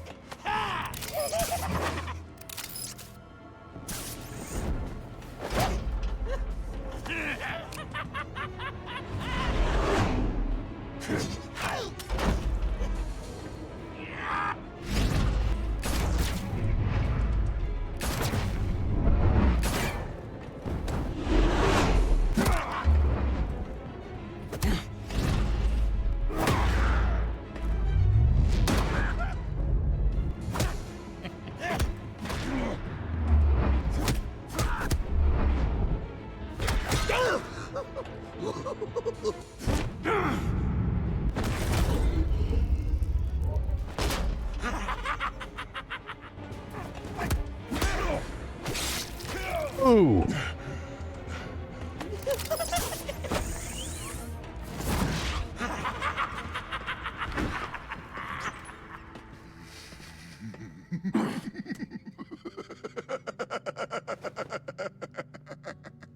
I was such an idiot. I was so busy looking at you, admiring you, wanting to be like you, be loved by you. I lost myself.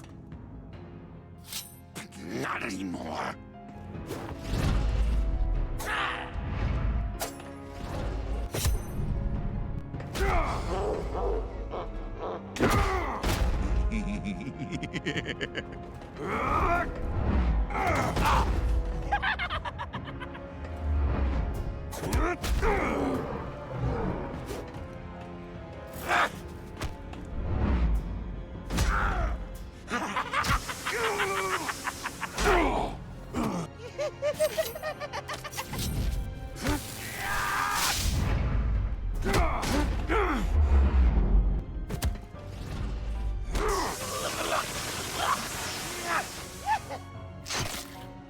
Mm.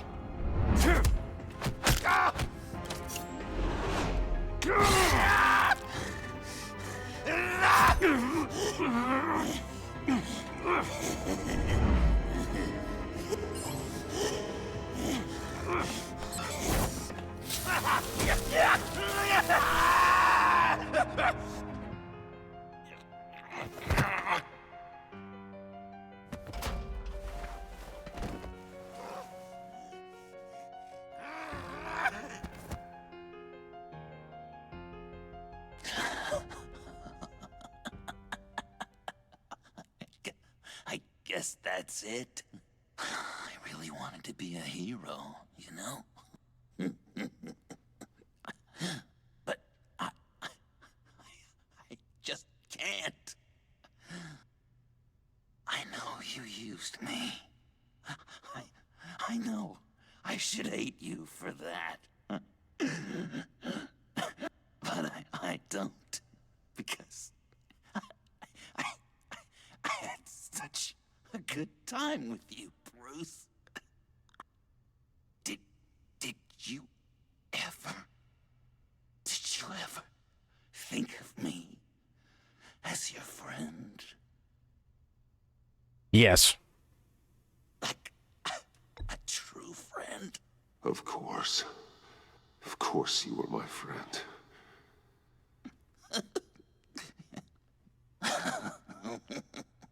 You are one messed up guy.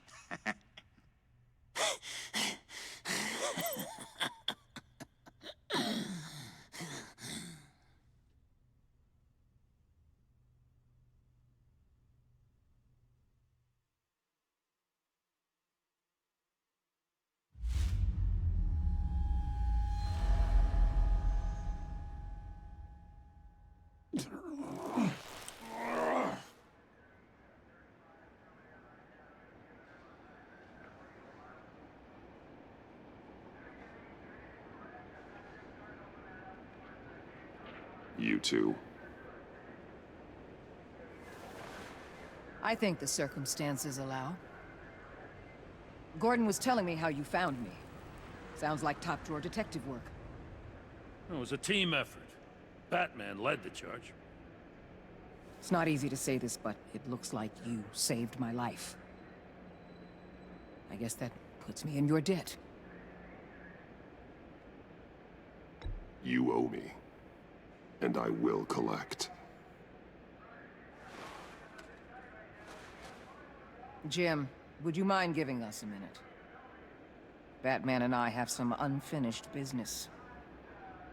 I'll go check on Joker's transfer, make sure they don't take any chances. Just try not to rip each other's heads off, okay? We can all play nice now the bad guy's in cuffs. I delivered Joker, like we agreed. Catwoman's collar. It comes off. She goes free. Fair.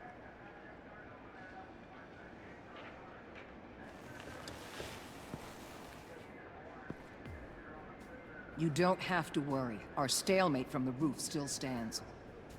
I'm pulling out of Gotham effective immediately. Then why are we still talking? Tiffany Fox.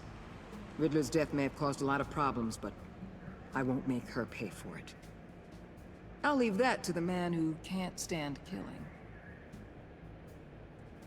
I know you think I'm the devil, but I want you to understand. I didn't see things going down like this. I let the mission get out from under me. Never really regained a solid footing. Watch out, Waller, or you might stumble onto an actual apology. You let me talk, we might get there. I just came here to round up the Pact. Quick and easy. And if Riddler led you to Sanctus, that would have been a bonus. Listen. Everything I did for the greater good. To protect Gotham, to uphold the law, to make the world a safer place. Whatever your reasons, you went too far. You escalated things on the bridge. You got people killed. And coming after me? What were you thinking? You sided with that maniac. What was I supposed to do? Give you a medal? You act so high and mighty. At the end of the day, you're just a rich guy with all the toys beating up on lunatics. I deal with criminals who threaten my city. You're so far up your own ass, you can't see the truth. She's right, you're too. You're as nuts as any of them. Avesta had you pegged the minute she walked in your office. She started listing off your pals. All those friends of yours who went cuckoo. You didn't even flinch. Because you're one of them. Get out of Gotham while you still can. No! Everything okay? We're done here. Signal the withdrawal.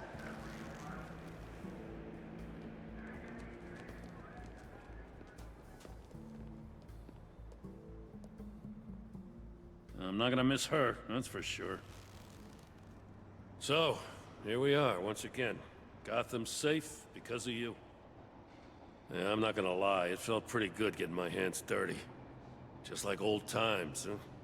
Truth is, after I got ousted, I didn't know my place anymore. Turned into an old guy in civvies, lurking around crime scenes. We have to work together, Jim. Solve cases. Lock up the scum who terrorize our streets. I'd like that. So would I.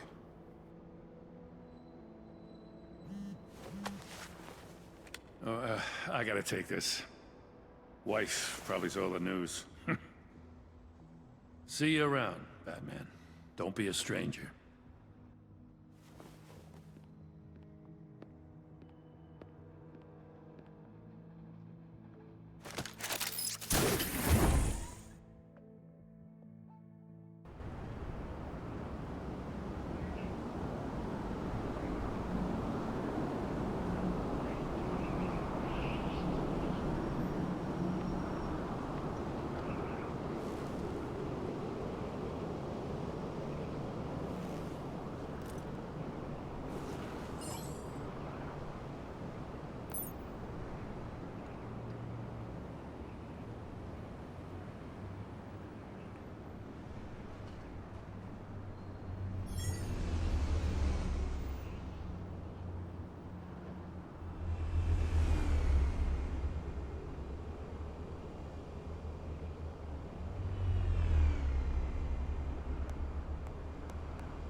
Tiffany, we need to talk.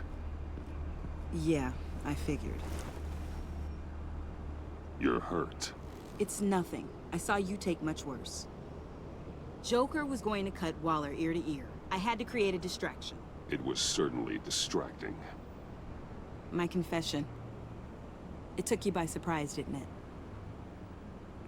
I just couldn't keep it in anymore. You know I don't condone killing. Not even scum like Riddler. I've been dreading this moment. Especially since I learned who you are under that mask. I was afraid of what might happen if you found out. I guess I was hoping you never would. Why didn't you talk to me sooner? I wanted to work with you, to be part of your mission. But you kept this from me. A murder? I know. I'm sorry. I knew this would ruin everything. You were right. Riddler tore my family apart, Bruce. My mother hasn't left the house since the funeral. And Luke? He just lashes out. Oh God, Endiv. How you My doing? father's death broke them. It broke all of us. I won't ask for forgiveness. But I hope you can understand why I had to do it. I just felt so powerless. Like my life was crumbling around me. Revenge is an impulse, one to be checked. I can't condone it. But I do understand it. Thank you. That means a lot. I couldn't bear it if you despised me. So, where do we go from here? I suppose this puts me on your most wanted list. If you want to fill your father's shoes, you need to learn right from wrong. You need someone to teach you. You're giving me a second chance?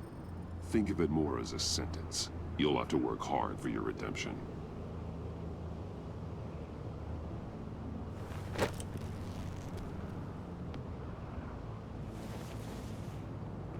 I promise I won't let you down. Then let's get started.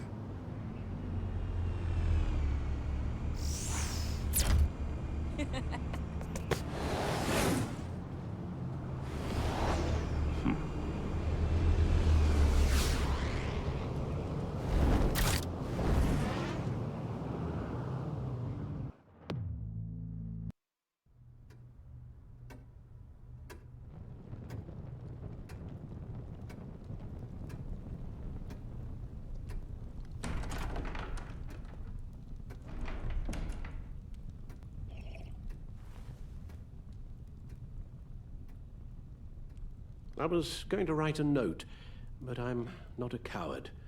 At least I don't want to be. Not anymore. Then again, this won't be the first time I've found my courage in a single malt. Courage for what? Saying goodbye. What? I'm leaving, Bruce. You just need rest, Alfred. Why don't you take a long vacation? Like we talked about. Someplace in the sun, on the other side of the world from Gotham. I rather think this vacation will be permanent. But why? This war of ours is not what it was when we started. I no longer have the stomach for it. It's not sustainable. At least not for me. Come on, Alfred. You know I can't do what I do, what we do, without your help. Well, maybe you don't have to do it at all. Our mission used to be so clear. Catch the criminals, lock them up. But nothing is clear anymore, at least not to me. Now everything has become so gray. Gray? Talk to me, Alfred. We used John Doe, exploited his friendship to get you into the pact. We took advantage of someone you met in an asylum, for God's sake.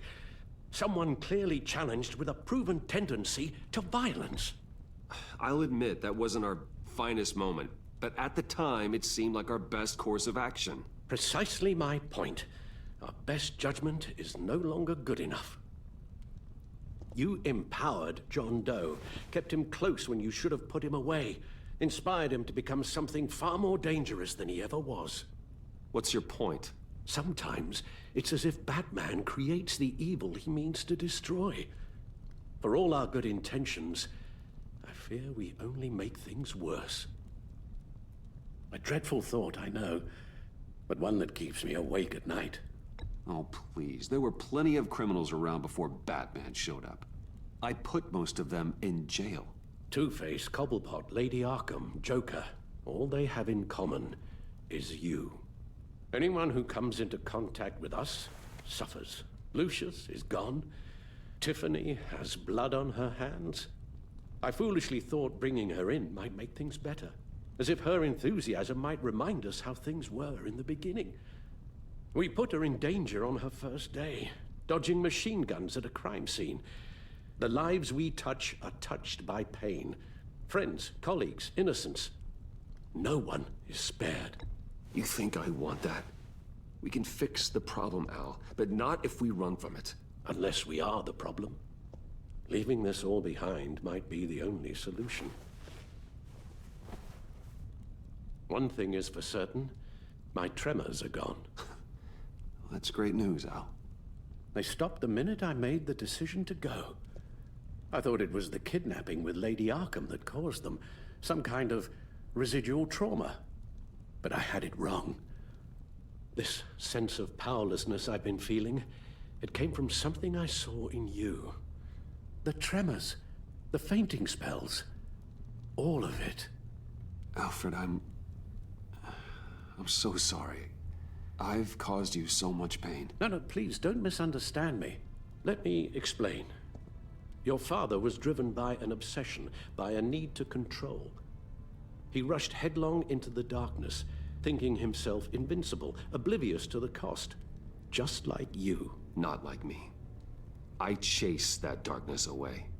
And yet, history is repeating itself. I'm more certain of that with every passing day. Okay, maybe I am more like my father than I want to admit, but our paths are different. Can't you see? The paths may diverge, but they end in the same place. Face down in an alley, shot in the dark by criminals in some godforsaken corner of Gotham. I won't be witness to that. I won't bury you, too. I stood by and did nothing while Thomas destroyed himself, along with everything he loved. I enabled him, like I'd been enabling you. Realizing this, I've never felt so helpless. I wanted things to be different for you, my boy. You deserved a better life than the one I gave you. I failed you, and for that I'm sorry. Alfred, I'm nothing without you. You're my father. The best father anyone could have hope for. A good father wants his children to be happy and safe. Seeing how far you are from either, it's why I have to go. Well, I don't want to miss my flight. There's always traffic around the airport.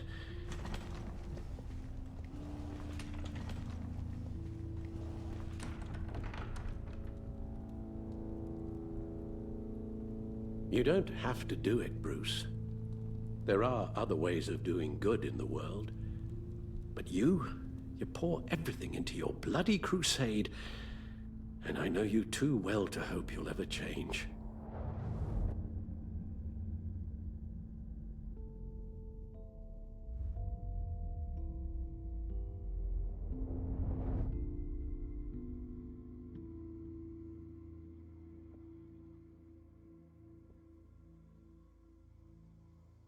Give up Batman or give up Alfred. This is an awful fucking decision. Either way.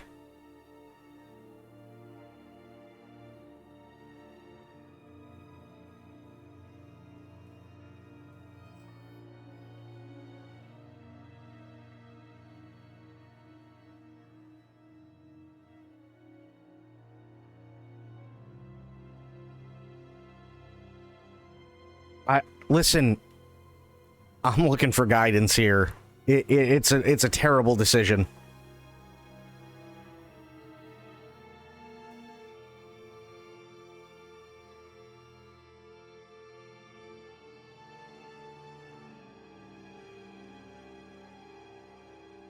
You're not wrong, Corgi. Here's the problem. The problem is that Joker, Waller, and Alfred are all right.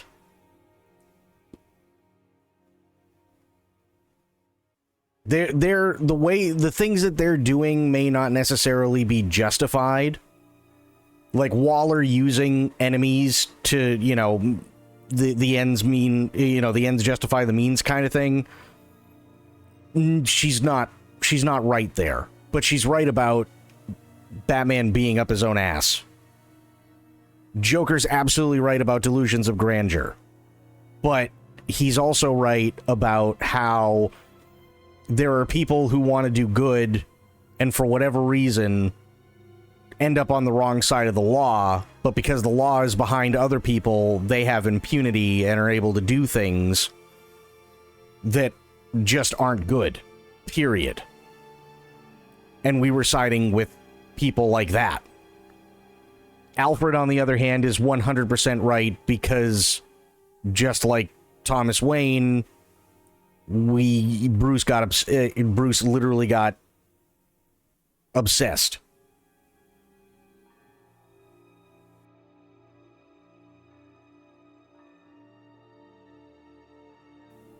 Think you need to give up Batman? What about you, Aylin? What do you think?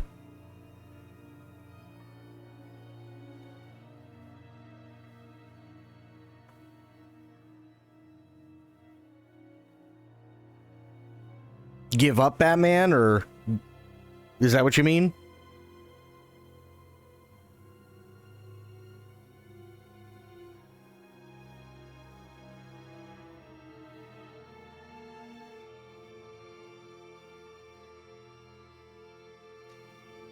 Yeah, I think that's fair. Give up Batman. Alfred, wait. Would you stay? If I promised things would be different. Is that a promise you can keep? Like you said, there are a lot of ways to help. I'm sure the city could use a man of my talent and resources. Are you sure about this? I'll do whatever it takes to keep our family together. Oh, it's definitely a fucked either way thing. Even this. So please, tell me you'll stay. Well, maybe just one more night.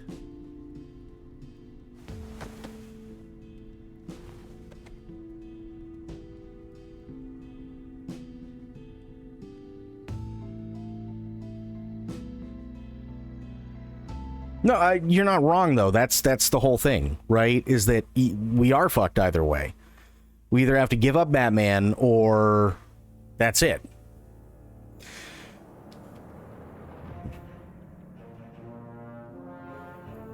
Evaluate choices. Uh-oh. That's it.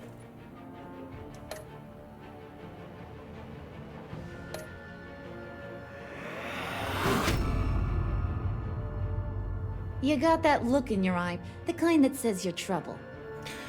You and 50% of players dismissed her importance to the agency. She was ecstatic that the heist at Wayne Enterprises went off without a hitch. She loved that Bane was left behind at the convoy raid, allowing her to take control of the Pact. Harley genuinely came to trust you after you exposed Catwoman as the thief of Riddler's laptop. She was heartbroken when you convinced John to subdue her. And while she still works for the agency, Harley worries she's just another one of Waller's pawns.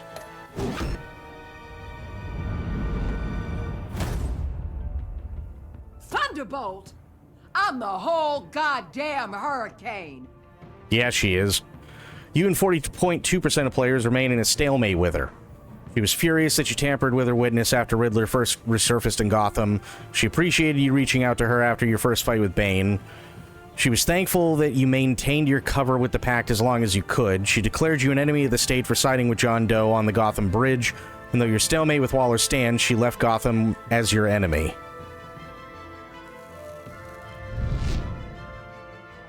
Gotham's safety is slipping out from under me and I can't stand it! You and 59.6% of players accepted Gordon's apology. He was humbled that you would trust him with your secret association with Lucius Fox. When Waller berated you for tampering with her witness, Maury, Gordon supported you. He was hurt when you called Waller instead of him to help you after Bane's initial attack. He was disgusted that you sided with the criminal Catwoman instead of the law, and he was grateful when you forgave him for losing his self-control and letting Waller get to him.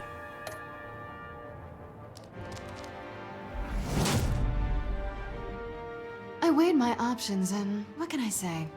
I don't like to lose. You and 0.1% of players helped Selina go free. Holy shit. After her return to Gotham, Selina was irritated by your assertion that people never change. She was touched when you went against Gordon to warn her the GCPD was on her trail. She was honored to be invited into the Batcave, your secret sanctum. She felt betrayed when you blamed her for the theft of Riddler's laptop, and you called in your deal with Waller, leaving Selina a free woman. That's insane. 0.1%?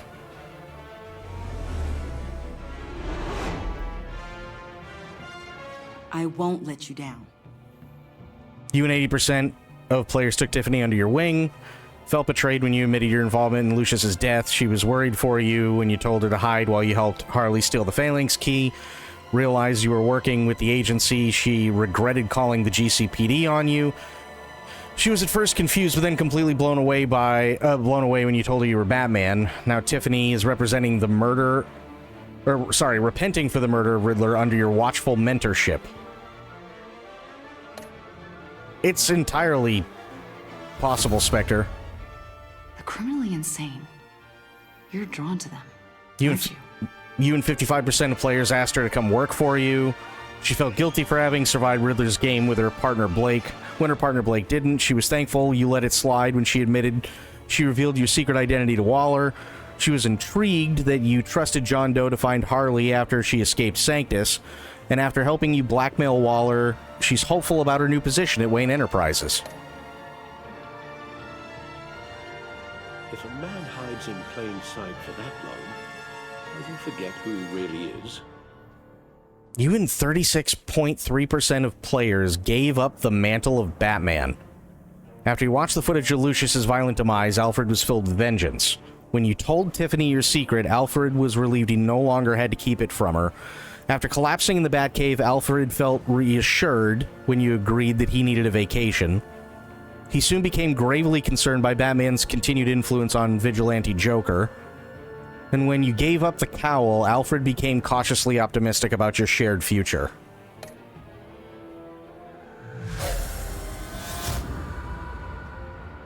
We're two threads in the same stitch, bound together, even under strain. 54% of players told Joker you were still friends. When he found you at Lucius's funeral, John was thrilled when you agreed to meet his friends.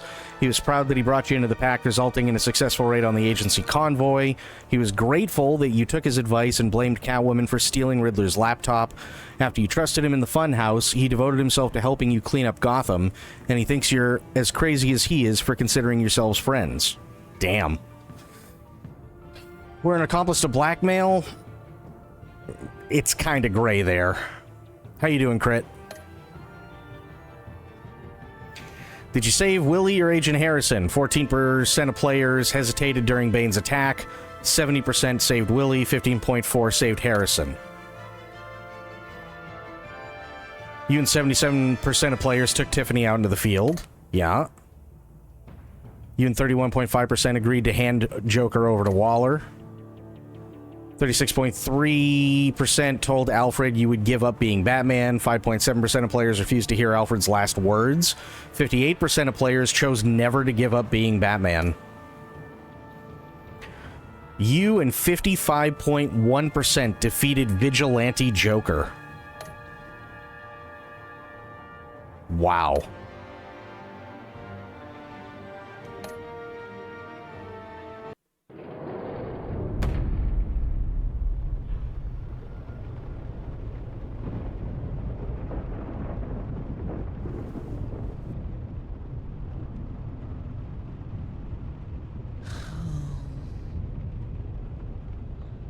Visitor for John Doe.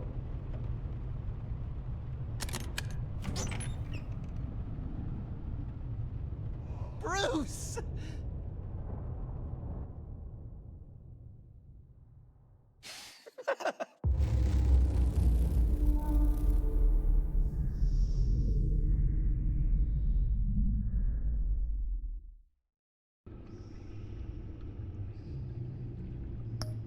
Wow.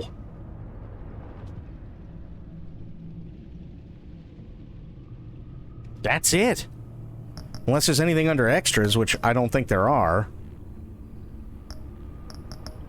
Yeah, nothing. Yeah, no, that's it. That's the end.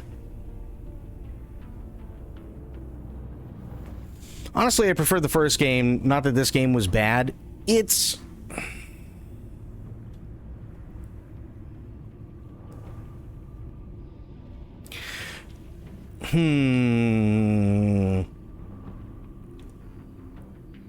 Quick one, or did you a hell of a binge? They're not long games, if I'm being honest. Like, in total, I probably could have done like a 12-hour stream and maybe finish this in 10.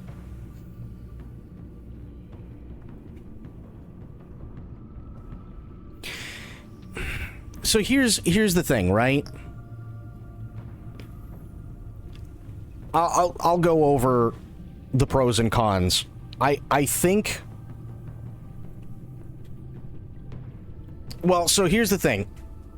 Given the context of both games and what's going on, and the world building and the history of Bruce Wayne that they put in the first game, I think this one... I think this series, this Telltale series, was done really well for what they were trying to portray, which was that Batman is not true blue. He never has been. That's kind of the point. When we think of Batman, we think of Batman 1989, we think of Batman Returns, we think of Batman Forever, we think of Batman the Animated Series, we think of 1966 Batman, we think of all of these things, right? But the whole thing is that Batman was never, ever, ever true blue. Yes, 99% of the time he gets away with it. But it's like becoming a psychologist or a psychiatrist for the wrong reasons. So if there are people that become a psychologist, but they become a psychologist because they've had an incredibly traumatic childhood and they're suffering from issues themselves, and subconsciously they want to become a psychologist because they want to be able to fix themselves,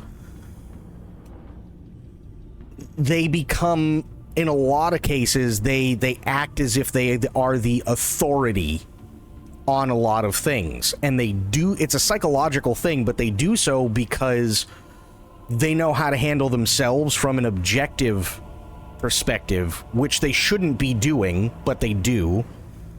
And they also handle everybody else, but unfortunately, they come at it from the mindset of, well, if I can do it for me, then I can do it for everyone. It's the same kind of thing with Batman.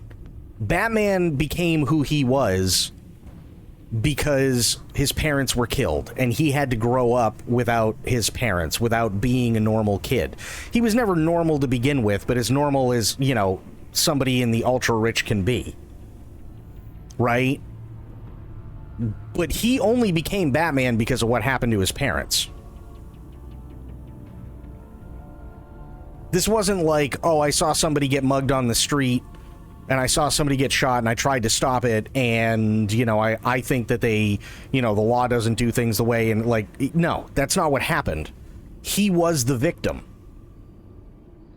So he's never, ever, ever been true blue. This isn't like Superman, who, you know, looks at the state of the world and everything and goes, wow, I could make a real difference here, and it also just so happens that I've got godlike powers, and I essentially am God, right? Superman, boring as he can be, is 100% true blue.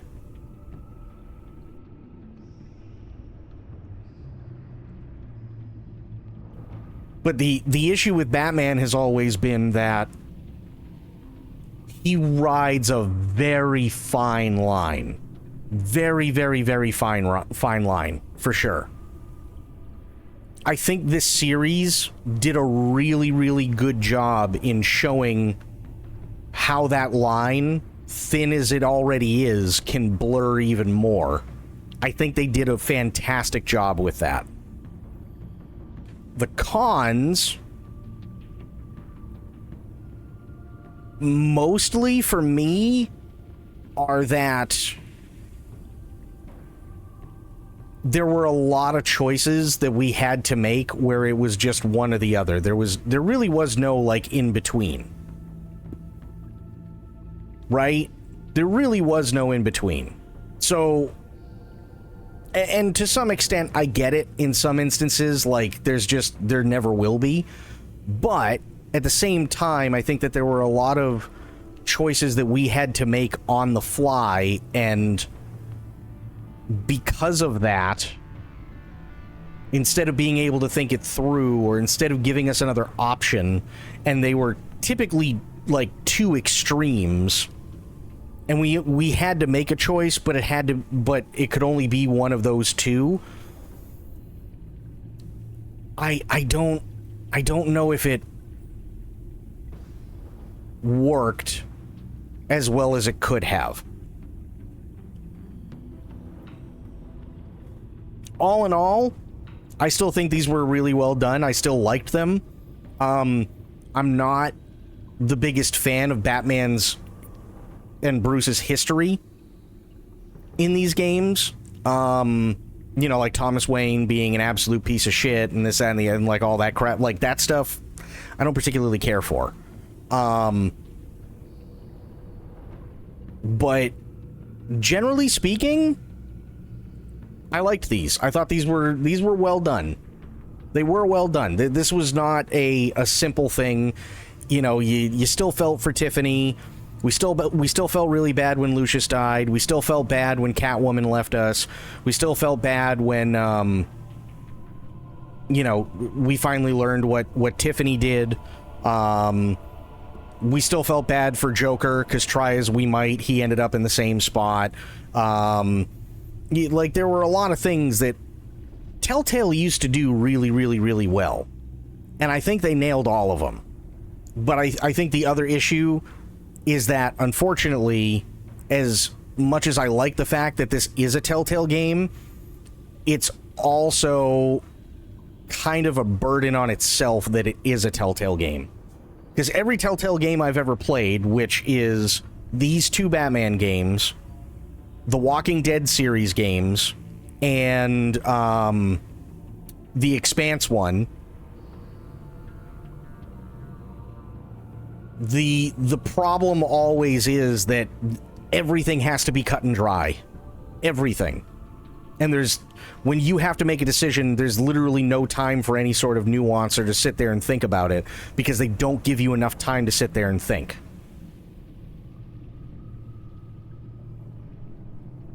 So I appreciate it. I enjoyed the hell out of them.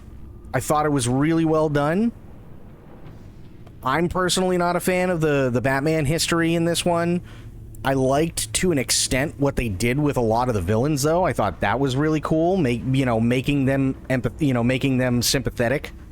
But yeah, not bad. Not bad at all. What did you guys think?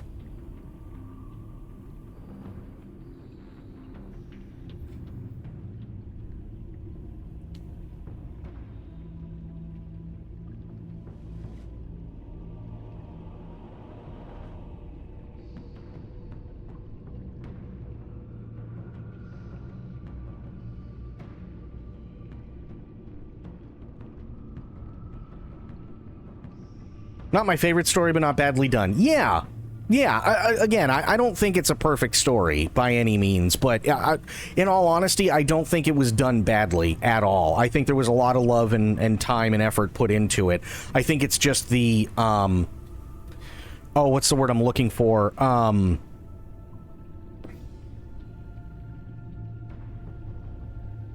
think it's the vacuum that it had to be put in to be made.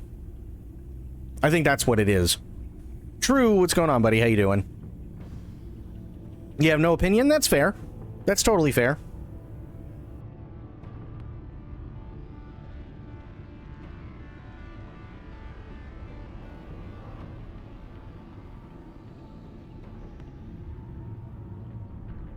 And here's the thing. I know that this isn't everybody's favorite Batman game. And to be fair, I don't blame you.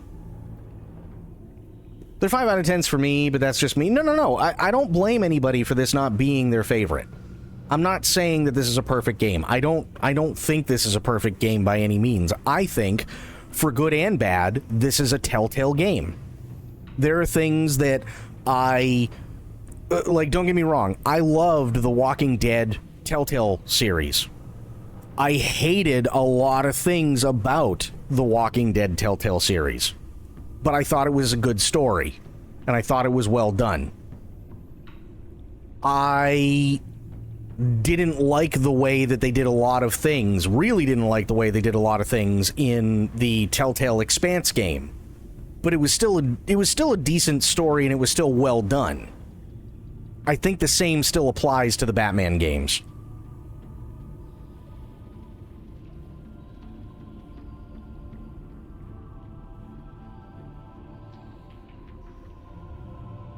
Think I'm going back to Spider-Man 2? Hey, nothing wrong with that. Nothing wrong with that.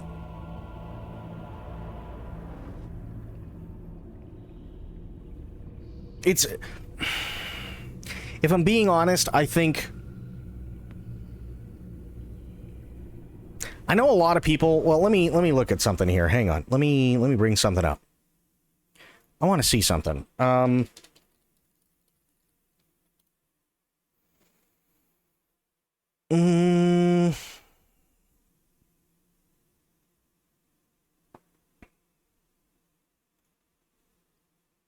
See all games. So this is what I brought up. So, Batman the Enemy Within, Batman Telltale series, Wolf Among Us. I think this loaded improperly, if I'm being honest. Yeah, I think it did.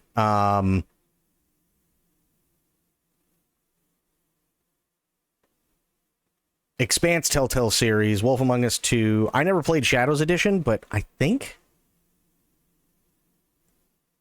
Oh, that's a third one? No shit.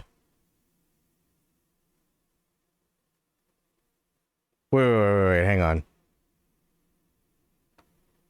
Remastered textures, Telltale Batman Shadows Edition brings all 10 Telltale Batman episodes across 2 seasons into one complete game while staying true to the spirit of the Dark Knight's rich, visually compelling story.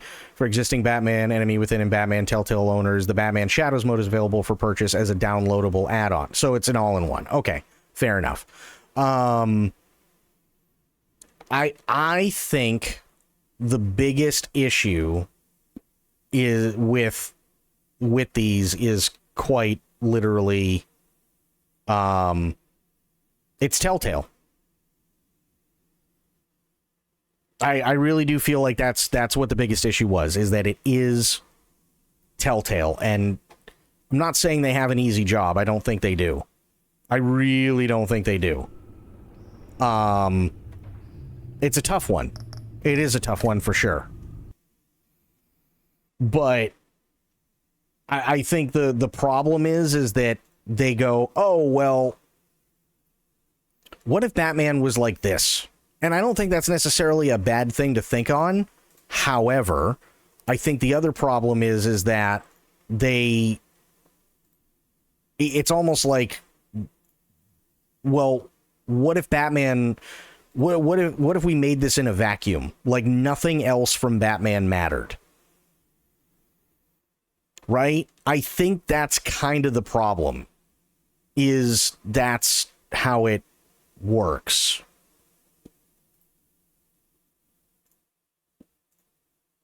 That's how it works for them. And that's not at all how it works. You know what I mean? Like it's a really tough thing. It's a really, really tough thing. So, yeah, I mean, they did good. It was well told, but again, what are you going to do?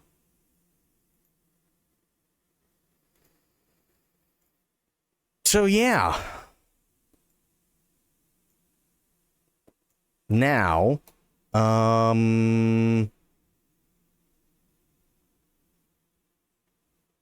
gotta do a thing. Hang on. do this. I'm freeing up space on my hard drive by uninstalling some of these because I just kind of like totally forgot. Oh yeah, I gotta like get rid of some of these that I've already done. You know what I mean? Let's do this. What else? What else? What else?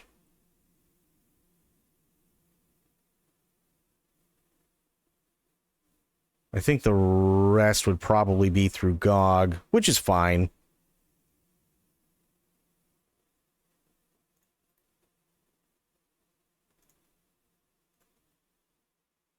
Okay.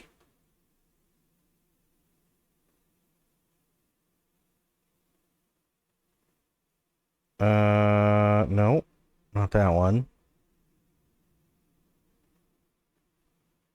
Okay, cool. Now how much space do I have? Let's find out. Oh, okay, that's not bad. Completely unrelated to gaming, do you do any baking? I have a potential follow-up. I do some. Yes, I'm not the best at it by any means, like by any stretch of the imagination. I like it. I've done it in the past. I haven't done anything recent. Well, I did something maybe a couple of years ago, which was make a homemade New York cheesecake from the original Carnegie Deli recipe. But it's not something I do often. But yeah, what's the follow-up?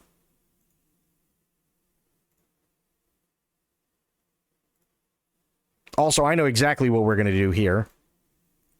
Steve, our buddy Steve, our favorite stealth camper, Steve. Do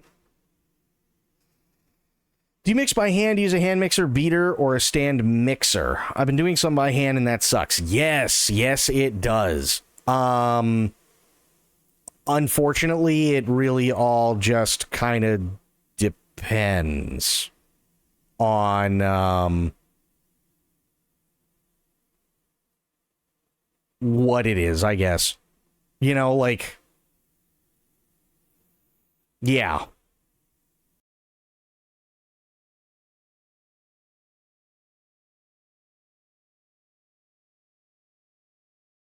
So, yeah, I get it. Like, for instance, if I'm just making cookies, I'm not gonna get the mixer out. You know what I mean? If I'm just making cookies, I'm not gonna get the mixer out. If I'm making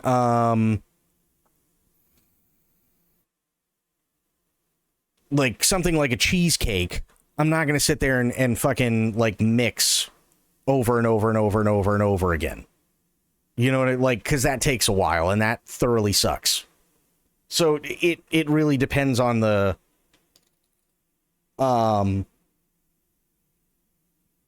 yeah, it basically just depends on the type of baking that I'm going to be doing, in all honesty.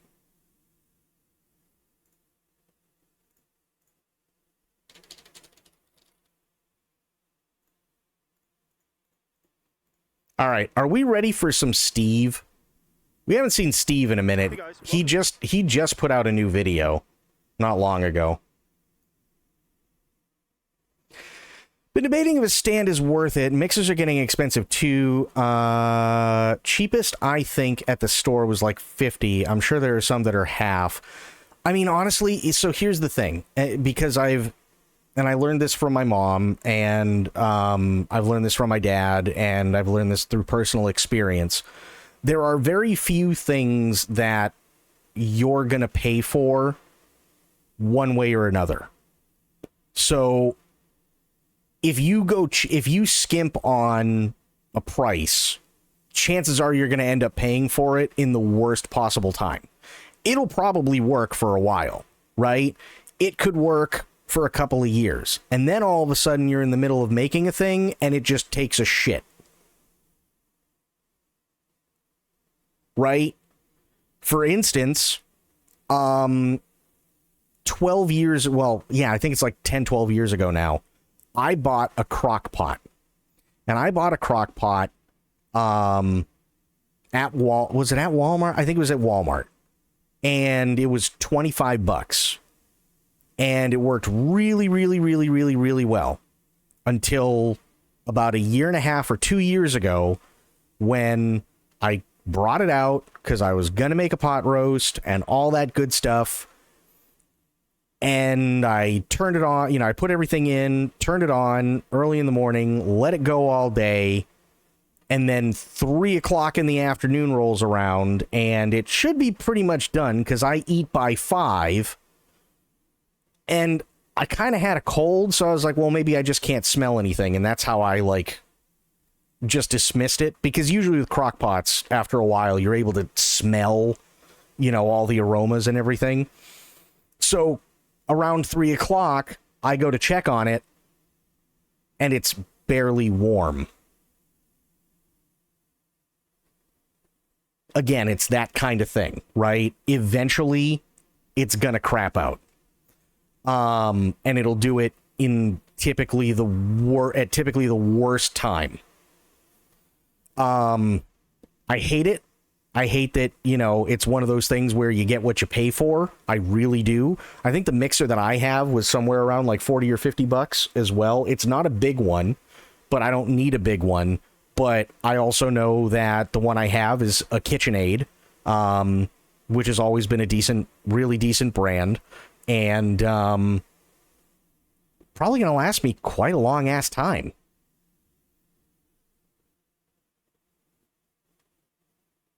It's a simple mixer. It's a smaller one, but probably going to last me quite a while, right?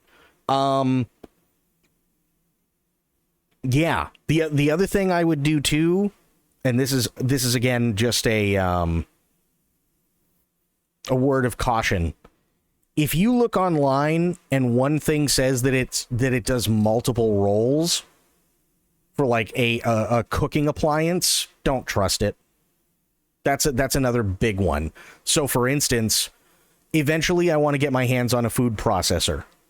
And I say that because I bought a blender a few years ago and it said it was a food processor, and I can tell you flat out, it is not even remotely close to a food processor, to the point where when I actually tried to use it the way you would a food processor, it started to smoke.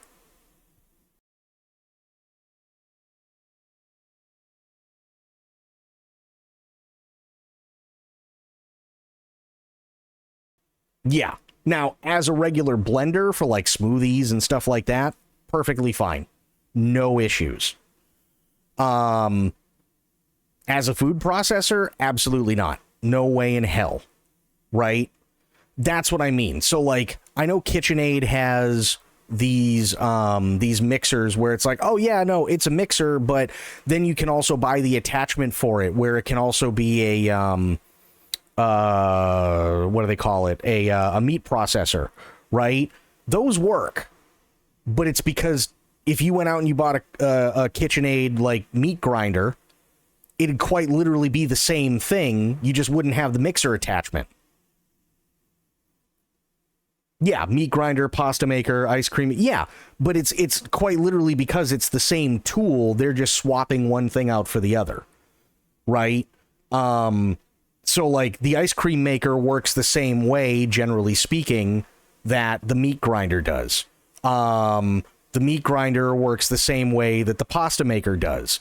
The pasta maker works the same way that the mixer does. It just depends on what is hanging off the end of the machine, right? So that's a little bit different. But when you have a blender and it's like, oh yeah, it can also be a great food processor. No, it can't. Sorry, it just can't. You know what I mean? It's one of those deals. You want to try the ice cream one if I get it? No. Hey, you should. I think that'd be awesome. I think it'd be great. Alrighty. Are we ready for Steve? I mean, this video is like, I think maybe not even a week old yet. Let's check and see what Steve's been up to. To camping a la Steve. I'm gonna go live in the highway median for a couple of nights. I just have to get across this highway, and it is busy.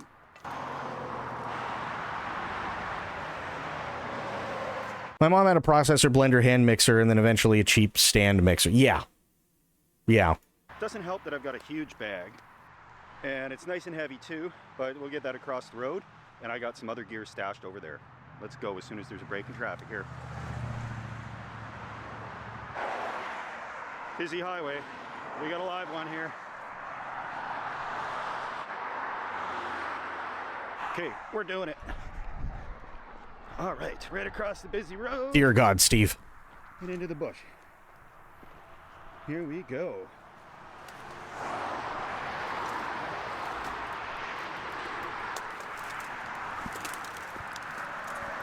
Ha ha ha! Here's all the gear I stashed a couple of weeks ago. In fine shape, a little covered in pollen, but it'll work. So I gotta find a spot where I'm gonna set this all up, and we should be cozy tonight.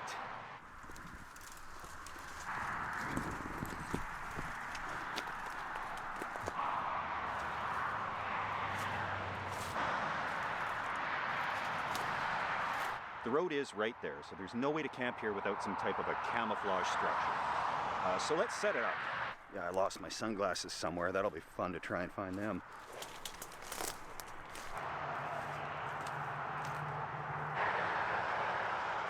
Yeah, but, okay, unfortunately that also means no fire for Steve. He's way too close to the highway.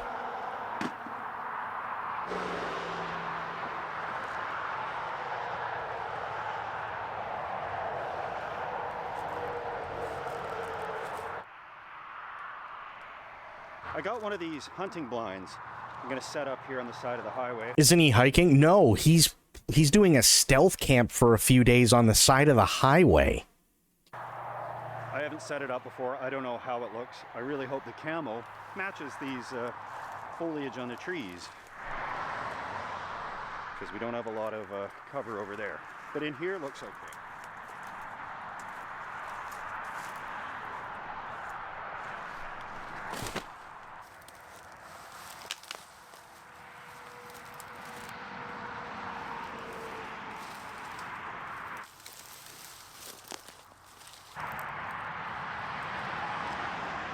Steve, that is insanely close, buddy. Come on.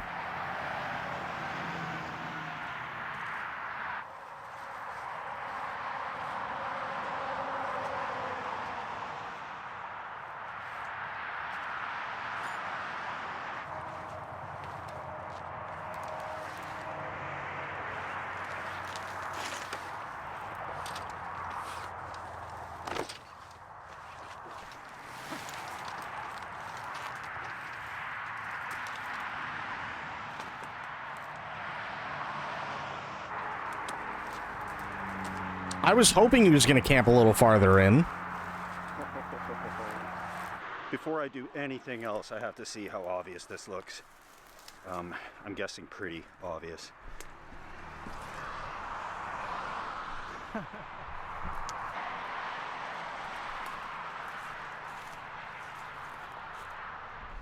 That's obvious. Yeah. Yeah, Steve. Okay, how bad is it from the road? It's bad, dude. That's really bad. That's yeah, really, it's really bad. really, really, really bad. Yeah. That's... No, that's so bad. Yeah, that's just full-blown obvious. Yes. There's still a little bit of a break in traffic. No. I'm just gonna see kind of from the road. Oh, God. Walking past. Do, do, do, do. Steve. Oh, my God, dude. Literally the worst place you could have done this.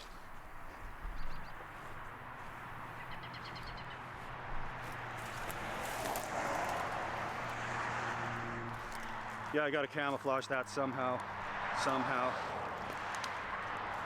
If it was just an overnighter, that'd be okay. But I'm here for a couple of nights.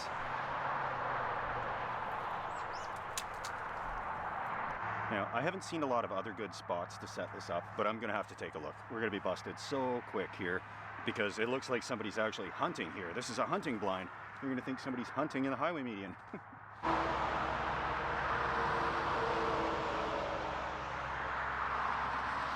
taken down this pop-up roof. That'll give it a lower profile from the road, and I'm trying to push it into the woods here as much as possible. We've got this uninvited blackberry, invasive Himalayan blackberry, so I won't feel too guilty about pushing that out of the way.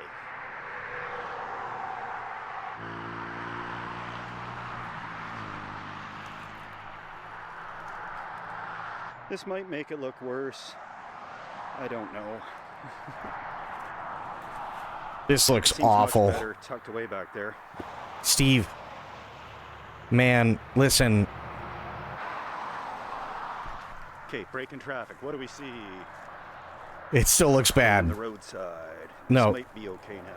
No, Steve, it still looks bad, man. Oh, definitely way better. Look at that.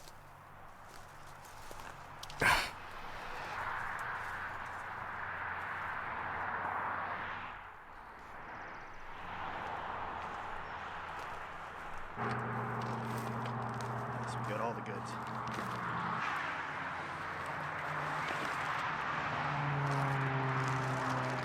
Well, I mean, it's not only that. The other problem too, excuse me, the other problem too is that he's only checking one side. How does it look from the other side? Like, he's literally in that, like, we've all been on the highway where there's like a patch of woods that basically goes for an extended length in between, you know, say like north and south or east and west. And that's where he is. And he's right by a tree. Yeah, and it's like, dude, why?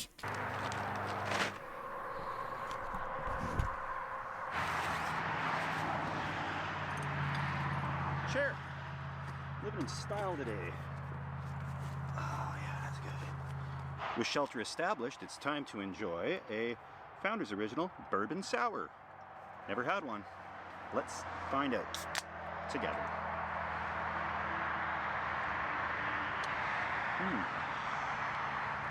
It's got a little kick. Not bad. Orangey flavor. When that road calms down a bit, I'll do a proper stealth test, but not right now. We're just gonna hunker down for the moment, wait for things to die down. The hardest part's over. We made it into this median, and there's traffic to the left of me, traffic to the right, and here I am. Okay, so what is in the bag? What have I brought for a couple of nights out here? I want to be warm, that's for sure. So, I have another backpack in case I run into town. I can bring my camera and stuff without leaving it here. I got plug-in thermal underwear. There's long johns and there is a undershirt, and those will run off a little USB power bank if it gets a little chilly. I've also got another jacket / pillow, which is tucked into its own pocket. Okay. I got a drone so I can get a shot up there about what's going on. Oh, God. A little fold-up fire pit I'll be using tomorrow. Tonight I have to cook some of the stuff I brought. Got my sleeping bag, of course. It's a nice down hybrid style thing. Some various food, another lens, power bank, extra butane, frozen meatballs, a pot, various cutlery, and of course,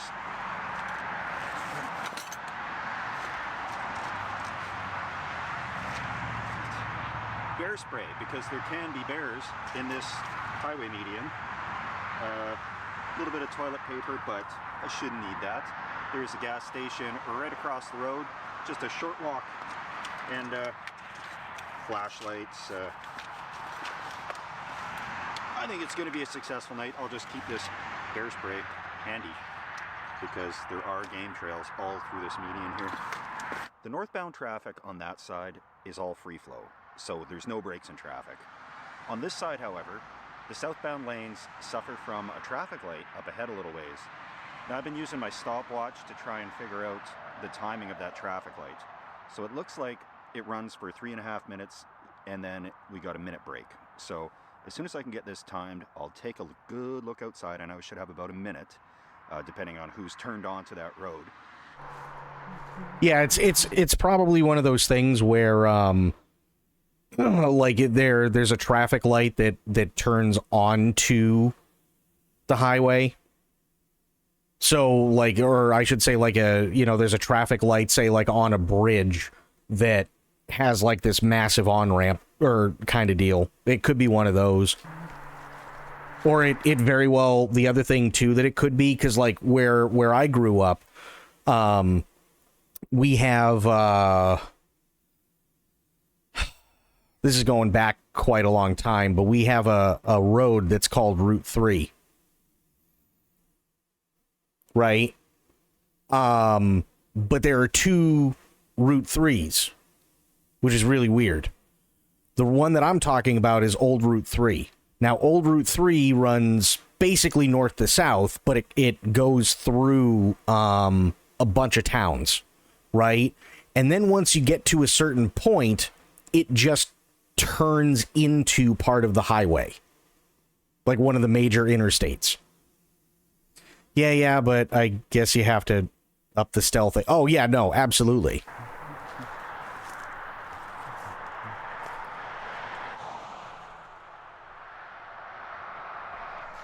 Okay, I think we got about a minute break here, so just head down to the road and see what we can see.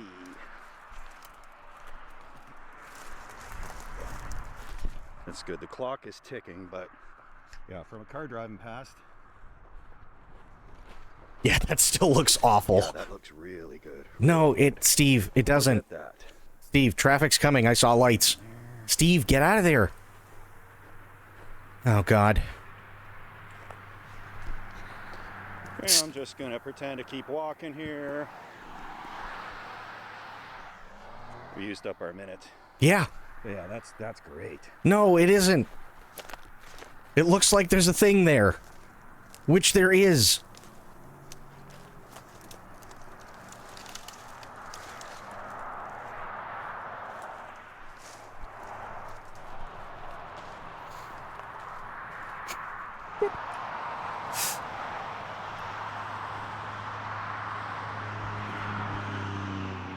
It's about 7:49 right now, and the traffic is still not letting up, but it is fairly early still. Sunset's in about 20 minutes.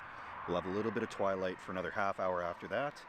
And I think things should become a lot more relaxing once the commuter traffic dies down and everybody's at home with their families. Okay, but to be fair, he did say that the other side is free flow. So it's just whenever traffic comes, there's no timing it, so it's probably that the other side is like there's nothing for a while. Watching Camping with Steve on YouTube.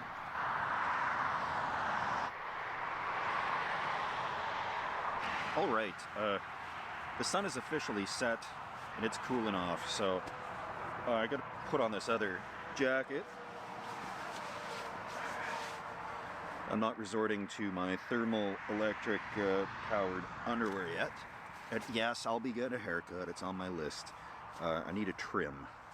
Definitely still traffic coming, and obviously police are going down this road. 100%. Well, duh. This is a very busy highway. I'm sure they've passed by already. Nobody's pulled over, but stealth camping is my prerogative, so I'm going to do this. Okay, but the reason why cops don't pull over immediately for somebody stealth camping is because they're probably also going anywhere between 65 to 75 miles an hour. They're not going to slam on the brakes if they just see a tent. But that doesn't mean that they won't turn around. Now, before it gets any darker and colder, I'm going to put on these thermal underpants. I'll spare you the imagery there, but we should be cozy in no time. All right. Oh, that's better. Nice and warm now. But I did break my one rule. Generally, stealth camping, don't take your pants off. That changes the crime completely to enjoying a bourbon sour in a hunting blind to sitting in a hunting blind in your underwear. And that's, of course, exactly when the police would show up, too. It's true, dude. What are you doing? Occasion, but, you know, I'm concealed. I'm nice and hidden away. And it was a very quick procedure. If it starts to rain, I'm going to have to pop up this center hub for the roof, but I'm not really using this for shelter. It's more for just camouflage because I'm not expecting there to be any substantial rain over the next couple of days, but yeah, this hunting blind's a good solution. Just a little bit, I'll have to turn the flashlight on in here, and that'll be the real test, because they could be able to see the flashlight.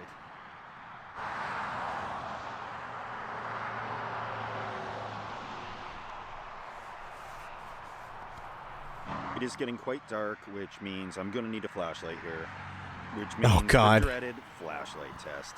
And I don't like doing it, but I'm going to have to. I'm going to have it pointing away from the road. Steve, that's... Oh, my... That. Oh, so God. Light in here. Let's see. Oh, God, Steve, what are you doing? Yeah, it looks bad from there. It looks awful, Steve.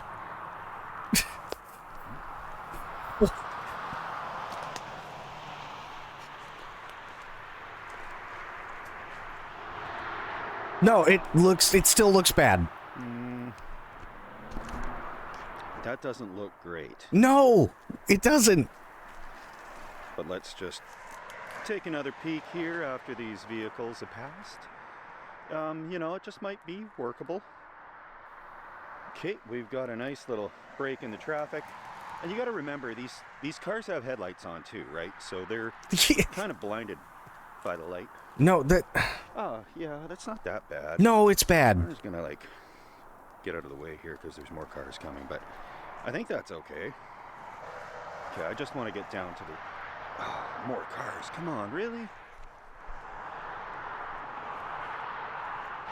Where is everybody going? Home! Okay, from down by the road, and there is somebody coming, but from here? Oh, yeah, that's good. That's really good. I'm worried for Steve on this one.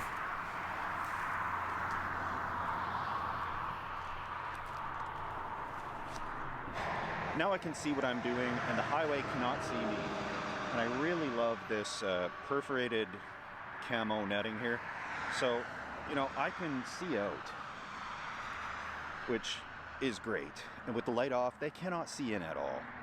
So, we're in business. All right, it's about that time to cook up some food, or oh God, adjacent product things. This stove got a little moist sitting in the woods. I hope it works. And just a real quick, easy, simple side of the highway meal tonight. That's all we really can hope for.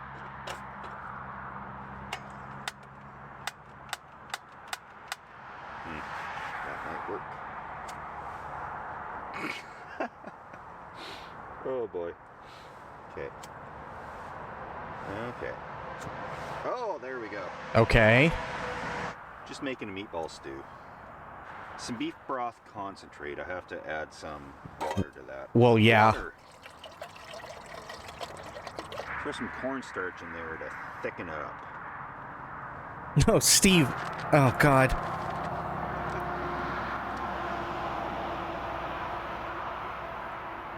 What an inconvenient starch. Wow. Form that into a slurry.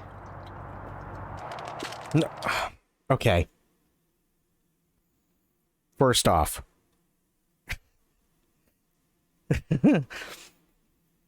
There's a trick with cornstarch, and I don't know if Steve knows this trick, but I will fill everybody in. What you do is you take your concentrate and you dilute it with water and you let that heat up. Then what you do is, as it's heating up, you take a little bit out, you put it in a cup, and then you take equal amount of cornstarch and you mix it into the liquid that's in the cup. Then, once the liquid is hot on the stove, you pour that slurry that you've mixed back in, and it instantly starts to thicken. Otherwise, you run the risk of it going way too fast and you end up with mud. That's essentially what you're doing. Is it equal? That's probably what I always do wrong. I mean, let me put it this way. If you do like a quarter cup of milk, right? Let's say you have like a cream-based sauce, okay? If you do like a quarter cup of milk, but you still want it to be creamy, you can do 1 mountainous tablespoon of cornstarch, and it'll take a couple minutes longer, but as long as you mix the slurry in and you mix it really well so there's no lumps or anything, and then you pour it in when everything is hot, it'll still thicken up really, really, really nice. The funny thing is that if he does get caught, he just has the homeless look about him that whoever catches would probably just think he's a homeless person. Yeah, I know. The problem is, though, is that, like he said before, he's in a median in between, like, it's either north, south, or east and west, but either way, he's in between 2 directions of traffic for a major highway. And the spot that he chose has to be the worst spot imaginable because, yes, it looks worse in the daytime, but he's also got a really bright flashlight pointing down at him. And although chances are people going 60 to 75 miles an hour aren't going to notice all that much, he shouldn't be worrying about that. He should be worrying about the cops whose job it is to look everywhere else. I made a bunch of meatballs at home I brought. They're still a little bit frozen in the middle, so that's all right. And, yeah, I'm just throwing in a can of mixed veggies, which includes potatoes. And, some poke me. For a camping situation like this, it is convenient to have some canned stuff. And I know the sodium, etc. But this one, per serving, sodium is only 130 milligrams, 6% of your daily. So that's not bad, I think. Yay, the broth is going to be worse on the sodium, for sure. Oh, yeah. Let's get back to the broth. That's true. That concentrate stuff, that's going to have so much sodium. Guys, I was craving one of those Puritan canned stews, but I can't really find them in supermarkets anymore. They're probably so unhealthy they're illegal. So we got our own version. Meatballs, which is basically what they got in there. Can of mixed vegetables, some broth, and some cornstarch. Yes, just recreating trash food that's no longer available. I think it's time for... No, you know what? I know exactly the things that he's talking about. It's not that they're not available. It's that you need to know where to look. They typically don't sell those anymore in grocery stores because they can't get much for them. They sell them at dollar stores because they can still sell them for like $2 or maybe $3, and it'd still be worth it to somebody who's grocery shopping at a dollar store. But when everything is $4 plus at a grocery store, it's not worth it to carry them anymore. Meatballs to start cooking.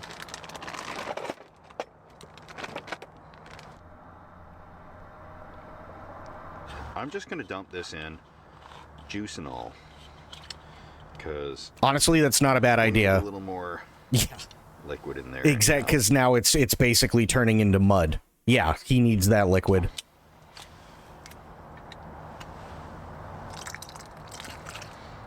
Getting a meatball stew with gravy. No, Steve, it's not a meatball stew with gravy. The stew is the gravy, Steve. All right, yeah. So here's the camping homemade version of the canned stew that is probably more expensive and just as unhealthy as the canned stews, but... I'm going to be honest, I really thought for sure that first meatball, I thought he was going to lose that meatball. I really did.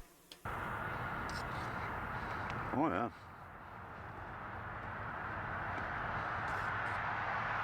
It's highly delicious. I made my own meatballs at home. Nothing but beef, salt, and pepper. So they're pretty tough. Didn't even put the breadcrumbs in there. But Yeah, but you don't... Okay. I really, really wish people would stop using breadcrumbs and meatballs unless they have to. God, okay. The reason people used to put breadcrumbs in meat products is because it stretches out the amount of meat that you have in total. It's not because it makes anything tender. So, for instance, in the 1920s in the US, they used to put breadcrumbs in burgers. But they did that specifically because meat was fucking expensive. So, because bread was always cheap, they'd add in the bread. It would still give people as many calories as needed, would also give them stuff like starch and whatnot, but it'd stretch out the amount of protein that you had left in the freezer. And they did it with burgers, they did it with meatballs, they did it with meatloaf, and you don't, if you're just making meatballs at home, you don't need to add breadcrumbs. You really don't. I can do better in the future. I'm gonna get this sleeping bag inflating because it's been crushed down for a long time. I know I should not store them all crushed down in the bag. That's not a good thing for a sleeping bag. But just let this fluff up.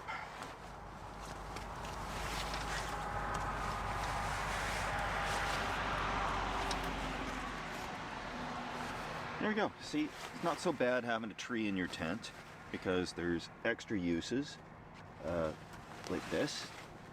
That should puff up in hopefully no time. And this little guy here looks like a wild rose. I could see some rose hips on here actually, and I don't want to chop that down. It does have thorns, but it's out of the way and it's not invasive. So I think that's a good thing to have in the tent. That blackberry though, yeah, it had to go. Those are just nasty, mean little invasive things that have no place on this earth.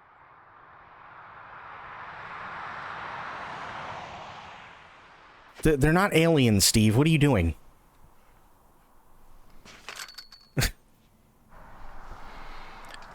Trying to set up this cot here, and unfortunately, the blind isn't big enough. The tree is in the way. This guy here. I'm gonna have to assess this in the daytime.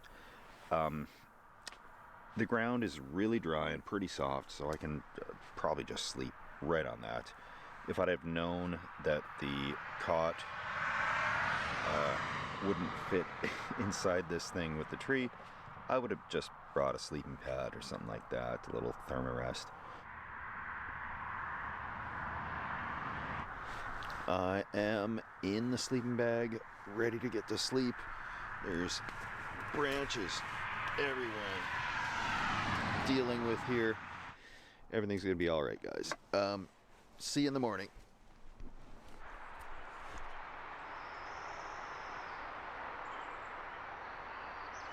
Good morning. I survived the night, so that is a good start to the day. Yes. It was a little chilly. The ground was fairly firm, but I don't know. They say firm mattresses are good for your back. Not so much for the hip, but I'm gonna get organized here and run into town across that highway real quick to find a washroom. But other than that, I got a lot of stuff to do today. Actually, we have nothing to do at all. So this is gonna be fun.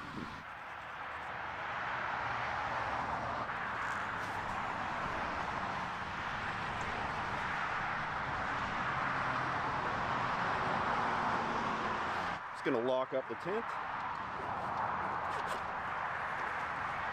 I normally don't care if people see me in the morning when I'm leaving a stealth camping place. Because you're leaving. Another night, so I don't want to give it away of what I'm up to.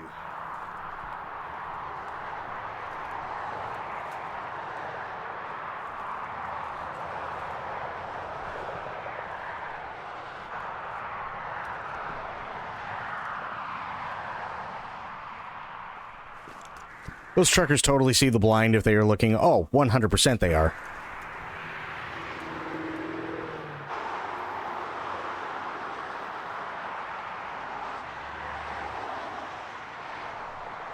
Now, the downside to having 2 million subscribers is that people can spot me. And true. It's not just like, usually I was worried about the police and, you know, whatever. It's they'll other just people. arrest some stealth camper. But people that recognize me will post online where they saw me, and then I'm extra busted. Mm-hmm. Publicly. Yep. Publicly extra busted.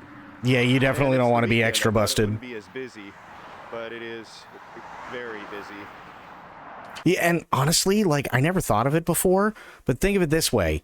It's not so much that big of a deal as Steve walks into, say, like a Burger King, and somebody goes, "Oh, hey, you're Steve, right?" And yeah, I'm Steve, and this, that, and the other thing, and, you know, he you know, shakes their hand, signs an autograph, takes a picture. The problem is more they're walking past, you know, like the cops pull up because they're on break or whatever. Oh my God, I can't believe it. He's actually doing a stealth camp here. Now there's a problem. You know what I mean? Oh, no way. Okay, we're going.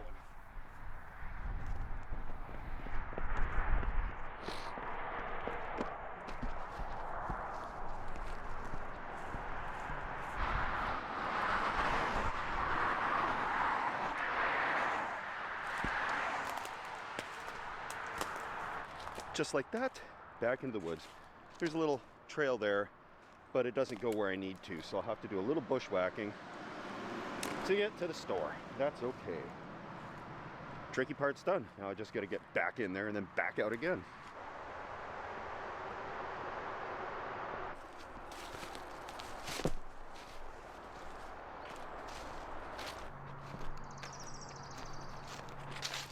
And these train tracks are not in service. Yeah. So I'm not too concerned. Any time is train time, though, except for here. No, I actually, honestly, I get that. So funny thing, I grew up in a town where we used to have trains go through all the time. It was actually really, really cool. I remember when I was younger, it was really awesome because whenever, like, my mom took me grocery shopping and stuff like that, I always would get excited because we could very well see a train go through. And then they shut them down one day, and they were there for years and never used. And I think some of them are still there. But, yeah, I mean, most of the places where, you know, there were, like, railroad crossings, those are long gone. So, yeah, there are tons of things like this all over the place. Which is kind of a bummer, because trains did a lot of heavy lifting for the longest time, and still do, but not to the extent that they used to. Stop. A beverage. All right, now it is back to the median. All prepared for the day.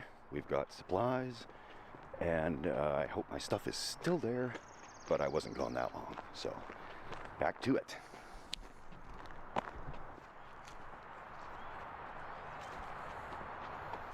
No way. Okay, that's a first. Everything's coming up, Steve. Steve, don't jinx it, please, buddy. Jesus, man. Just like that, we're safe.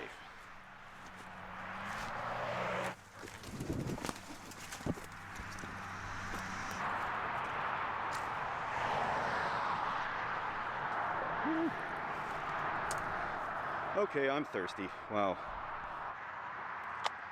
Oh, it really warmed up today. Still got the long johns on, double layer shirt. This had to come off right away. Wow, I did not expect it to warm up so nicely. So hopefully tonight is going to be a lot more comfortable if the overnight lows don't go too low. Okay, the rain has started a little bit. But I've got a lot of stuff here. All the supplies I need. And unfortunately with the rain, I have this part popped down that's going to collect the rain in there. Mm-hmm. That'd be really great, actually, for a drinking water attachment or a rain collection thing that I could filter. But that's not what I'm here for. Everything's looking pretty good here. I can peek out the windows, keep an eye on traffic. They can't see me. The rain has stopped. We got firewood for tonight. We got food for tonight. This is going to be great. Last night was severely uncomfortable in a couple of ways. It was cold. The ground was hard. And although I like, generally, the slight rumble of traffic to get me to bed, the noise was a little bit egregious. Well, duh.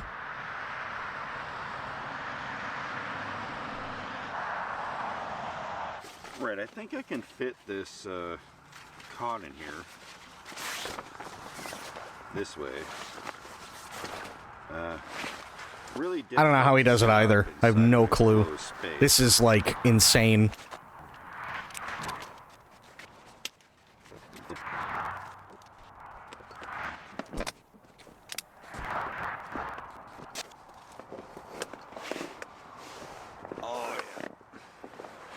Okay, that's not terrible.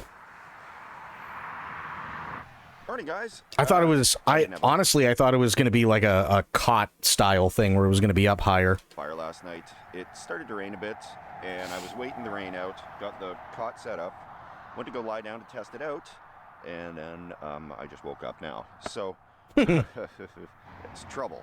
So, I'm going to get packed up here, because I got to get back to home to edit this up. Lindsay was actually really worried. She was just about to drive out here because we were chatting last night. And then you passed out. And I'd fall asleep, and she sent a few messages, wondering if I was okay, and I didn't answer, so best to get back home. But yeah, this thing up here, oh yeah, that leaked, as I knew it would, because, you know, it's just, I can't pop it completely up. It's just too obvious from the road.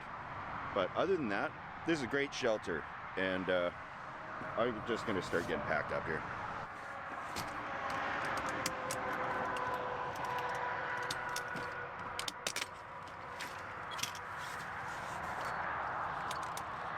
I've got things cleaned up in here. Everything's packed up, looking better than when I showed up. This is obviously the last thing I'm taking down, this hunting blind, because once this is down, I have no cover whatsoever. Well, yeah. So it is pretty cool. It's got all these fine holes in it, so I can see out pretty good, and nobody can see in, which is obviously the way it's designed for that exact reason, which is great. But I don't know how easy it'll come down. There's a bunch of blackberries that are up against this. They've actually started growing into this over the last couple of days. So, you know, we got vines are making their way, infiltrating my shelter. So let's just take this down, because as soon as I stick my head out of here and start pulling this down, it's obvious what I'm doing to anybody driving by. But too late now, guys. Too late now.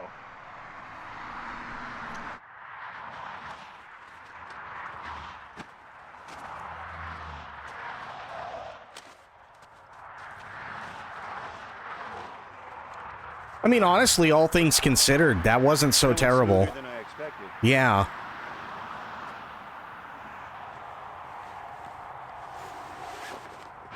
So everything's all packed up really nice and good. And so now I don't look like I'm out here stealth camping. I just look like some weary hitchhiker that has stopped for a refreshing break on the side of the highway before continuing my adventure. The bigger stuff, I'm gonna have to stash, and then when I get the car, just come back with the car and load it up, because I can't get all this through the woods. Too far of a walk and too much stuff. It's more than one load. It took me and Scott dropped it off. It took two of us running across the road with it to get it all out here. So it's thorn bushes everywhere. Wow, this is British Columbia. Yay. So yeah, I'm gonna get on out of here real quick. It is starting to get hot already, and I brought too much clothing now. It's like that time of year where at night, as soon as the sun goes down, you're freezing.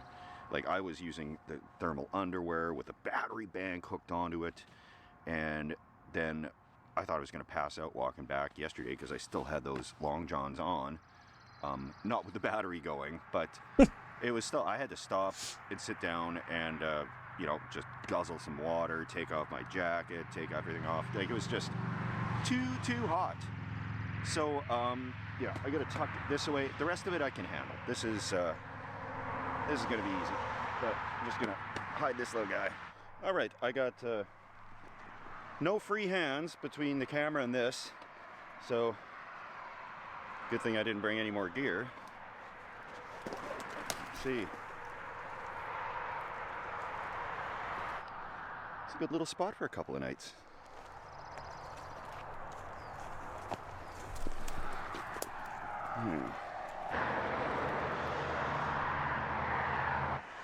This is the last tricky road I have to cross for this video. Fortunately, it's Sunday, so everybody's in church praying violently for the world to be a better place. Oh, okay. But, I was like, why are they violently praying? Like some juvenile delinquent. Everybody's probably like, why are you filming me? I'm just gonna back up a little bit here, wait for the next break. In traffic. Okay, here we go. I don't know why I look both ways. I guess just in case. Force a habit. Okay, that's more like it.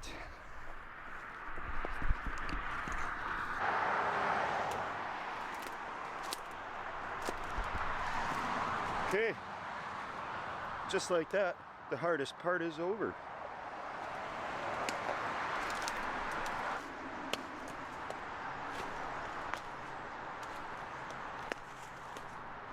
Well, thanks to everybody who has watched this far.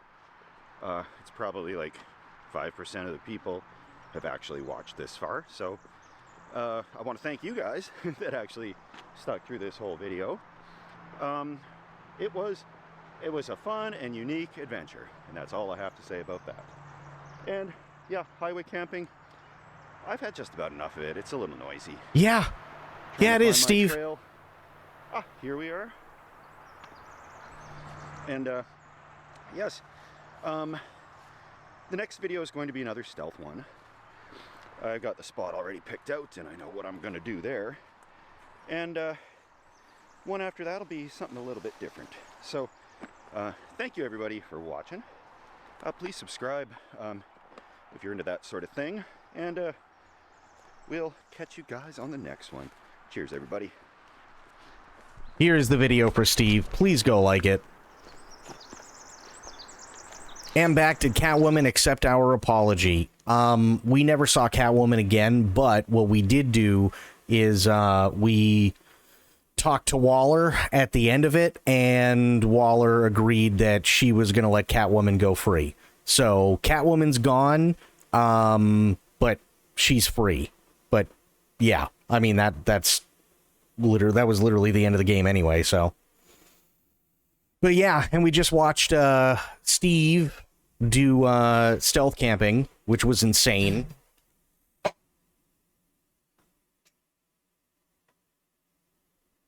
You miss her? Well, I mean, think of it this way, right? We'll be seeing more Catwoman in like 2 weeks, roughly, somewhere around there.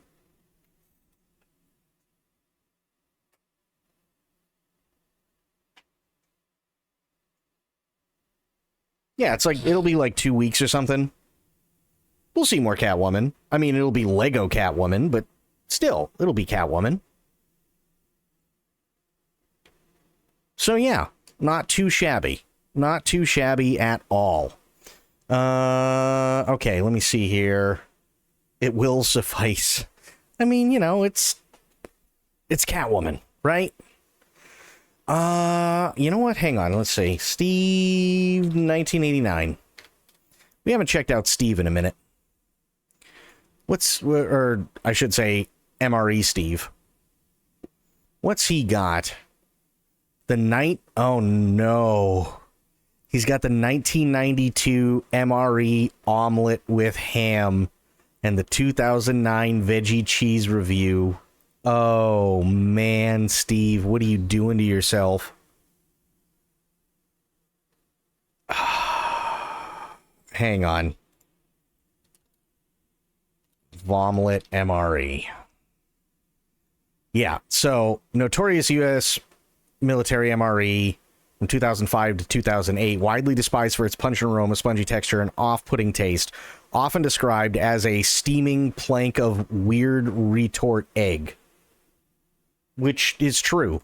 So at the very least, he's got this one from 1992, so this is like the precursor to the Vomlet, which is good. This is the same guy who ate that MRE that made him shake like crazy? Yes, it is that Steve. So what do we got? We've got 2022 MRE chili macaroni review for an MRE.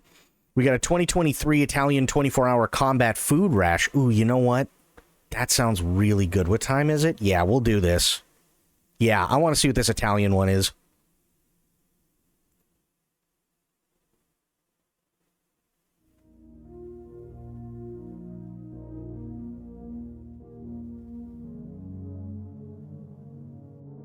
This is an Italian Armed Forces combat food ration, Module C. It weighs 5 pounds, 11.7 ounces, or 2,600 grams. It's massive. It's got a lot of food in there. Might be a bit overweight, but it's well equipped. The menu list is printed on the back. Oh, just wait. Like, this is 5 pounds worth of food. English and French. Very effective waterproof pack.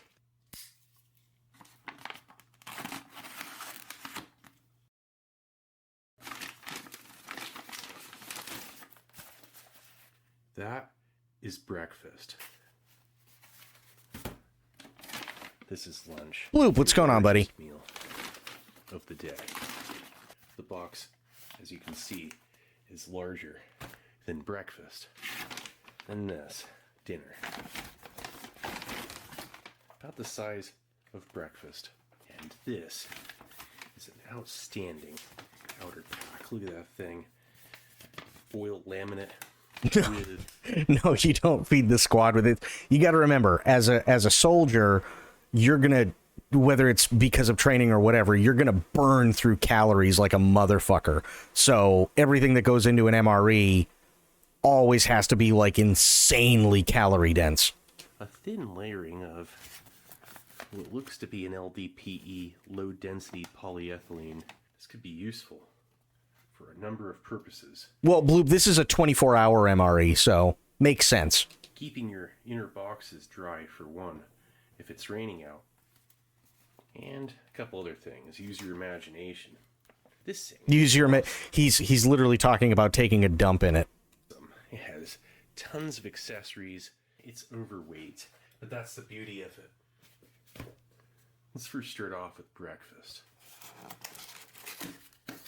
You know, honestly, before he starts this, I've always wondered if he films this and he goes, okay, I got a 24-hour MRE, and then he eats breakfast for breakfast and then lunch for lunch and so on. So, like, there's cuts between, you know, like, when he's doing it in the day, or whether he's just like, all right, now it's time for lunch. Let's get this out onto a tray, like, immediately after he's done breakfast.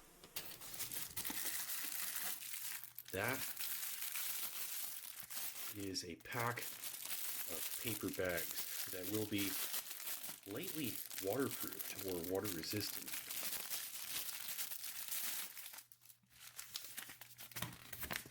The goods that Oh, he usually eats everything. For daily needs. They are contained in 3 boxes. Respectfully for morning, noon, and night meals. Coffee, tea, and cappuccino are freeze-dried and therefore as condensed milk, they're going to need to be dissolved in water using the tin and the special stove. The pasta dishes for lunch and dinner should be heated by following one of the methods below. Open the box and pour the contents in the ranks. Place the tin on the appropriate stove and heat with 1 or 2 fuel tablets. Pour water into the tin and place it on the stove to heat as indicated above. Immerse the dish container in warm water for 5 minutes. Avoid direct contact with the flame. Look at this. 3 of these bags. Very useful. Actually, those are cool. And it's water resistant, very smooth. Yeah, it's almost like a wax coating. Yeah. Paper bags. Exactly, yeah. There's a spoon and your 3 toothbrushes with a little bit of toothpaste. Just enough toothpaste to brush your teeth 3 times. Let's see. Honestly, I'd love to eat an MRE on stream. You want to know what the biggest problem with eating an MRE on stream is? It's not what you think. It's not setting up the camera. It's not having the right angle. It's not having any of that. The biggest problem with eating an MRE on stream right now is finding an MRE to actually eat. You can go to military surplus stores. They don't have them. You can go to places that, like hunting places and whatnot. They don't have them, even though they used to. Like, it is hard to find MREs because as soon as they come in, everybody and their mother grabs them and they're gone in less than a day. That sweet biscuits. Sugar. Because I heard they constipate you like crazy. Not really. It depends on what you get, right? And it depends on like what they have. I mean, like for instance, it's probably not a good idea to have the chili, especially depending on like how long it's been since it was first made. Because either you could be backed up or you could shit like, you could shit a waterfall for the next 2 days. Streaking your shadow in public view. Oh, God.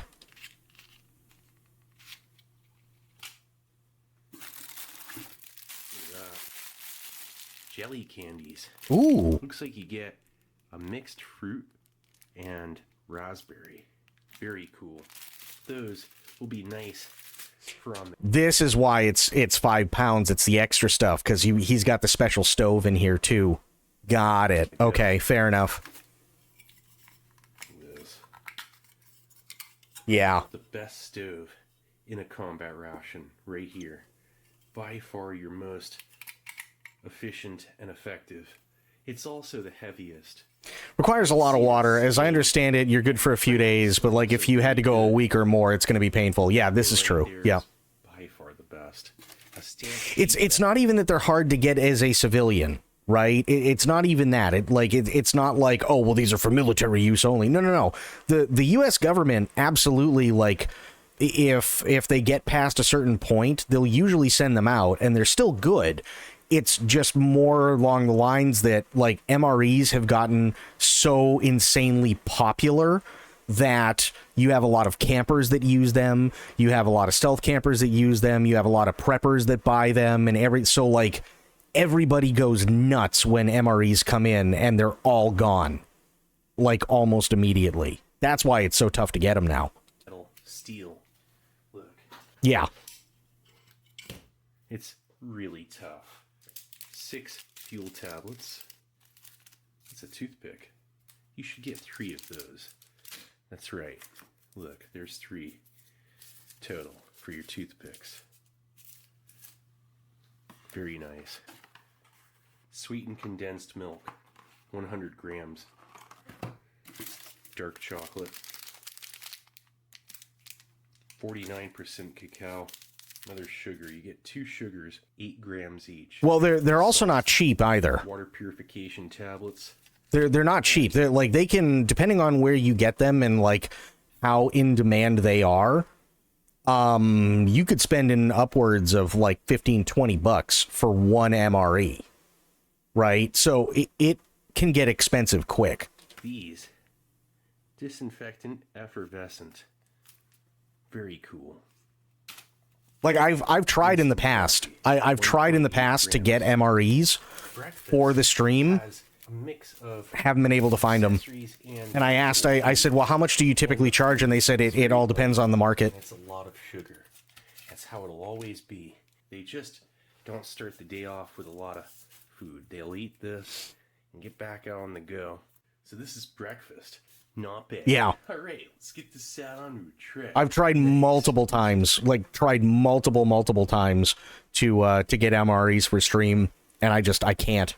Let's first start off by Unless I want to spend like anywhere between say like $60 to $100 for like this big ass thing of MREs through Amazon. And typically they're what's known as like the civilian MREs. It's not worth it. Pack of 12 MREs for $45, yeah. Do that thing. Heavy duty.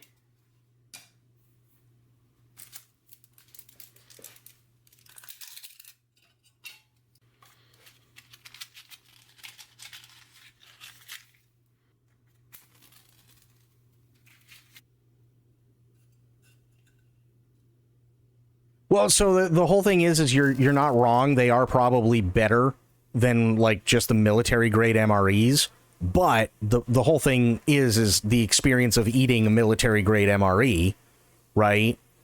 That's kind of the big thing. The civilian MREs, you get stuff like M&Ms and Cheetos and Fritos and like all this other crap. You know what I mean?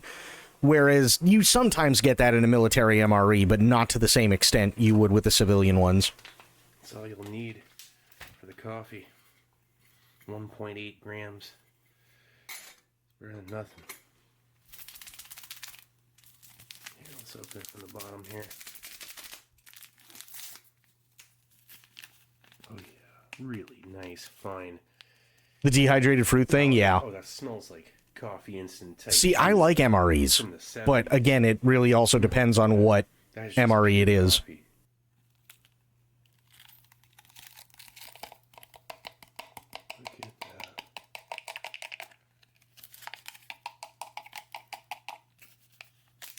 Spray dried. It's a fine granule. Let's throw sugar in too.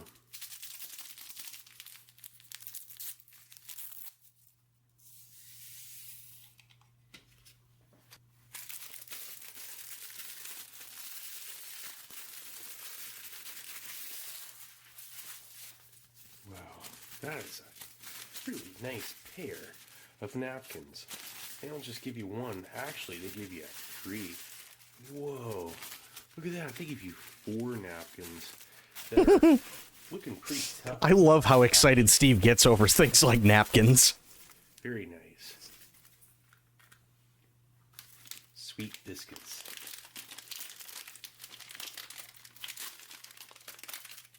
Wow, those look airy and light. And they smell absolutely amazing, like sweet icing. Wow, they smell like they came out of a bakery. Those are the most gourmet biscuits I've ever seen. Look at them. Actually, those look really good. Hardtack and a cookie.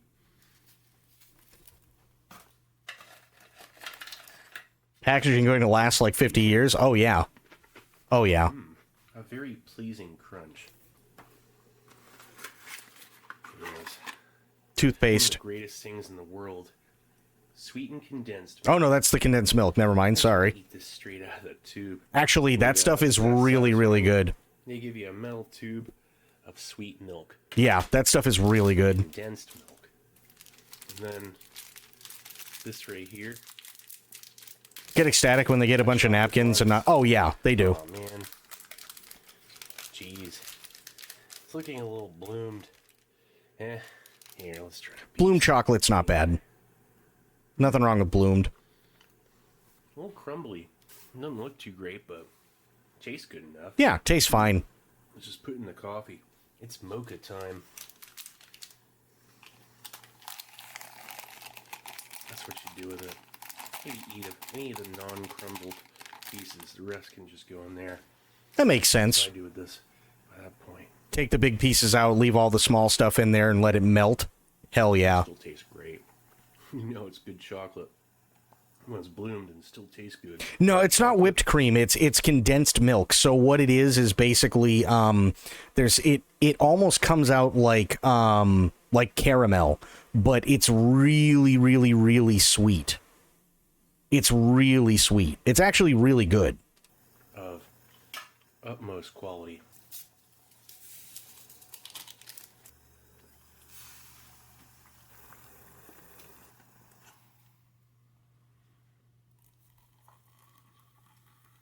Oh, bet you that tastes really good. Holy shit. That was boiling water, too. So that's going to melt that chocolate right in there. Oh. That's how you do it. Your chocolate's melted, mix it on up. Otherwise, you might spill it on the ground trying to eat it. Might get messy and wasteful. Which, thankfully, this is just visual bloom here. Let's check this out. Yeah. Oh yeah. That. Yeah, see how it's coming out like almost like caramel? It's thick. It doesn't look like milk, but it is. But it's really, really sweet. Absolutely amazing. A viscous, thickened, sweetened milk. Mm-hmm. That you just can't get anywhere else. Except for at the grocery store. Like in a can. So it's not the same. Put a little in there too. Yeah, that'll make it nice and creamy. Will be the most gourmet ration coffee of all time. It will. Right here, this one. It will for sure. Mocha with that condensed milk in it. And I guarantee you take those biscuits, you dip it in the coffee. Oh, bet you that's good stuff.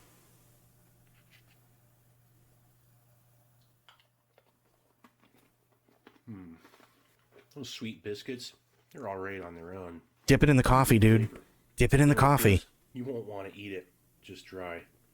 This is the best way to enjoy these two. An airy crunch, but the sweet and condensed tastes like something you get out of a bakery. Mm-hmm. And it's got like some kind of milk frosting on it. That is one of the absolute greatest mochachinos. Might be a little thicker. Strong. That's the only thing I can think of. And creamy. And the way the dark chocolate. Maybe a little bit more concentrated. With the flavor of what is like a fruit note. Integrated with a really high quality Italian instant coffee that's almost like an espresso. A dark roast spray dried. It's so flavorful and bold. And it pairs beautifully with this. This is really gonna wake you up in the morning and get you moving. And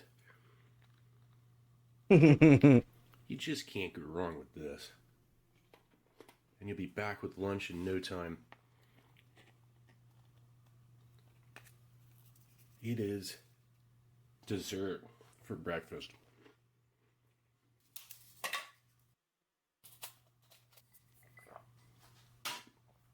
Most decadent. I was waiting for him to say decadent. Highlight of my week. It really. That'll do the trick. Now this. Raspberry jelly candy. The beaut.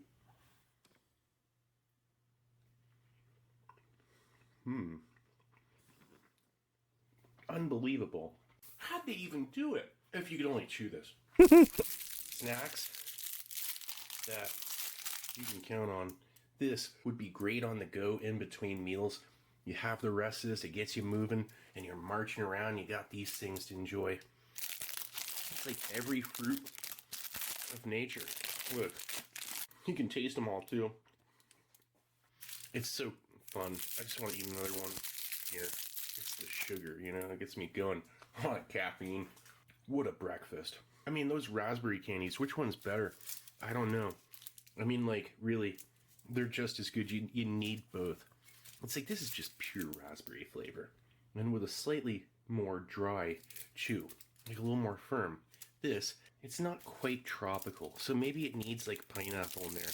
Like, maybe they could have a pina colada fruit, too, you know? Make them feel like they're on vacation. Here, I need another one of these. Oh, man. That is the most satisfying chew of all time. That was an amazing breakfast. Okay, now we're back with lunch. Yeah, you get a fork. Full cutlery set. What's this right here? 225 grams of mixed fruit salad. And with a little ding. That's not going to be any good. Look at that. See that give? That's a no-go. Now this is tuna with peas. And there's a little ding on it too. Cracker biscuit. 250-gram packs. And you see, being canned is a bit of a disadvantage. It's a bulky ration. And although it's cheaper and easier to mass produce as a go-to-war ration, you know this thing, you need to whip them up real quick. They could do it. And these are energy vitamins. It has calcium and phosphorus, magnesium, zinc, manganese, selenium, iodine, vitamin A, E, thiamine, B complex, vitamin C and D. At least that's going to be all right. And then the yeast tablets. These things are really great for on the go coffee and sugar. Another dinged can of minestrone soup. And for every 100 grams, it's only 43 calories. It's a very light soup. Must be high in sodium. Oh, it sure is. Look at that. Quite a bit of salt. It'll hydrate you while feeding you. I mean, replenishing your sodium levels after heavy exertion is very important. This ration's going to do it. And it's going to not overfill you with super heavy, high-fat foods. Not bad. All right, let's get this sat onto a tray. Nice. Okay.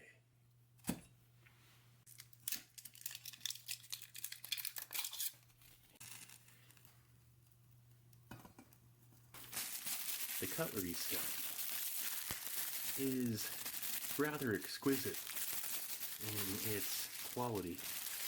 You can see double packed extra napkins and real nice and fancy. Here's a napkin one with a fork, and that would be for your tuna first.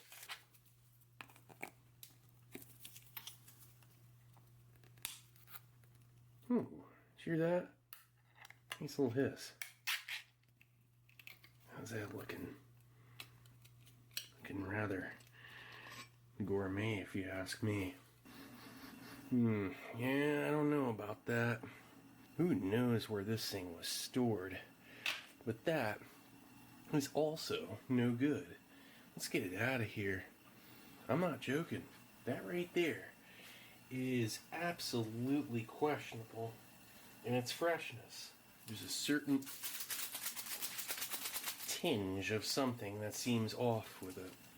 So we're going to skip that too. I'm telling you, my senses can pick right up on that as being Yeah, that's fair. a tad bit off. Yeah, that's not good. Sour. That's how it is.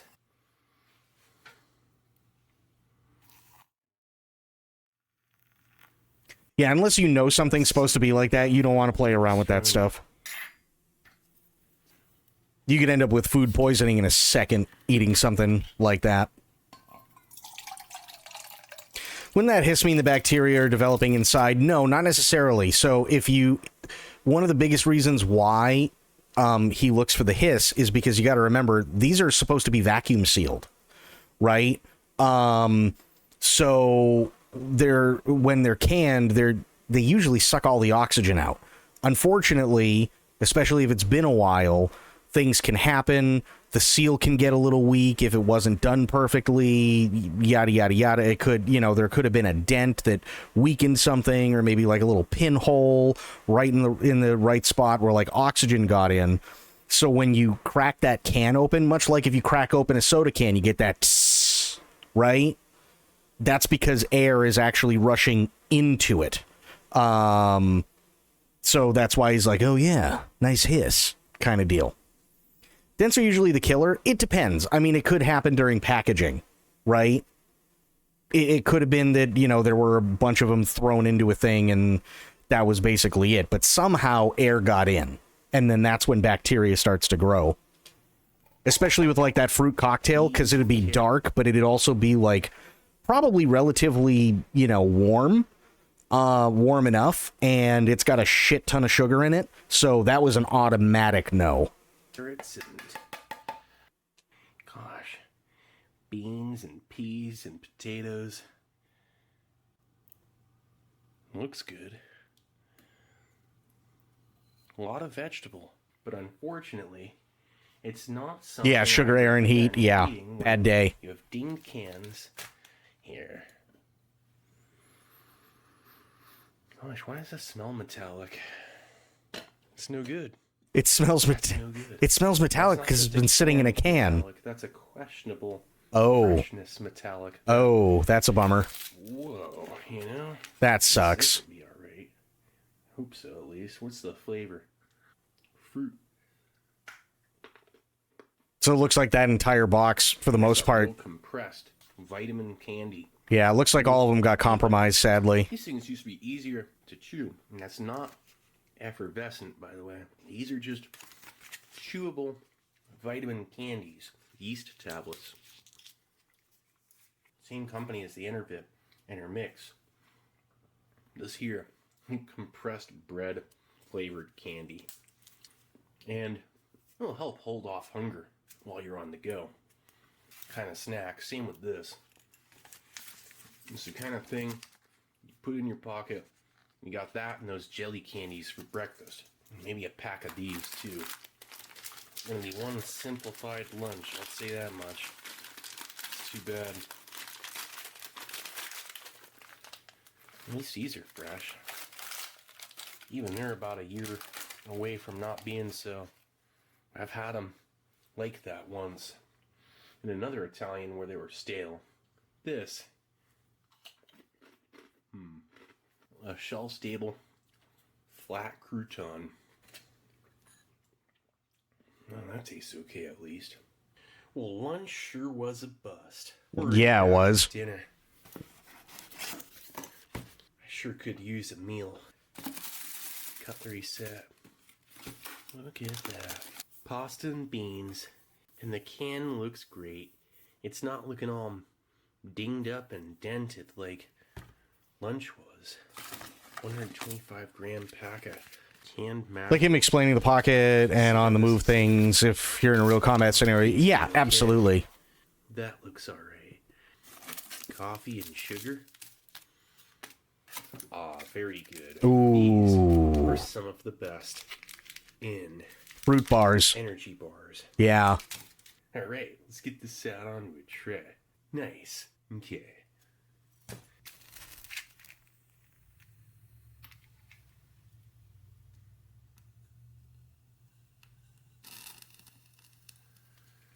Alright, that's looking pretty good. There we go. Dude, imagine a video with both Steve and Steve stealth camping Water for coffee. with nothing but MREs for like 5 days. The mackerel. At least this is in okay shape. Steve would kill Steve. Yeah, that's great. Not under pressure. It's not bursting anything out or smelling off. Well, we'll smell it here. Perfectly fresh. Excellent. Actually, yeah, that looks fine.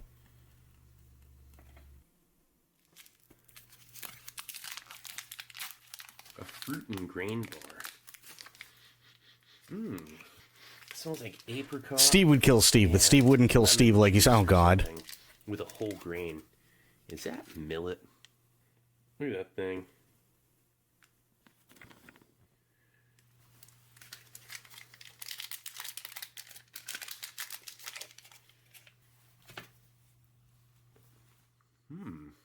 It's like a very soft chew. And That is a fantastic apricot grain bar. Like a whole grain. I'm surprised you don't have that in breakfast. Give this to you for dinner. Why is that? Well, you've been marching around all Probably day. lower in sugar. Yeah, and carbs. Yeah. You can save this in the coffee for last if you're having to stay up late.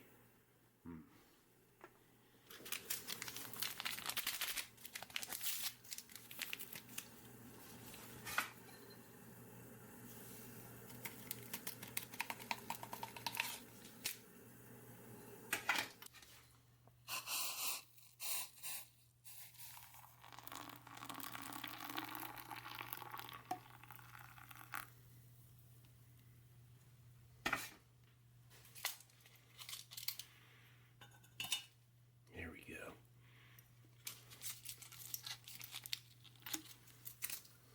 Give me the hiss. Nice. Ooh, hiss. Okay.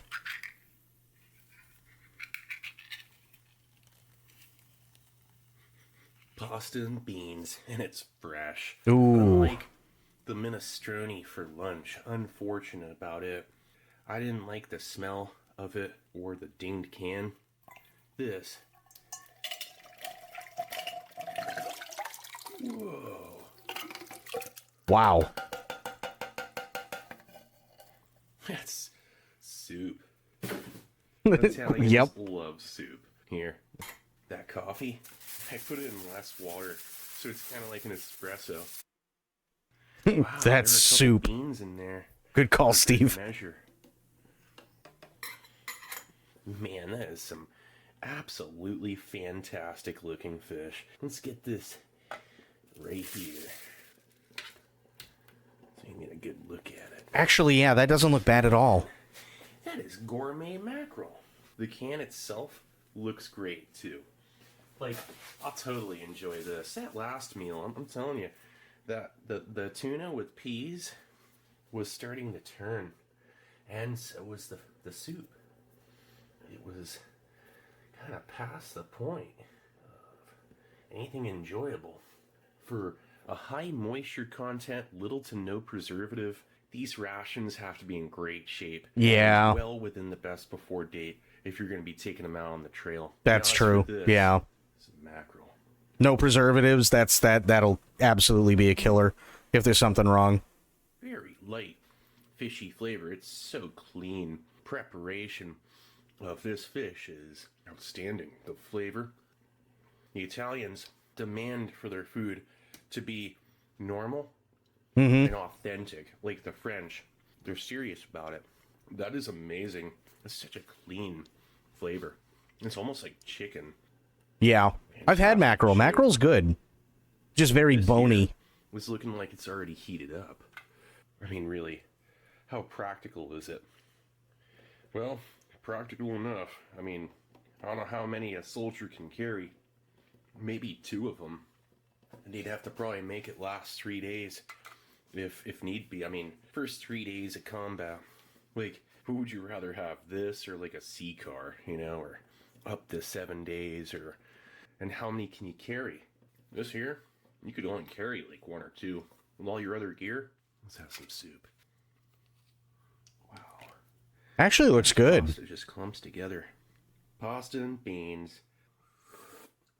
That is just pure salt. It's so salty. I'm not surprised. That's for an active on-the-go soldier who's been sweated out, and it's a high moisture content ration that is most certainly going to be nourishing with the fish. Has an ample amount of protein, but for the weight and space that it takes up, it's almost like you should get an extra 25, maybe 50% more caloric content for it. Yeah, but you know what? Here, I think this might be the trick. And because they do this, right? So, like, soldiers do this a lot of the time. I think if you want to cut down on the salt a little bit, or at least the taste of the salt, what you do is you take the juices and you take the fish and you dump it into the soup and then cook it. I don't know. A little bit outdated. Stove, you'd need a mess kit. You'd need a metal cup at least. That's like a really thin tomato soup. Like a very light tomato, and a tad bit lacking in flavor. There are like probably 4 beans in the whole can. It seems like it could use like more salt, but it's already so high in sodium. It's just, it lacks any seasoning. Very simple, very mild. Mm-hmm. Let's see what this does for it. That'll probably, I mean, it won't be bad. That's about all you can do with it. It's like taking crackers and dumping it in hot soup. Same thing. Whoa. That is definitely thickened now. That can't even save it. Like, really. It needs, like, a little beef or ham in there. Could use some ham. You could have used the fish. He said it had like a light fishy flavor. I guarantee it would have cut back on the salt. Bulky and overweight for modern combat, but it still gets the job done.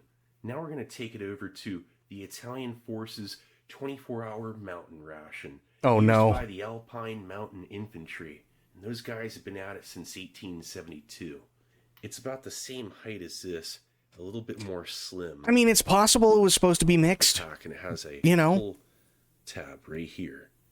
And it's resealable, a Ziploc resealable waterproof pack. Like, I'm just, honestly, I'm just really thinking of Paper. utility. Wax under it. Right? Again, a thick, flexible. He's talking about, but yeah, like I'm just thinking more of like along the lines of utility.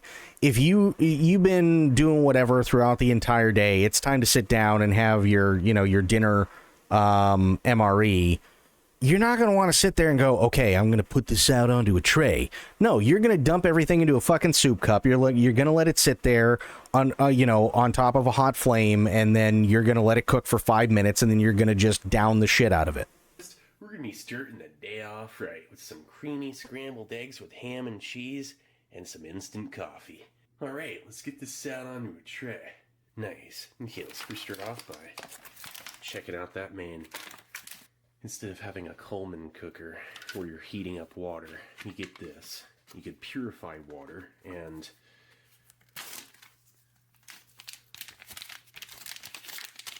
go about it this way. Get your heating element out.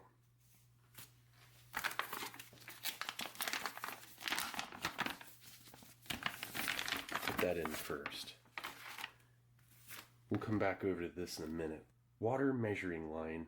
90 milliliters of water is what you'll need for that. And as for this, you're going to want 195 milliliters of water.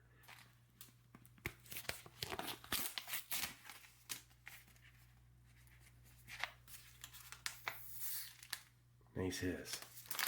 It's a beaut. Make sure there's no silica packet in there. Check out those eggs. Oh yeah, look at those beauts. Inner foil pack. This thing can take a lot of heat. Fairly strong, savory smell in there.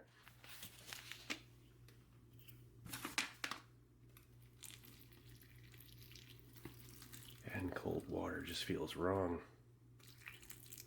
This is the way you do it.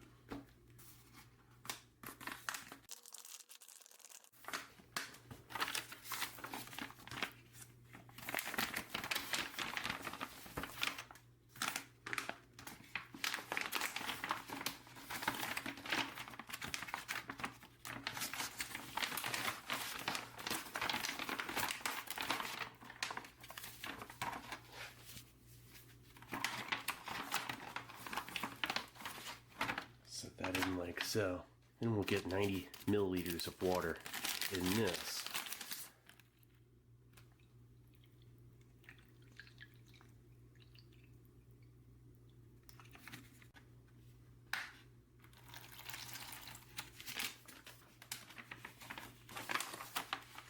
Let's see how that goes.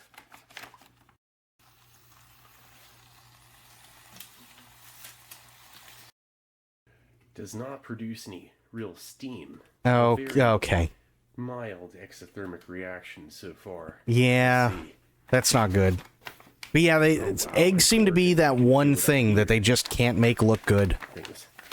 No steam. Very quiet. Seems relatively advanced. For it to not be producing a ton of steam, even if it did escape out these two holes here, if it happened to. Which this one isn't. I mean, listen.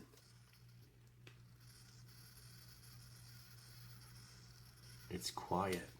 We're gonna give it about 20 minutes. Listen, it's starting to get more active. There's some activity. I can feel heat up here. Okay, we're coming back in a minute. Well, the real test is what they're going to look like after they're cooked. That's going to be the real test. Minutes. Let's check out this pocket bar. Coffee, ready to drink. Squeeze it right there. You gotta get that heating element rocking and rolling. In 3 minutes, it's already getting warm. Oh, that's cool. Built-in flameless ration heater, essentially a heating element in there that you squeeze this, pops the water pack, gets onto the heating element, and it heats up your coffee. That's actually really cool. Part where there is water. Self-heating sweet coffee. Oh, you want to shake for 30 seconds. Okay. Do not open until 3 minutes after activation. You don't want to activate if the initial temperature of the product exceeds 30 degrees Celsius. Coffee and sugar. We'll let that. 30 degrees Celsius, like, holy shit, that's insane. Okay. This is ready.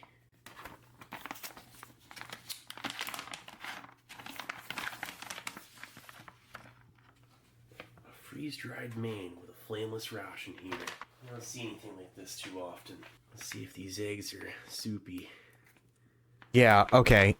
Oh, actually, A tad bit, but that's all right. they don't look terrible.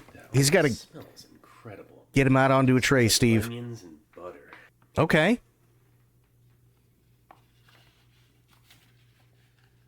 All right. I mean, they don't look awful. They don't look the best, but they don't look awful.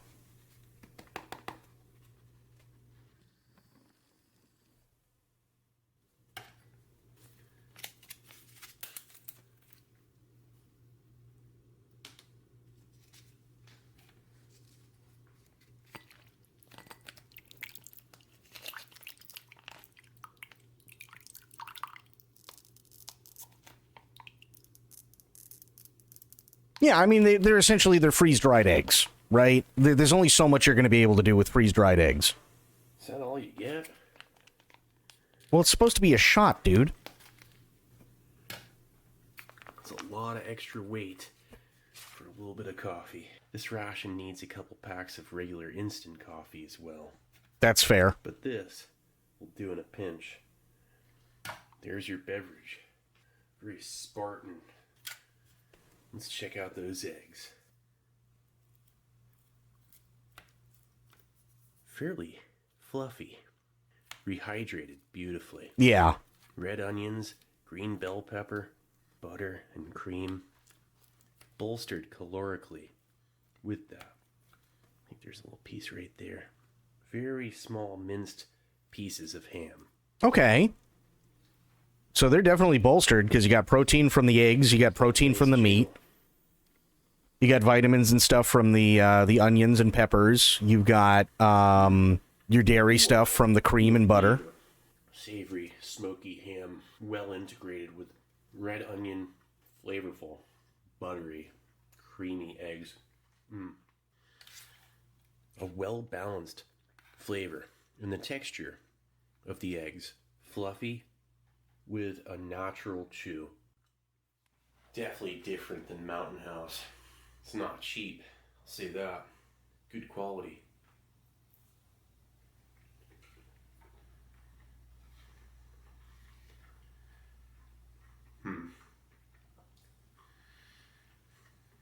The ham tastes like bacon. Wow. That's probably because that's what it is. Hungry too.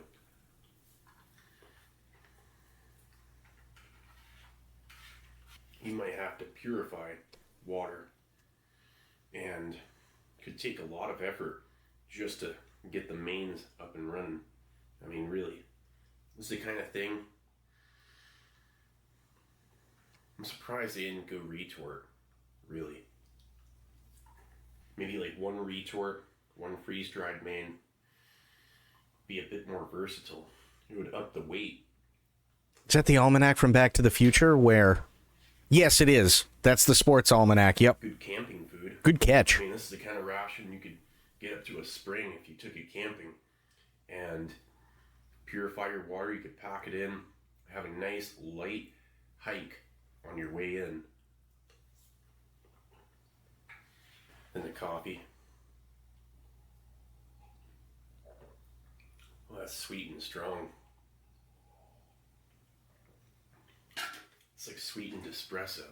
This is the kind of thing you'd have to really hurry up and wait with that main. They ought to switch it to retort and up the weight.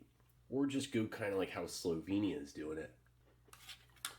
Slovenia has one retort, one freeze-dried, and then they got canned in there too.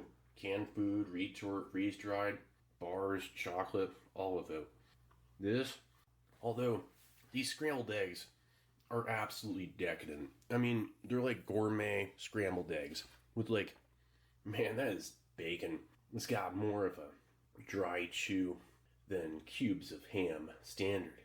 And seems to be filling. It's flavorful. And enough flavor that it would mask treated water. Like chlorinated water. It's got black pepper. Yeah, those don't look bad at all. And the spoon is effective. Could be made out of recycled wood shavings or something. And who knows what. It looks like Bakelite again, which would be heat resistant.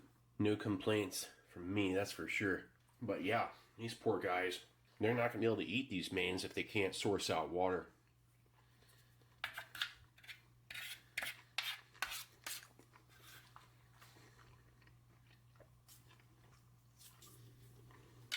But that's also why that stuff is so small, so you can, even if you don't have like a whole hell of a lot of water, you're still getting some true double strength drip. Yeah. Like if you took a bunch of extra coffee grounds and dropped them in your Mr. Coffee and said, heck, let's just make it extra strong, and then you threw sugar in there. Mm-hmm. It's like double strength coffee with sugar. Yeah. It is hitting the spot, that's for sure. In about 2 or 3 hours, we're going to take it over to lunch. Yeah, I mean, that sounds right, though. We're going to be having that lentil dal soup and some biscuits to go along with it. Okay. Beef jerky and some coffee. Okay. All right, let's get this out onto a tray.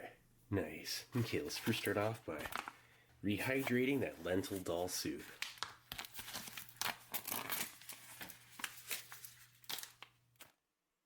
Oh, it smells like cumin. It's like extra cuminy. I thought he said it smelled like human. A citrus or something, and coriander. Very definitive scents, aromas. And that is looking pretty good. Let's add some water. It calls for 273 milliliters. We'll do that.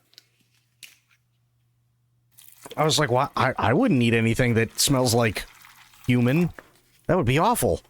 Why would I do that? I'm not going to stir it in. I'm going to squeeze it in like this. Give it a shake. Let's fold it over. You don't want to get your spoon all dirty. I think you can do it this way, just like the scrambled eggs. We'll see.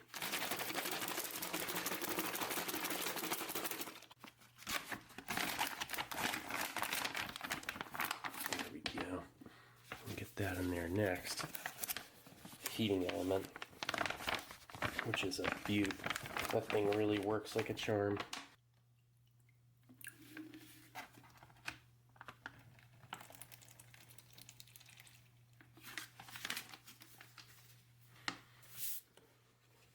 Cool thing is that you really don't need a whole hell of a lot of water for those things to work either. Beef jerky. Gotta love the packaging. It almost looks like ration cold weather or something, but then a commercial hanging up on a rack. Yet it doesn't look commercial on any other aspect of it. Yeah, but I want to hear that hiss. Solid white. Can't miss it. dropped on the ground unless it was snowing out. Oh, okay. Beef jerky. I love beef jerky. Wow. No inner wrapping, just a tri-laminate pack with... wow, that is some beef right there. It smells like beef bouillon. I mean, seriously, like a concentrated beef scent. That is notable. The coffee. You know what I'd like to do? I know this is really rebellious, but what's inside here? Look at this. Steve, no. You squeeze that. Yeah, shake it for 30 seconds. Give it a good shake. Now for this one. Let's check it out. Steve, no. Yeah, beef jerky is really beef. It's just basically dehydrated. Look, it's cold coffee. Already ready to drink. It's just cold coffee with this, like, oh, that's so cool. Look, like, look at this thing. Is it stuck in there? Here. Yeah, it's just like canned coffee, pretty much. Here, let's pour this in the glass. This one won't be cold. Who cares? This is awesome. We get to see the inside of this thing.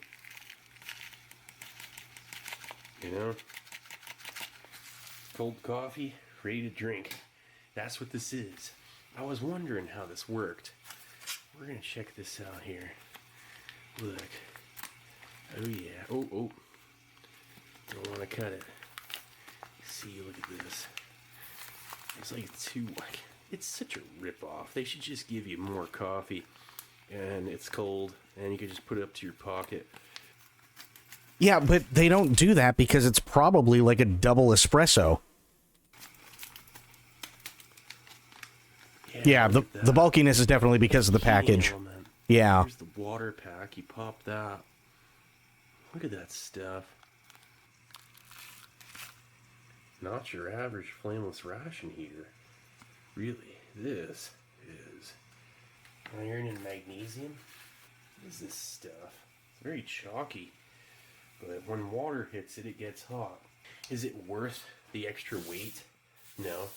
No, they should take 2 out and put in 3 or 4 packs of coffee. And so, also, like a beverage base. This ration totally lacks any kind of carbohydrate, electrolyte beverage base. Let's try it out cold and see how it is. Like some coffee grounds at the bottom. That's okay. I'm a coffee instant man myself. Trek and eat biscuits. Sweet and like buttery cookies. And wow, there's a bunch of them. Is very nice. It's like I just want to eat one like right away. Let's check out a piece of beef jerky. Tell you what, it's Friday night, so we'll go through the end of this video. I know there's only technically 3 minutes left, but we'll go through the end of this video, and then we'll call it after that. Sweet and savory. Fair amount of sodium. Slightly firm and dry chew. Much needed protein, though. I mean, really. Why a soup instead of a main that's more calorically dense? Grit, have yourself a good night. Always appreciate you being here, buddy. We'll see you next time. It's healthy, but not the most calorically bolstered or dense, substantial, stick to your ribs type food that a soldier's really going to need. But it will help keep you regular and will keep your immunity up. And this, that's some pretty standard beef jerky. The coffee isn't too bad. I actually like it cold. The biscuits.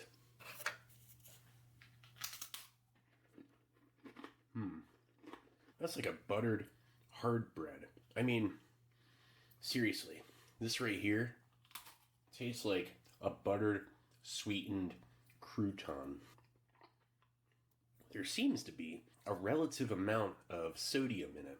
And it was made by Trek and Eat, which they make freeze-dried mains as well, like this. Okay. You'll see them in German civilian rations, and Slovenia, for their freeze-dried mains, uses Trek and Eat, or at least they used to. They might have switched over to something else by this point, but for years they used Trek and Eat. They make freeze-dried mains. They make some pretty good biscuits too. It's calorically bolstered and tastes much better. So that's why the soup doesn't have much, because you add in the biscuits, right? You add in the biscuits. You don't have to worry about carbs. You don't have to worry about sugar. You don't have to worry about sodium, because that's all in there. And then the beef jerky takes care of the protein. That's why the soup is so low.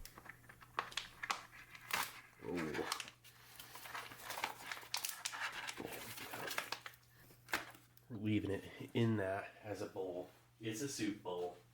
It smells incredible. Actually, it looks really good too. That is some lentil dal soup with pieces of carrot, onion, basil in there or something. I just want to drink it. I'm so hungry. Maybe you could thicken it up if you really wanted to. Oh wow, look at that. Yeah, that actually looks pretty good. I'm going to take one bite on its own, and then I'm going to thicken it up with some biscuit.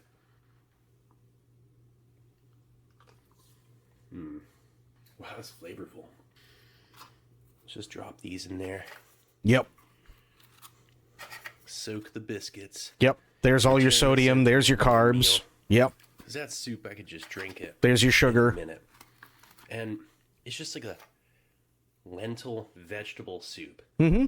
With a very serious curry flavor to it. Ooh, good curry too. Hell yeah. Curry soup with veggies. Hell yeah. Packed with vitamin A, beta carotene. There's a lot of carrot in there. And, of course, potassium, protein, fiber. Yep. It's nutritious and good stuff. This is where you get your vegetables. This and the dinner. Mm-hmm. Seems to be some tomato sauce and a couple of vegetables thrown in there too. We'll get over to that next. But this, I will let soak. And I probably would have crumbled them up, but look at this. That's just me.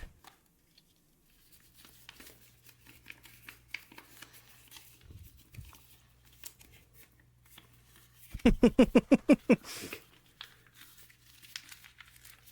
only way to do this. Now we got something substantial. I would have just taken like a stack of them and just crushed them and then dumped them in the soup. Is a meal. Oh yeah, way better. Those biscuits are so dry on their own. Absolutely brilliant. Because the soup is almost overpowering. Curry, coriander, cumin flavor. No. High sodium. That's basically Indian food. Curry, coriander, cumin. Really, the only thing it's missing is garam masala. So much better that way.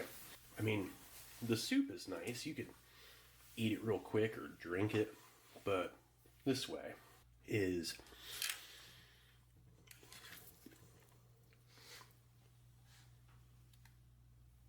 definitely better, more appealing. It's a great way to put the calories down more quickly if you're not want to just nibble on crackers all day, which that's okay too. You might want to do it that way. A nice little slow trickle of food intake, a couple biscuits here and there in between your mains, and keep you from getting too hungry.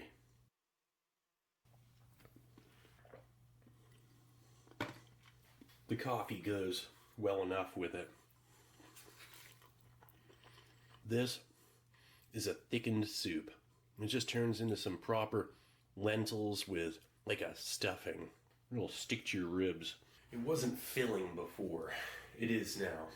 And actually edible. You're not just sitting there nibbling on thirst-provoking biscuits. This would be the way to do it if you're low on water. Yeah, that's true. I'd agree with that. Absolutely. Tastes like a lentil pie Like, seriously, like pie crust with lentils. Only noticed by the end, a little bit of like a chili or cayenne spicy. The capsaicin is catching up. And it's almost over seasoned. The biscuits help. What a meal. Yeah, actually, that looked really good. Now let's take it to dinner. Okay, and for dinner, we're going to be having that pasta bolognese with Parmesan and a little thing of coffee. Alright, let's get this out onto a tray. Nice. Okay, let's first start off by checking out that main. No hits. There you go. Wow, look at that pasta. It looks so normal. How did they do it? Look at that. Only Italians can freeze dry such pasta, and it works. Well, hopefully it'll work well. We'll find out. I mean, it's probably delectable. But I mean, just to manage doing that, that's impressive. It smells good. Tart and savory tomato sauce. You know, freeze-dried mains don't always have any kind of scent, but this one sure does. What's it calling for? 295 milliliters of water. Yeah, and the pasta's gonna suck that all up, so.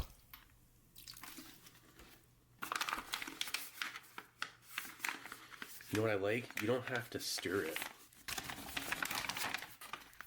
Now this.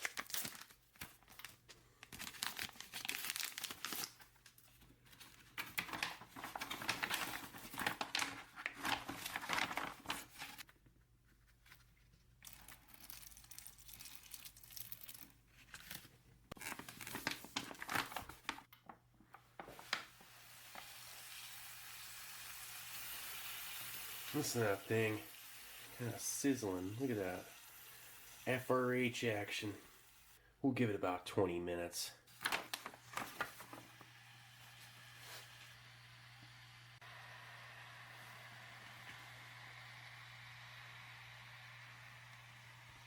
Okay, it's finally ready. I gave it about 25 minutes.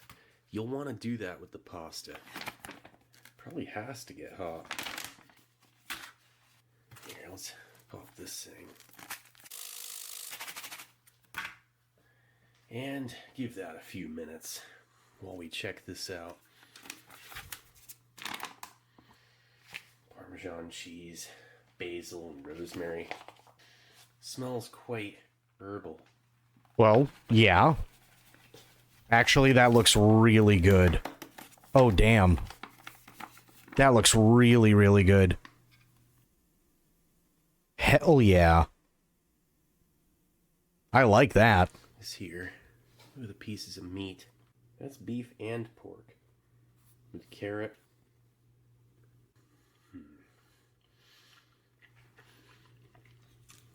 That is strong seasoning. The oregano, rosemary, and basil is prevalent. And a little bit of tomato in there. Like some tomato sauce, not much. The pasta rehydrated perfectly. And the textures, it's so real.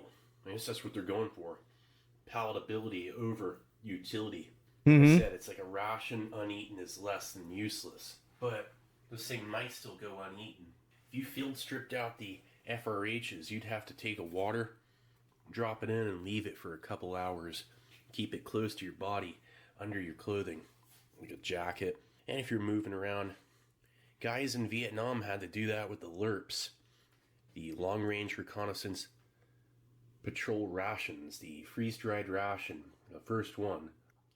And there's no way you'd take any time to heat up water in Vietnam. True. This would probably be the same with these. This tastes insanely good. It's yeah. So well seasoned. There's a small cube of potato in there. Look. What's that doing in there? Here. Being a potato? Gosh. Was that even potato? What is that?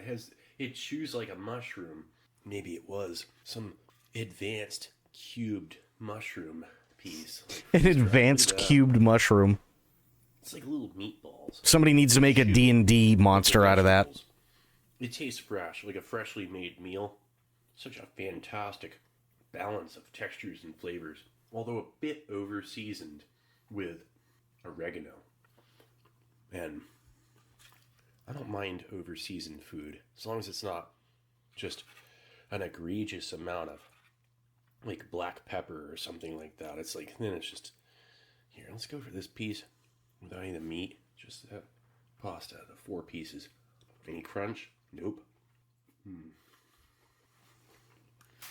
If they get sauce on their fingers, they're just wiping on their pants. Again, it's a bit over seasoned. Same thing with the lentils. It was a strong curry. It was like a lot of flavor. Like, why? You know, a high intensity combat situation, your senses are up a little bit. Sense of taste will change. And when your sense of taste is amplified and altered, I'm not too sure about this, but then again, it's for Italians in Italy, up on a mountain. Maybe their sense of taste is decreased up there, so you gotta keep it flavorful, right? Well, you do, if you're in the mountains, if you're at high altitude, you can get altitude sickness, and altitude sickness will like kill your taste buds. Well seasoned, where their taste buds are reduced, and well, I guess if it was chlorinated water, this sort of thing, what a treat, you know? Really, in that situation, where your taste buds are picking it up different.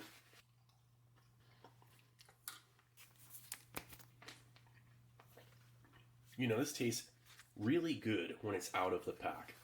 You drop it in a glass and it'll get cold real fast. It is way better coming straight out of the container. Well, yeah, This is the best one. it's hot coffee. Nutty. Hey, it's probably after this. You know, put your meal down and then have a little coffee as your dessert. It's the only sugar you're getting.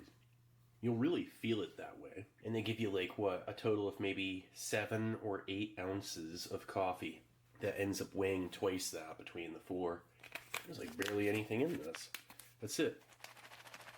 The rest is just that chalky chemical. So it's like a powdered chalk iron and magnesium mixture.